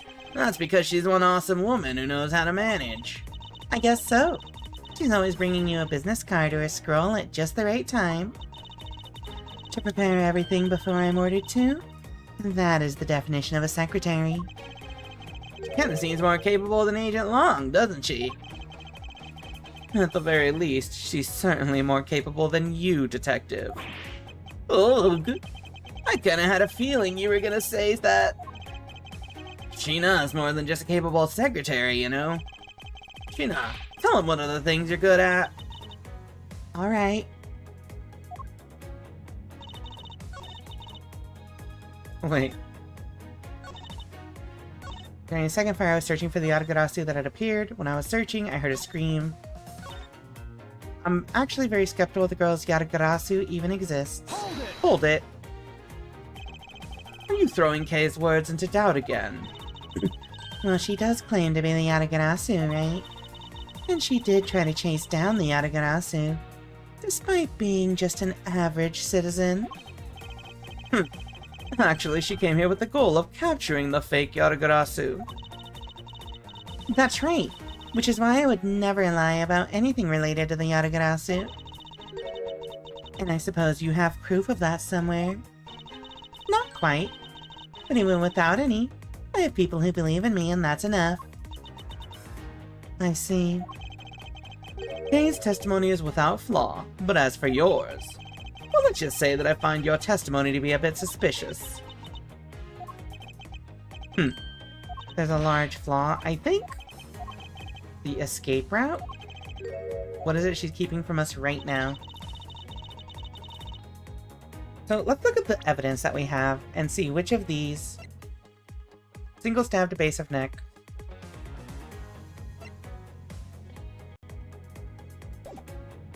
Wait a second.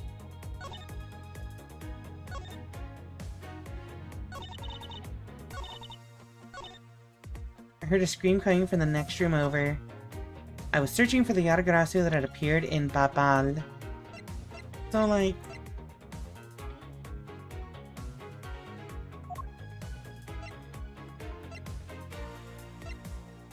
Let's see.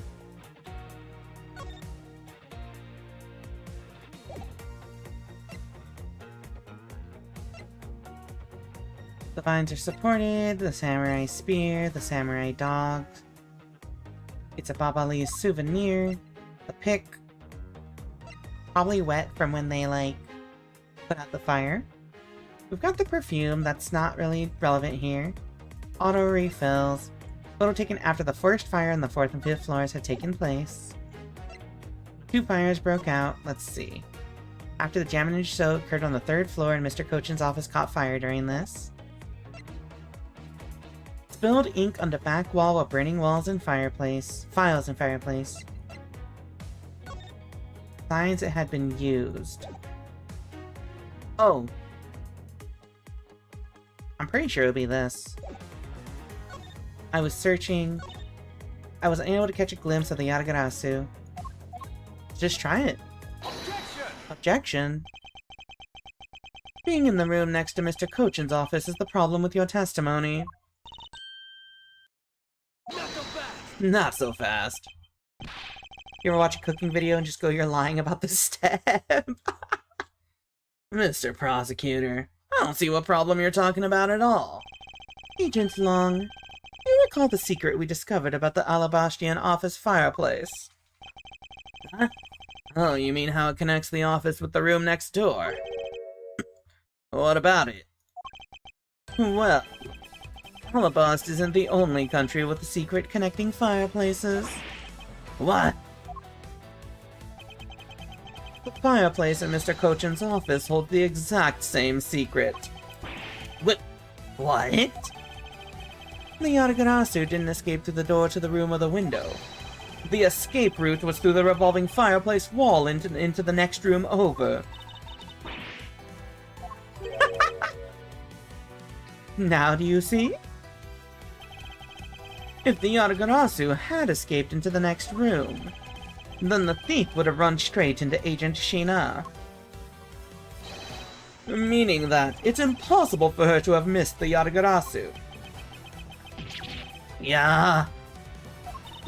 What is the meaning of this, Miles?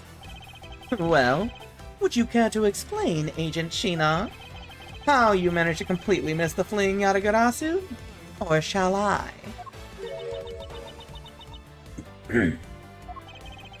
Your claim that you were in the next room was a lie all along, wasn't it?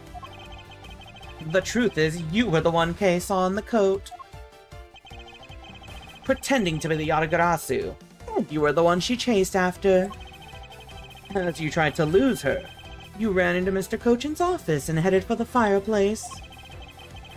Then you shed your coat in the next room, leaving it there to emerge as Agent Shina. After that, you came back around to place Kay under arrest. Does that sound about right? If not, then speak now, or forever hold your peace. How dare you make Kay look like the bad guy when you're the suspicious one, pal?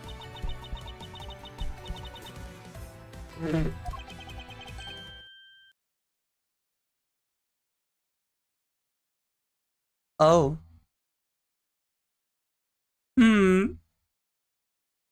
I understand. I understand everything now. Shina?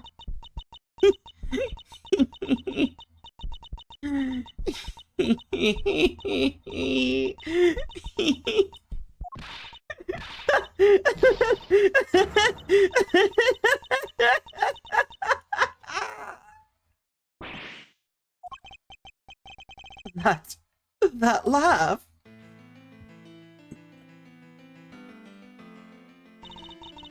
I remember this irritating laugh. I'm getting chills down my spine. It can't be, but it has to be. Mina, what's wrong with you? I'm sorry. It was so funny that I couldn't help but laugh. Funny, you say? Yes, that you would accuse me of being the Yatagarasu. The prosecutors of this country really are all so very strange.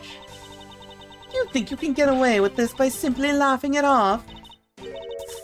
You think I'm taking things too lightly? I think not. It's that prosecutor who is. Look, everything you said earlier is nothing more than mere speculation. The Yatagarasu fled through the fireplace. Do you have any proof to back up your claim? If you don't, then you haven't proven a thing regarding the Yatagarasu's escape route. The tone of voice you're taking with me now has certainly changed. That's because it's been a while since I've had this much fun. I think I'll let loose, and then we can have a real battle of wits. For an agent of Interpol to show me the true power of her mind, it is a great honor. Don't underestimate me. I'm not some foolish broad, you know. I know. And that is why I won't hold anything back either as I answer your question. My question? Here is your proof that the revolving fireplace wall in Babal was used recently. It's, wasn't it this guy's testimony? Yeah. Take that! I'm sorry, but is this really your honest answer to my question? Yes. According to Ambassador Palaeno's testimony, he said that he was burning some documents in the fireplace with Mr. Kochin. Oh? The ashes of what they burned were left in the fireplace, so they should have been there. However, when we went to investigate the room, the ashes weren't there. Hold it. Why is that a problem? Maybe someone cleaned them up. Objection! Unfortunately for you, Ambassador Palaiano said that he forgot to. And so the question remains, why were the ashes missing? The answer is simple. When the Yatagarasu went through the fireplace wall, the ashes were pushed into the next room by the wall as well. The movement of the ashes that were in Mr. Cochin's office is my proof.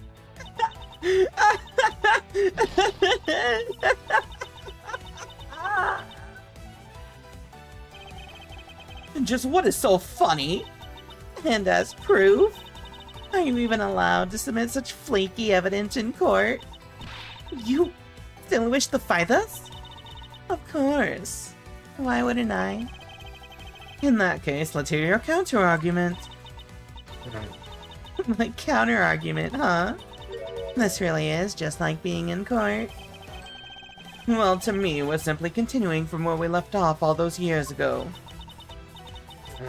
I have no idea what you're talking about.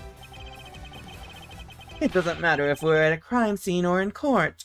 Let's finish this here and now. I suppose.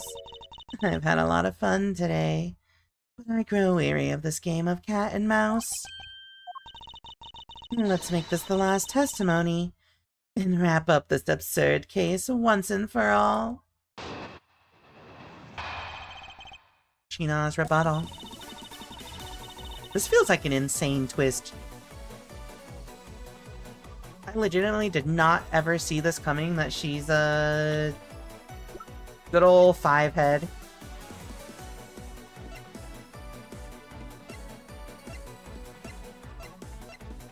They look nothing alike, actually. Maybe they're... They look nothing alike. That's kind of insane. Yeah, I can't believe you had this ruined. I did not see it coming at all.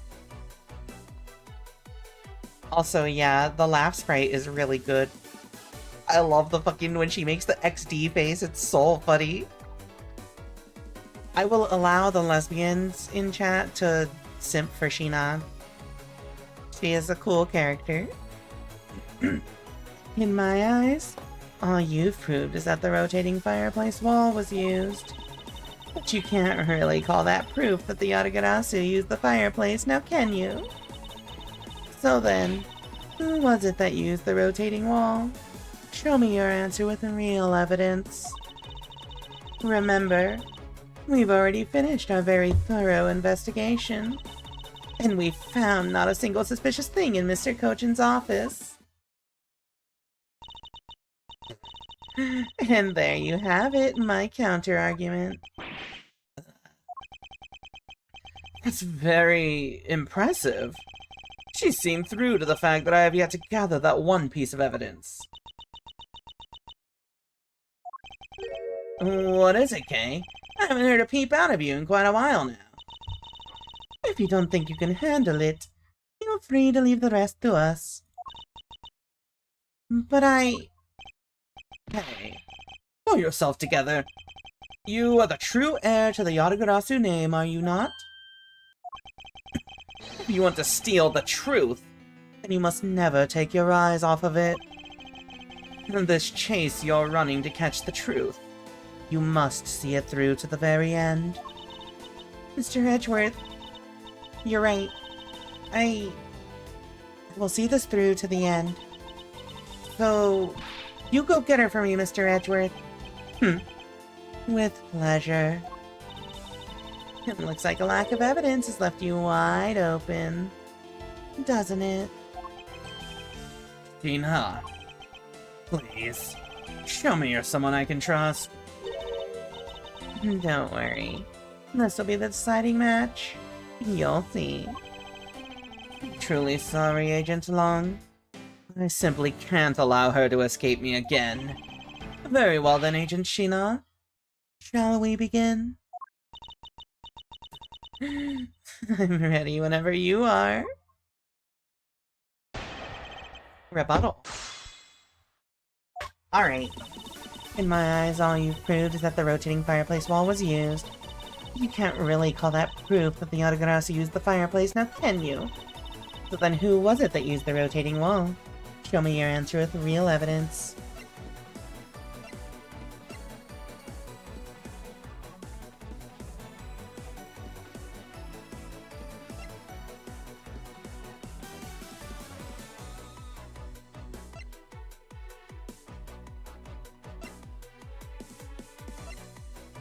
How would we figure that out?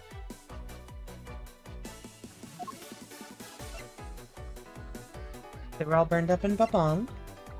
Limited export exhibits use in counterfeiting. Thank you for the Radion. Oops. Yeah, the song is really good. Was used as a weapon, but has been swapped with a fake from Babal. Passion flowers. I still don't know where these passion flowers come into play.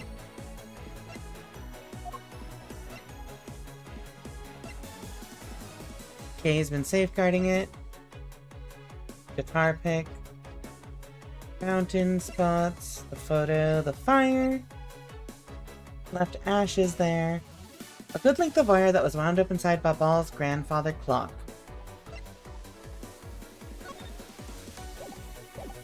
Who was it that used the rotating wall? Show me your answer with real evidence. Remember, we've already finished our very thorough investigation, and we found a single suspicious thing in Mr. Kochin's office. Now wait a second.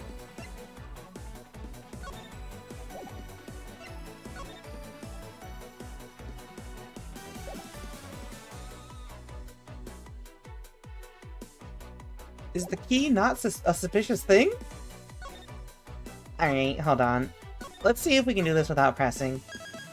I'm just gonna present the key real quick, because that feels really weird to me, but like...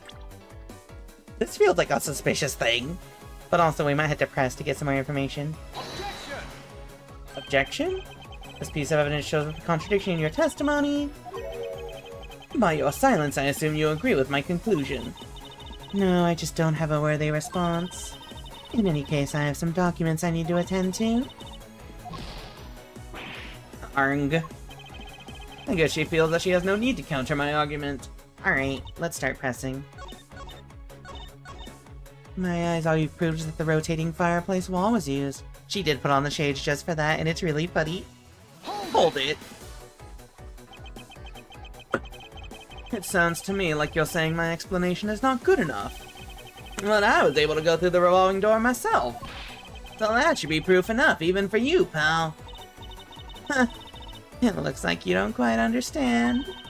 But by your looks, I can guess you're not all that learned. Ouch! Talk about rude. You should watch what you say, pal. Sadly, I can't say I disagree with her on that one. But you know what I mean, right? You may have proven that the fireplace was used. But you can't really call that the proof that the Yatagarasu used the fireplace. Can you? Hold it. So you want proof that the Yatagarasu was the one who used the fireplace? That's right. Well, do you have any? Hold it. Can you prove that it wasn't the Yatagarasu who used the fireplace? I don't need to prove anything to you. Objection! Hold it! Hey, if you could please not steal my line. Sorry. I just couldn't hold it in anymore. But don't fret and leave her to me. All you have to do is sit back and watch. You may seem to have some wiggle room, but without any evidence, it's meaningless. Show me your answer with real evidence. So...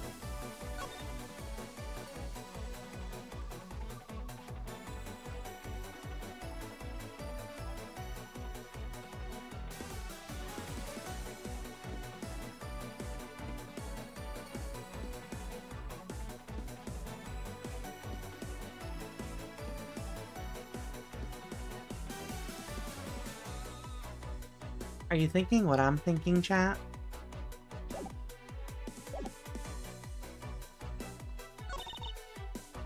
Show me your answer with real evidence. Are you thinking what I'm thinking? Objection!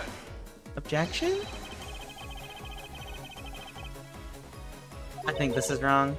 Even you can't talk your way out of the contradiction this evidence points out. I guess not. I knew it. Because I don't need to talk my way out of it. Well, what sort of... I don't like to waste time delving into subjects that don't warrant a need to. Okay, I was mistaken. I thought because he had the ink on his body and he wasn't burnt by the fire, that was a sign that the body was dragged through the rotating fireplace. But, I guess not. I think I was not on the right lead there. Also, hold on, let me fix my captions real quick. Test! Test! Alright, perfect. Now it works again. Who was it that used the rotating wall? Show me your answer with real evidence. Hold it. It's possible that the Yatagarasu left fingerprints inside the fireplace. Hold it. Sorry, but I had the forensics team check that already. All they found were prints belonging to Ambassador Palaiano and Mr. Cochin. Curses. I should have known better than to think the Yatagarasu would have been so careless. But there must be some sort of evidence that we still have yet to find. Haha. I take it you have no further objections? We've already finished our very thorough investigation. So Interpol has finished examining the entire Babalese embassy. Yes. The investigators who weren't allowed into Alabast were incredibly helpful. They all put in great efforts to search for any sign of the Yatagarasu. Objection! And yet, despite all that effort, it appears that they failed to notice the lack of ash in the office fireplace. Furthermore, you were the one who inspected the room next to Mr. Cochin's, correct? I didn't notice the ash there in the fireplace of that room. And for that, I am sorry. Hold it. You apologize, Sheena. As your boss, your mistakes are my mistakes. So allow me to apologize for you. I'm sorry. You know, maybe this guy's not such a bad guy after all. He apologizes for his subordinates and everything. Oh, what a great boss. Are you saying that I don't do anything for my own subordinates? Ah! No, nothing of the sort, sir. You're someone I really respect, sir. Even if you are a bit too strict sometimes. That is only a problem on your end. Wow, way to be super hard on him in response. Am I really too strict on everyone? Anyway, Sheena, you didn't find anything in Mr. Cochin's office, right? That's right. We finished our investigation, and we found not a single suspicious thing in Mr. Cochin's office.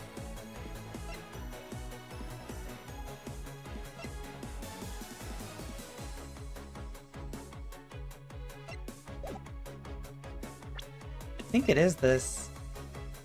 The latest definitely Alabastian was carried across country lines. Miss Franziska, she's right there. But she is being pretty silent, yeah. Let's say real quick. What'd you find hidden in the room? Your mom.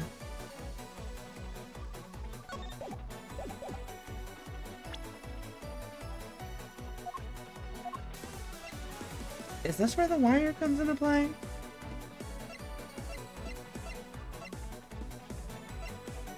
There's like a lot of suspicious things here, is the problem. I think it's one of the knives or the wire. But also, I don't know where the wire comes into play other than here, so like... Objection! Objection? Okay. Well, you say that you and your agents have finished your thorough investigation. Are you absolutely certain that you didn't overlook anything? Well, aren't we full of ourselves standing there insulting Interpol agents? You better not be insinuating that my men are incompetent, Mr. Prosecutor. I'd never do that.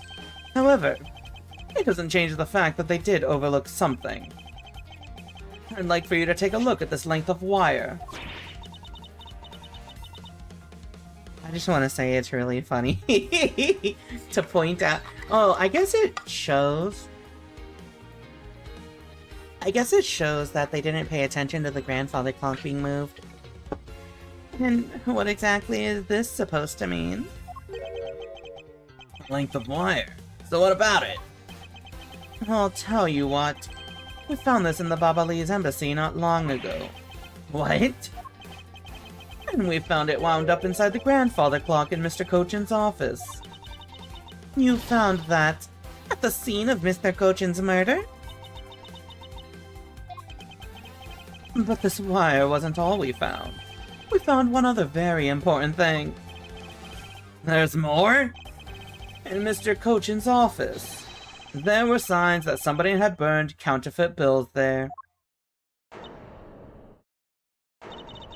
What in the... Yeah.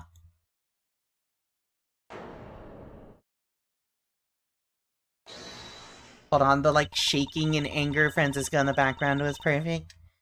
That evidence was something you found out through that girl's machine, right? Hello, Muffin. So what if it was? That's what I thought. But unfortunately for you, recreation made by a machine is hardly concrete proof. Among the ashes you found in the room, did you happen to find any counterfeit bills? Is that a board game shop? Welcome home. No. You see? So there was nothing in that office. Nothing you can call evidence, anyway. Objection! Objection! I'm sorry, but I seem to have given you the wrong impression. How so? I don't recall saying that I was presenting evidence of any sort. Rather, I was pointing out that your investigation was incomplete. And that this throws doubt on the purity of your investigation into the Yatagarasu. You still suspect me, I see. Alright then. I ask that you point out what part of my investigation is incomplete. The other Interpol agents worked under the command of Agent Shina. And is it not possible that the reason the person K was chasing chose the 3rd floor was because that person knew there would be no other agents on the floor? Furthermore, we've come to see that Agent Shina was only pretending to be investigating the Yatagarasu, to the point of arresting K. Thank you for the bonks. Hello, Shinakunako, welcome back. In that case, there's one location that no one has yet to inspect. Your team's investigation was incomplete because they failed to inspect this location. I mean,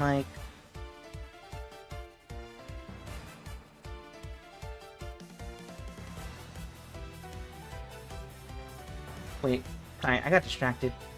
Let's see. The other Interpol agents worked under the command of Shina. It's not possible the reason the person K was chasing chose the 3rd floor because the person knew there'd be no other agents there? We've come to see she was only pretending to be investigating the Yatagarasu. So then if she was pretending, that means that it's this room that wasn't inspected. Take that! The location, Agent Shina, is, of course, the room you claimed to have examined. I believe the room next to Mr. Cochin's office warrants a thorough inspection. Even if you do that, I doubt you'll find anything of use to you there. I will be the one to decide that. Detective Gumshoe. Yes, sir. I'm on it. I'll be right back after I check out that room next to the office. Go, Gumshoe, go.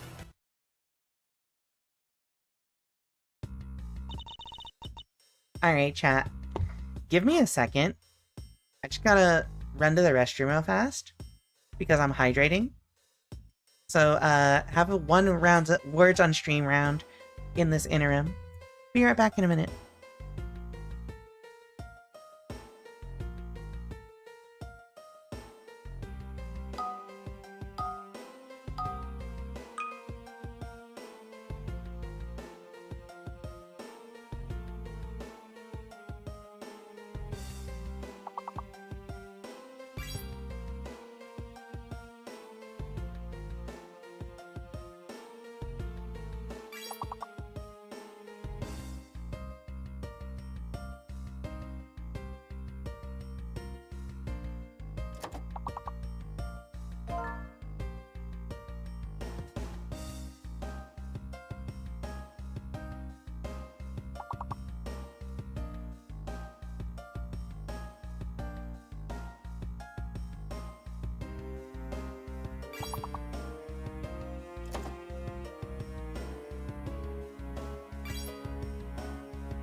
Peen.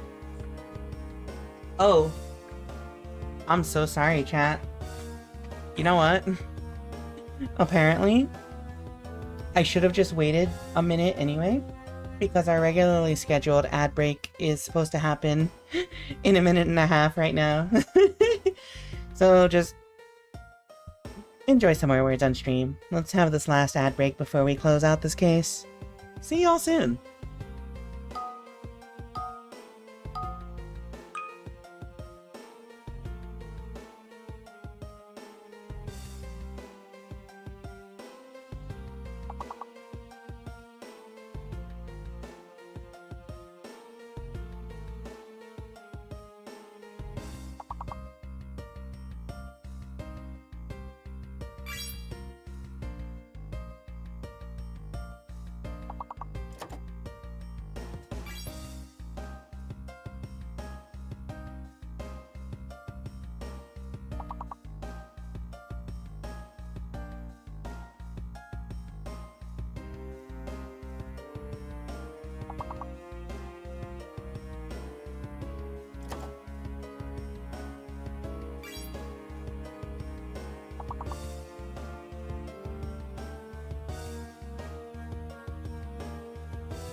easy.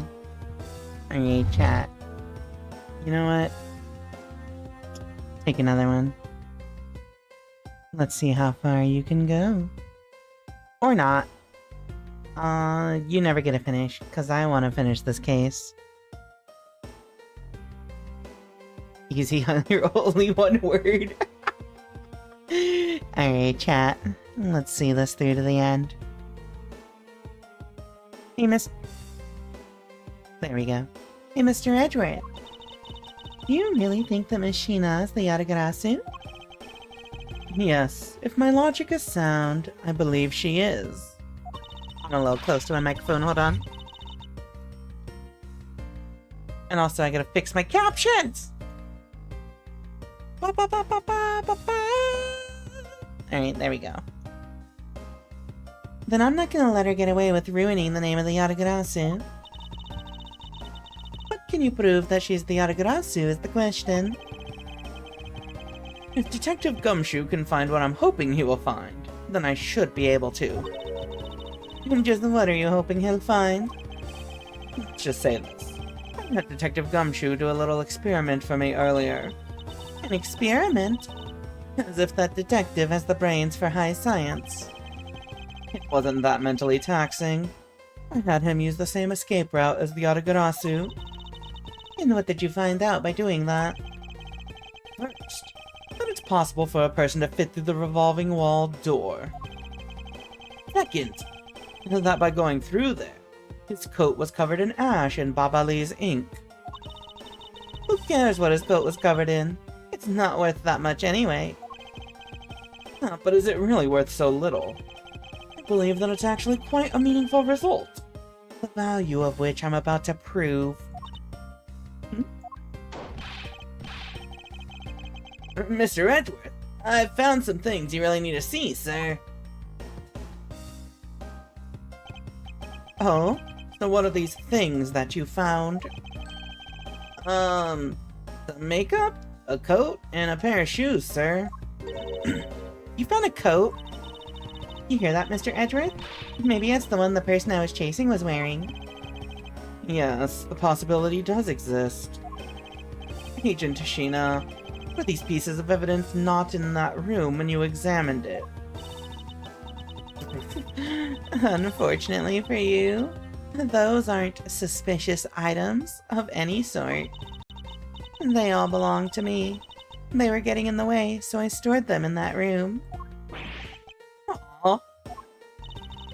Thank you for bringing them to me. It saves me a trip. May I have them back now? Hold it! Hold it! These items the detective brought back are incredibly significant. I request that we be allowed to examine them. Hold it.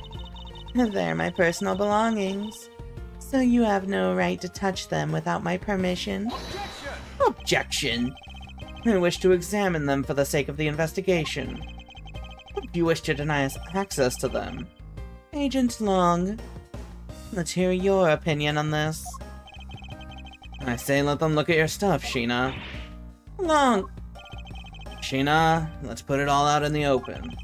If you're really innocent, then you have nothing to worry about, right? I guess so. Alright. Go ahead and examine whatever you'd like. After all, I have nothing to hide. Good. Now let us begin. Which of Agent Sheena's belongings are you gonna examine, sir? I think it's obviously gonna be the coat. Let's examine the coat. Yes, sir. It appears you managed to stain your coat rather badly. Agent Sheena. The Yatagarasu that Kay saw was wearing a coat. And I'm beginning to wonder if the stain wasn't created when you went through the fireplace. No, you have it wrong. That soot probably got on my coat when I was helping the police put out the fire. And what about this dark substance around the hem of your coat? Oh, I didn't realize that the hem was that dirty. I'm sure it's just some water mixed with soot from when I was helping with the fire. I don't think so. You think you can get away with such a transparent lie? Yeah, don't lie to us, pal. This is the same pattern of dirt that got on my coat when I went through the fireplace. Hold it. Your words ring hollow in the absence of evidence, you know. So, unless you can prove that the dirt on my coat is from the fireplace, which I can. How? You did a great job, Detective Gumshoe. Huh? Me, sir? What did I do? This coat. This is exactly the piece of evidence I was searching for. I had been hoping to find the coat that the person Kay saw was wearing. And thanks to you, we proved that going through the fireplace was solely a coat. I don't quite get what you're saying, but I'm happy for the praise, sir. All that remains is for us to show what the dark substance on the coat hem is. Oh, and you think you can do that? Of course I can. This is the dark substance that sullied the hem of this coat. Obviously it's the ink. Even matches the color. Take that! But Papa Lee's ink? Yeah. This is what will prove that the coat went through the fireplace. According to Ambassador Valleano, he burned some files in the fireplace this morning. You told us about that already, so I don't really see the point in mentioning it again. My point is that he spilled some ink onto the back wall of the fireplace at that time. If the dark substance on this coat turns out to be Baba Lee's ink, it would prove that you and this coat went through the revolving fireplace wall.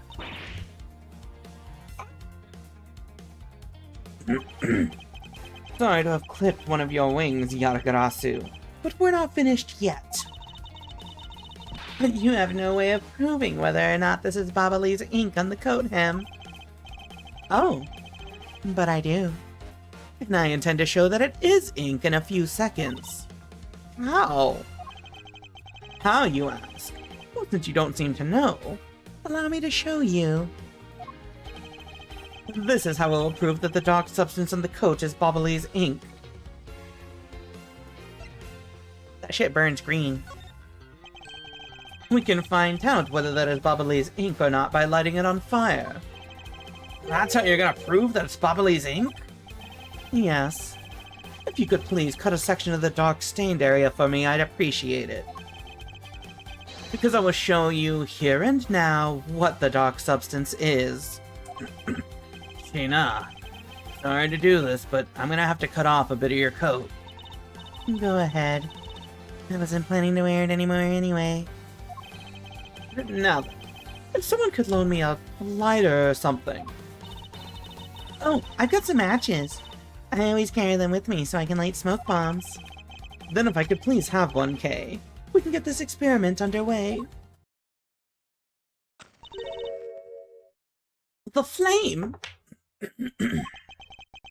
It's the same color as the flames wit crystal oil produces, which means Baba Lee's ink is a product of wit crystal oil, and when lit, the ink produces a green flame. I believe the time has come to clip the Yatagarasu's other wing. Miss Sheena, you're the fake Yatagarasu. The one who killed my father! It's about time you came clean, Agent Sheena. Or should I say, Callisto you. Hold it. Hey, Mr. Prosecutor, you're not serious, are you? Do I look like the joking type to you? Callisto you? I've never heard that name before in my life. That manner of speaking and that attitude, you haven't changed a bit in 7 years. You're the defense attorney that killed Mr. Faraday and then tried to frame me for it. Oh, really? And you have proof? You insist that I am this Callisto you woman, but you can't prove it. If you have no proof, I'm afraid you won't be able to lay a single finger on me. Objection! The raven is a very unique bird, one that flies by the darkness of night. However, the light of dawn has arrived, and it will reveal your true, ugly form to the world. Hold it. Enough poetry. I want to see some evidence. You really have something that can prove that she is Callisto you? I do.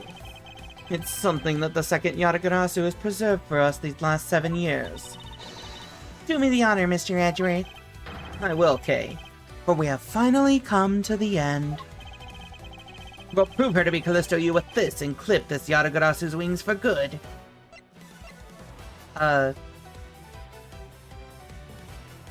No? Is it? She said she preserved it. Is it the perfume? How does this prove it, though? But also, there's literally no other place we would really need this. Take that. This perfume. This will prove you to be Callisto you. It will? He has preserved it perfectly for us. Surely you remember this bottle. Prove it by stabbing her? When they poorly hide their habits in their alt account? This is literally what's going on, yeah. This belonged to Miss Yu just before she disappeared 7 years ago. Naturally. This means that a few of her fingerprints are on here as well. This is that bottle of perfume you spilled, which I have preserved ever since. I heard from my father, Bern Faraday, that if stored under the right conditions, a fingerprint can be reserved for decades. What the fuck? Which means that your fingerprints are still on here. Every last one. We can clear everything up if we were to compare the prints on this to your own. Now come, Agent Shina. Will you submit yourself to a fingerprint test?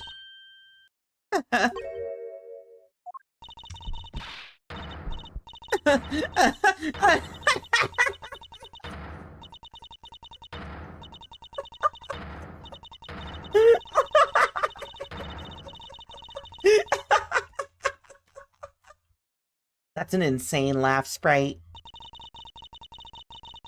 It looks like you've seen right through me yet again. You're sending the biggest chill down my spine, Edgeworth. Callisto, you! So you've shown your true face at last. It's feeling of thrill. It's even greater than that time 7 years ago. Did I miss a really funny joke? Yeah, you did. You'll never know. Shina, you're... Long. I really enjoyed our days together. You're an insanely strong, nice, kind-hearted idiot of a man. So you were a spy all along. A mole sent by the smuggling ring I've been chasing after. Someone who has been feeding them intel on Interpol all this time? Very good. Maybe you're not as big of an idiot as I thought. Callisto, you. The woman who killed my father 7 years ago. You're her, aren't you? The fake Yatagarasu. That's right. Callisto, you. That's just one of my many names. But even that is just a facade. Good evening, ladies and gentlemen. I am the great thief, Yatagarasu. Callisto, you. This time you won't escape, for this is the end of the road for you. Now come along quietly. You know, you're the one who left the strongest impression on me, Kay Faraday. And had you not used the Yatagarasu's gadgets, I might have never known who you were. But here you are, being a thorn in my side, just like your father always was. Kay, don't! I'll never forgive you for what you did to my father. You really are just like him. Mr. Faraday, too, possessed such laughable honesty.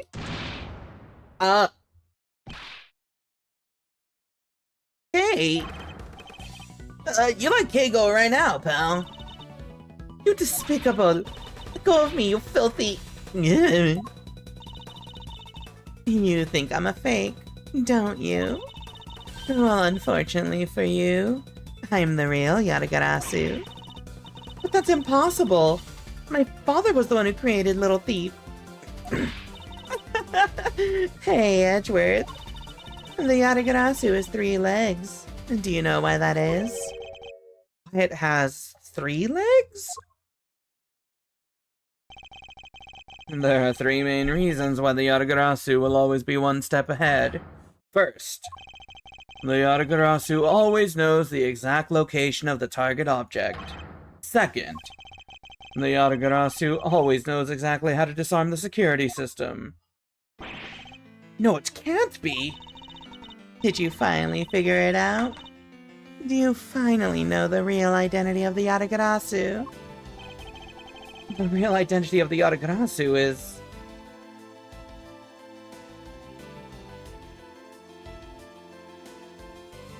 If having a 3rd leg... Sorry. If having a 3rd leg is tantamount to...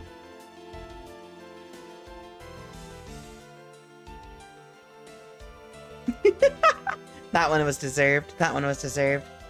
It's not...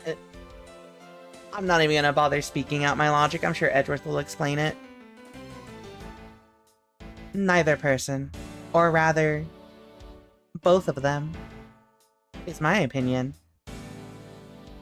Or maybe it's 3 people. Neither person. The real identity of the Yatagarasu is neither Burn Faraday nor Callisto Yu. But by the same token, they are also both the real Yatagarasu. How very perceptive of you. No way! A single person known as the Great Thief Yatagarasu never existed. Mr. Edgeworth! No, I refuse to believe this! Yatagarasu is known to have 3 special skills. Skill number 1. The Yatagarasu always knows the exact location of the target object. And a lawyer would have the opportunity to learn the layout of client corporations. Skill number 2. The Yatagarasu always knows exactly how to disarm the security system. And a good prosecutor would be well versed in the ways of a criminal. And skill number 3. The Yatagarasu doesn't leave a single shred of evidence behind. Ever.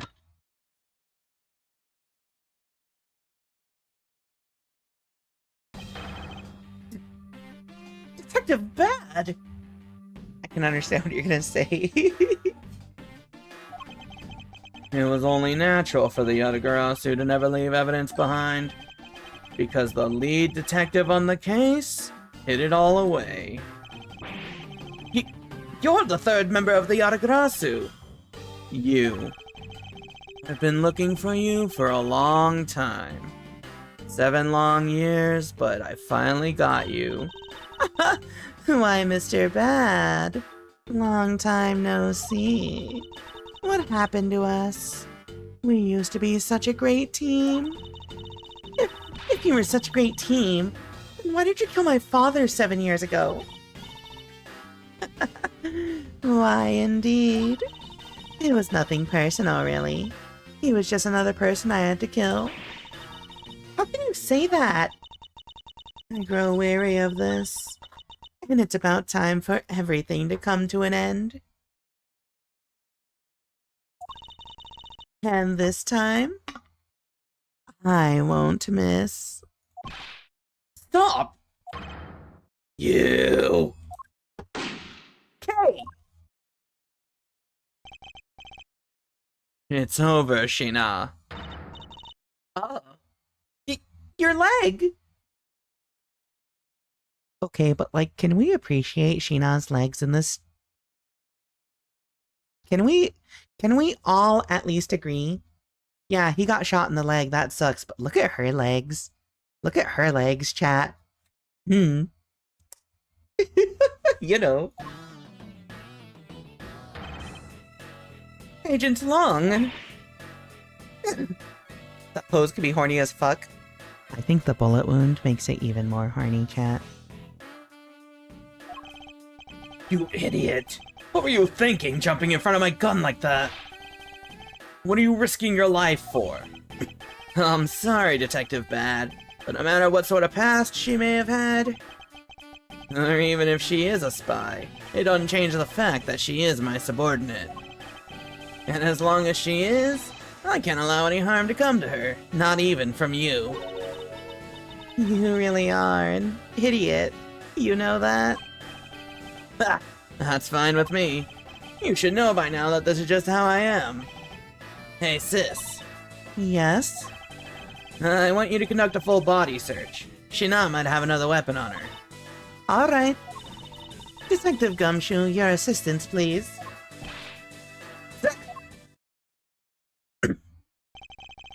Hey, I found something. That's where the other blade is. Yeah, Long is so cool. Long's been shot. This isn't about him. It's not. Yeah, Detective Long is like my favorite character in this game, I think, at this point. What is this, sir? It looks like the blade of a knife, but it doesn't have a handle. This is a great find, Detective. It is, sir? Let's try pairing up this blade with this handle. Take that! Take that. I believe this blade actually belongs with the handle that was on the murder weapon. Hey, they fit together perfectly. This blade must have been taken from the crime scene when the knife handles were switched. I'm gonna go return this Baba Lee's knife now. Alright. I trust that you'll make sure that it is returned to Ambassador Paleno. Baba Lee's knife handle given to Baba Lee's knife handle given to Detective Gumshoe. I believe this makes it perfectly clear who did it, Callisto you.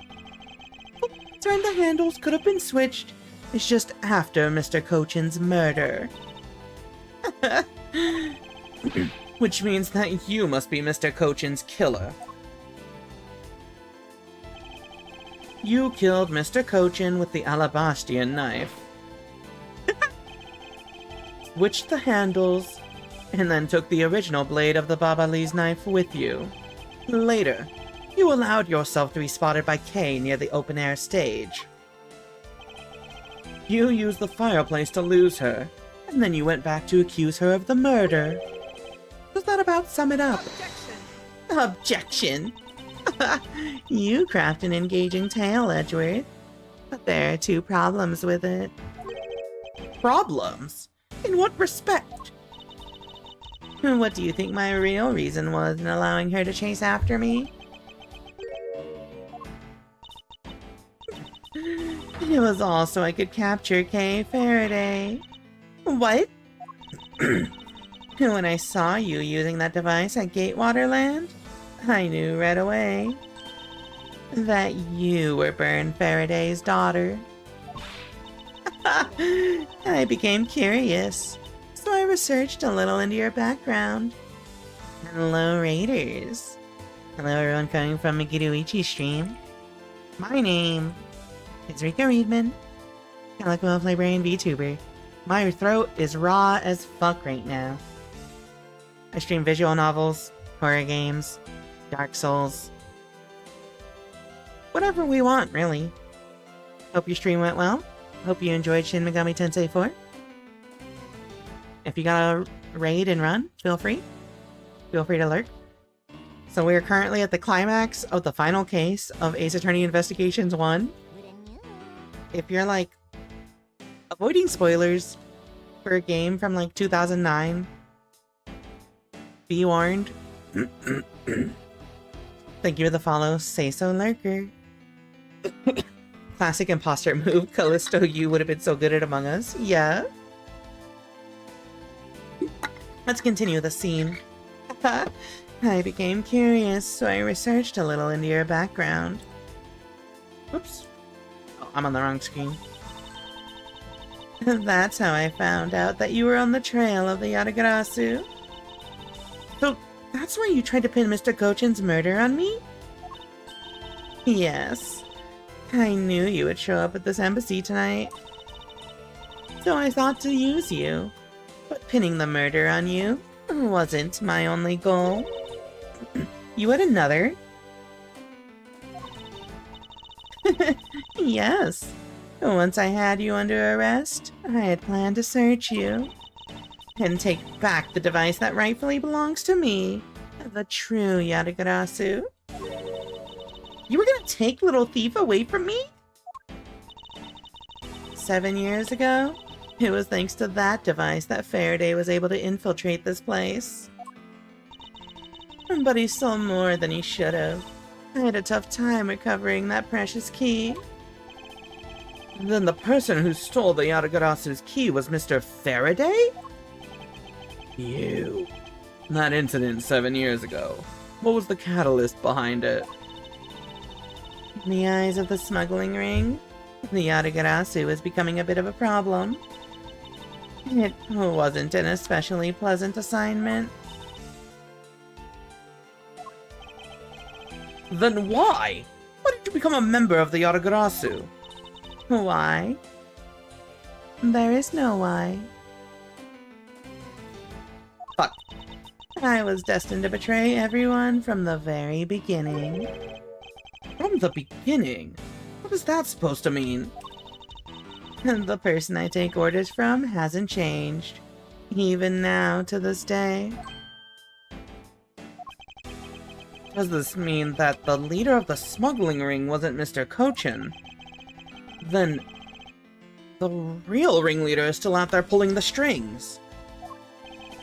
Are you done asking what you need to know? Because if so, we should probably get going. And you're gonna tell me everything you did tonight. Do you understand, Sheena? I guess I should tell you then that I was the one who set the Baba Lee's embassy on fire. And why did you do that? I suppose it was to destroy all evidence of the counterfeit bills. That was what the smuggling ring was trying to do? But then, why start 2 fires? Sorry, but I can't tell you about the ring. It's your job to complete your investigation after all. I've had my fun. Now it's your turn to enjoy the ride. Wait, I mean, Miss Sheena. Yes? When I fell to the floor earlier, these fell at my feet. What about them? They're such pretty hair sticks that I thought, well, that I should return them to you. You can have them. They're of no use to me anymore. If you don't want them, you can always just throw them away. No, I want to keep them. Suit yourself. Oh, that's right. I almost forgot, Edgeworth. About the second problem I had with your story. I didn't kill anyone tonight. What do you mean you didn't kill anyone tonight? What? I'm not saying that as a sore loser. Think of it as a hint, if you will. Mr. Prosecutor! Yes, Agent Long? Mark my words, I'm not done here and I'll be back. And it's got nothing to do with duty or anything, because this has become my personal case. I may have been shot, but I'll show you just how dangerous a wounded wolf can be. His anger appears to have negated the sensation of pain in his injured leg.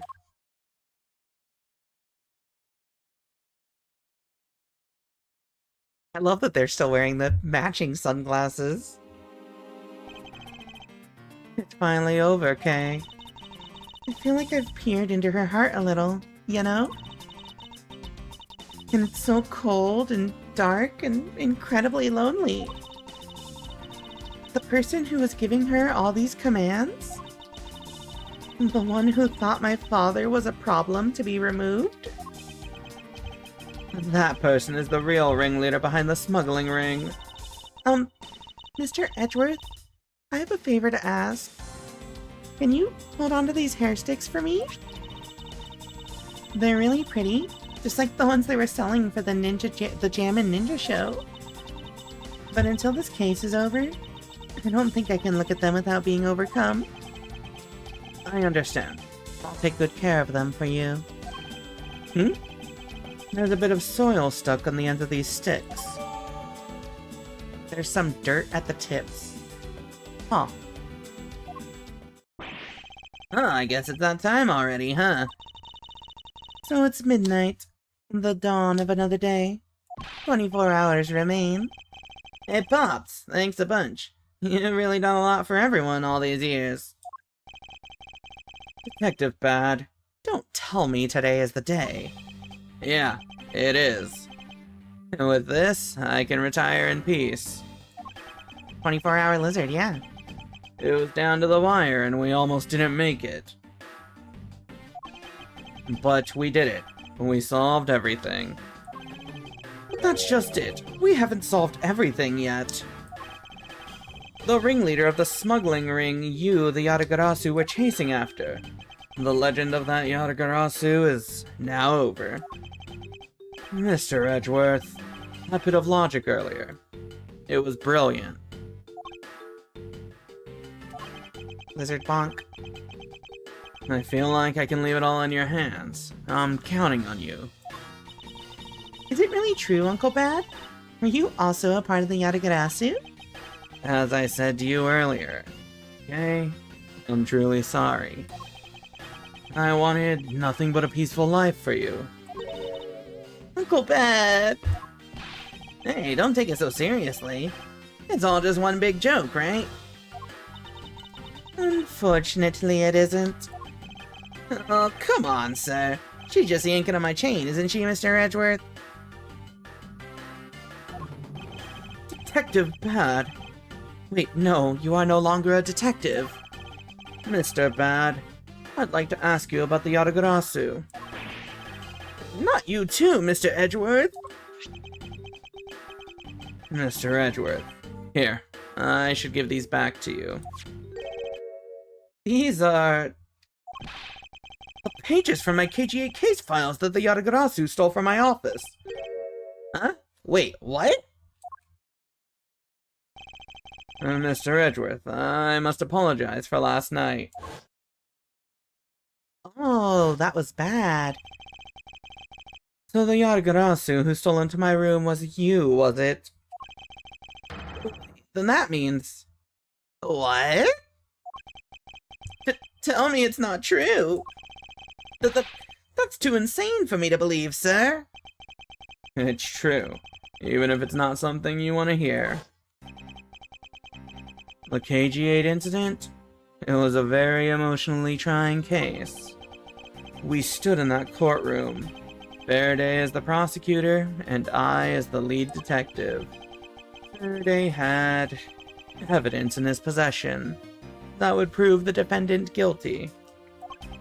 However, because it was stolen, the defendant was found innocent.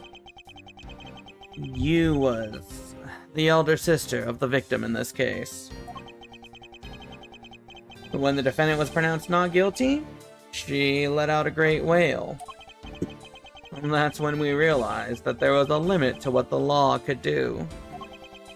The only way to bring someone like that to justice was to do so outside of the courts. That's what we thought at the time. This is such a sick, like, piece of art, chat. I would use this as wallpaper.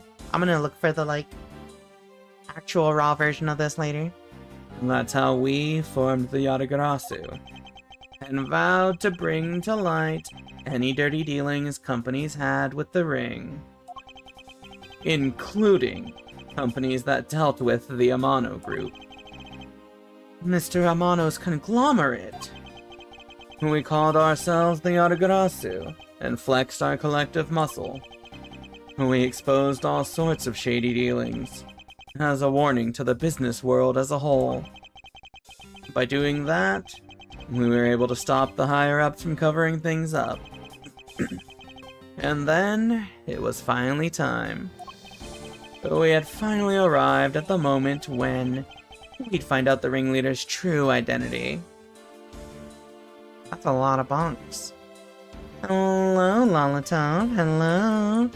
How was your stream? Hello, everyone coming from Lola's Raid. My name is Rika Readman, Calico Elf Librarian VTuber. Forgive me, my throat is extremely raw right now. I stream visual novels, horror games, Dark Souls, whatever. We've been doing gay lawyers for the past 9 months. You know how it is. Just a heads up, if any of you are somehow avoiding spoilers for Ace Attorney Investigations, a game from 2009 still, we are doing case 5 right now. We're doing the final case of this game, and we're at the conclusion. At the climax, rather. So, like, spoilers ahead. Feel free to lurk. Also, if you got a raid and run, feel free. Finish off Deltarune Chapter 4, so we went in the night with some Fear and Hunger. Secretly, I'm a Fear and Hunger enjoyer. I'm gonna catch one of your streams, Lala. Yeah, this picture does have a lot of aura. Hectic.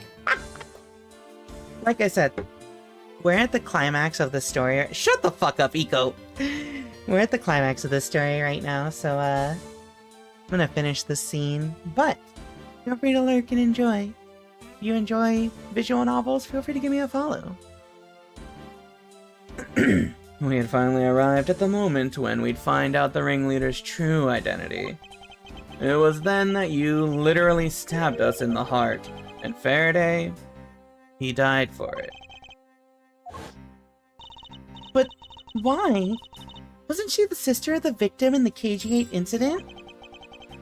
After Faraday's death, I looked into her past, and that's when I found out that she was a phony. The victim of the KG8 incident, CCU, she never had a sister. What? Then that means Sheena wasn't the only fake name she used. Callisto U was also another pseudonym. From the very beginning, that woman was a spy sent by the smuggling ring. She said it herself. I was destined to betray everyone from the very beginning. Anyway, let's return to the real topic at hand. Mr. Edgeworth, the trump card that we stuck onto this page of the case file. Please use it wisely. Trump card? That photo that we stuck on there. Try peeling it off. Behind it slumbers a piece of evidence that Faraday hid away all those years ago. It's the mark of the Yatagarasu, but why? This is a directives card from the big boss. Take a look at the back. Is that? I don't remember the name of the language. This was something Cochin had on him at the time of the KG8 incident 10 years ago. That blood is from the victim of the incident, Miss CCU. Thank you, it's Borginian. But why is the card adorned with the mark of the Yatagarasu?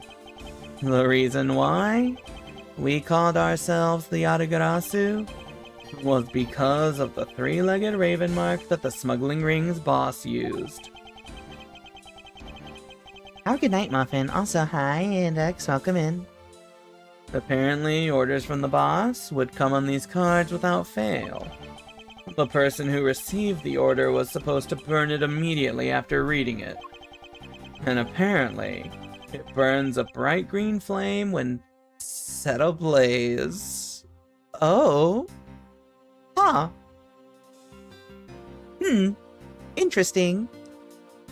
What an interesting piece of information you have just handed me. So you mean the cards were written in Papa Lee's ink? The fact that the card that Cochin was sent made it into Faraday's hand at all is nothing short of a miracle. We decided that whenever we stole anything, we would send a card along with it to the police. So that's what those white cards are. The great thief that used the mark, that only those within the ring would know. It was our message to the ringleader, that we were only a few steps behind. Trump card data jotted down in my organizer. I miss you, my fellow reader. Hi, Paige. You're always welcome anytime. It is cool as fuck, isn't it? And one more thing, Detective Gumshoe. I'm entrusting this to you. And you the lollipop that I've been sucking on for the past 20 years of my career. What is this, sir? This is what I was talking about earlier. During the KG-8 incident trial, Faraday had this in his possession. This important, definitive piece of evidence. But I thought it was stolen. But you have it. The person who stole it from us 10 years ago was a man by the name of Ernest Amano. And he had it locked and hidden away for all this time. But we forced him to tell us where it was finally, after the other day's kidnapping case. Damn, we're getting a lot of evidence here.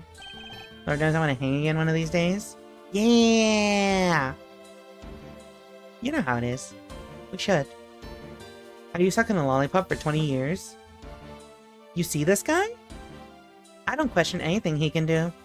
You know, all I'm gonna say is, yes sir, to whatever he says, you know? Yes sir. Like, honest man. I think the names are all puns, yeah. You're getting a fuck ton of evidence because you're nowhere near done yet. Listen, I was saying it ironically. With love for Lola and friends. Hi, Jaunty Jackalope. This game series doesn't even try.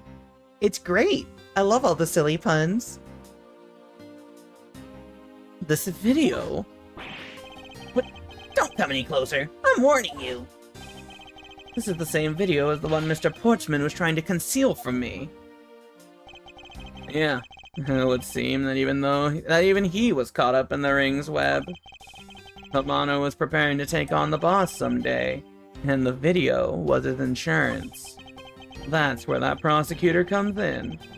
He was to retrieve the video. On top of that, he was apparently instructed to sneak into your office and steal the trump card. You saw it for yourself, right? The card that told him to preserve the evidence. Then that card was not the calling card of the Yatagarasu, but rather a directives card from the ringleader to Mr. Portsman. The two pieces together make for a strong weapon for whoever holds them. The evidence Mr. Portsman thought to withhold from me, and the one that you stole from my office last night. Both pieces are illegal, and for me to use either one is... whether you use them or not is up to you. But they will be of help to you when you take on someone who is above the law. Is the boss one of those who cannot be brought to court that Mr. Faraday spoke of? Detective bad.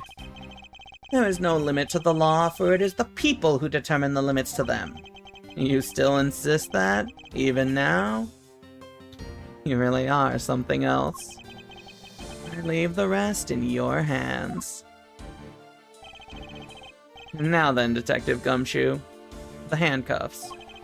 It's time to lock up the last remaining member of the Yatagarasu. Don't ever lose your detective spirit. Pops! Why is this happening? This isn't justice. Like I always told you, do not get emotionally involved. Now, let's go. Yes, sir! Aww. I just like how everyone is sad now. Favorite is Luke at me. I'm trying to think, what's my favorite pun in the game? And like... I really don't know. They're all kind of corny. I think Shelly the Killer was my favorite, actually. I think Shelly the Killer was my favorite. Oh my god. Yeah, Detective Dig Gumshoe, Detective. See, that's a good one too.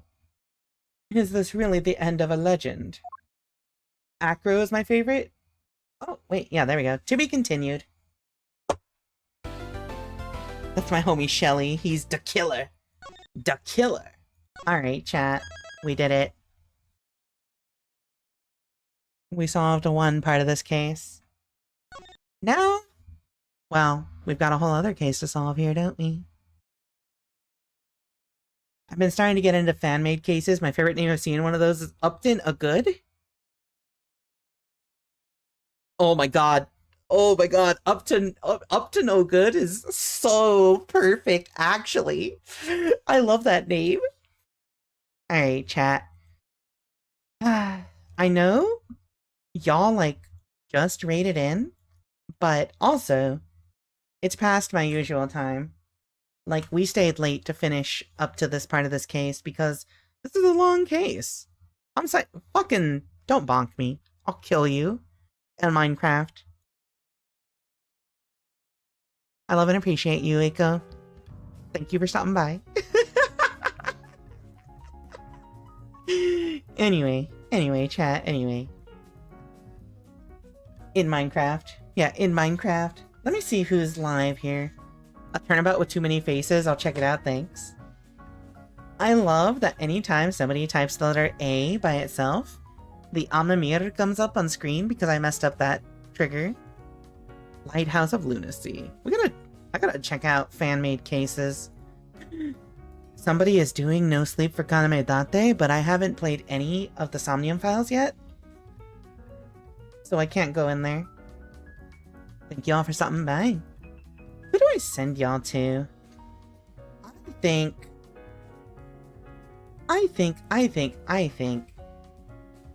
You know, I kind of just want to send y'all to Legend of Zelda. Go chill with some Code Channel. We love Code Channel in this household. I want to play the itch game. I'm only sleeping just because everyone uses a category when the... Okay, same thing. I saw that category all the time, and I'm just like, oh, what is this game? Why is it so popular? Why is everyone playing it? And I legitimately thought it was just a popular indie game I'd never heard of until, like, a couple of days later. I'm like, oh, let me just go into someone's stream, and it's like, this person's just fucking sleeping. You know what? It's what it says on the cover. It is an indie game, yeah. I'm interested in checking out the actual game, even though I don't know anything about it, but like, you know how it is. Anyway, chat, thank you all for tuning in tonight. Thank you all for sticking around with the long-ass raid. We will close out this case next week. I think we'll split it between 2 days to avoid going for this long again. This detective long, as it were. Anyway, go say hi to Code. She's doing a link to the past right now, I believe. So, Rika Amigos raid is the raid message as usual. No! Alright, Uma, watch the VODs. Thank you for tuning in, as always. Have a good night. Thank you all for the raids, and I'll see y'all next week. I'll see you tomorrow for Dark Souls, actually. Adios, Rika Amigos. Bye!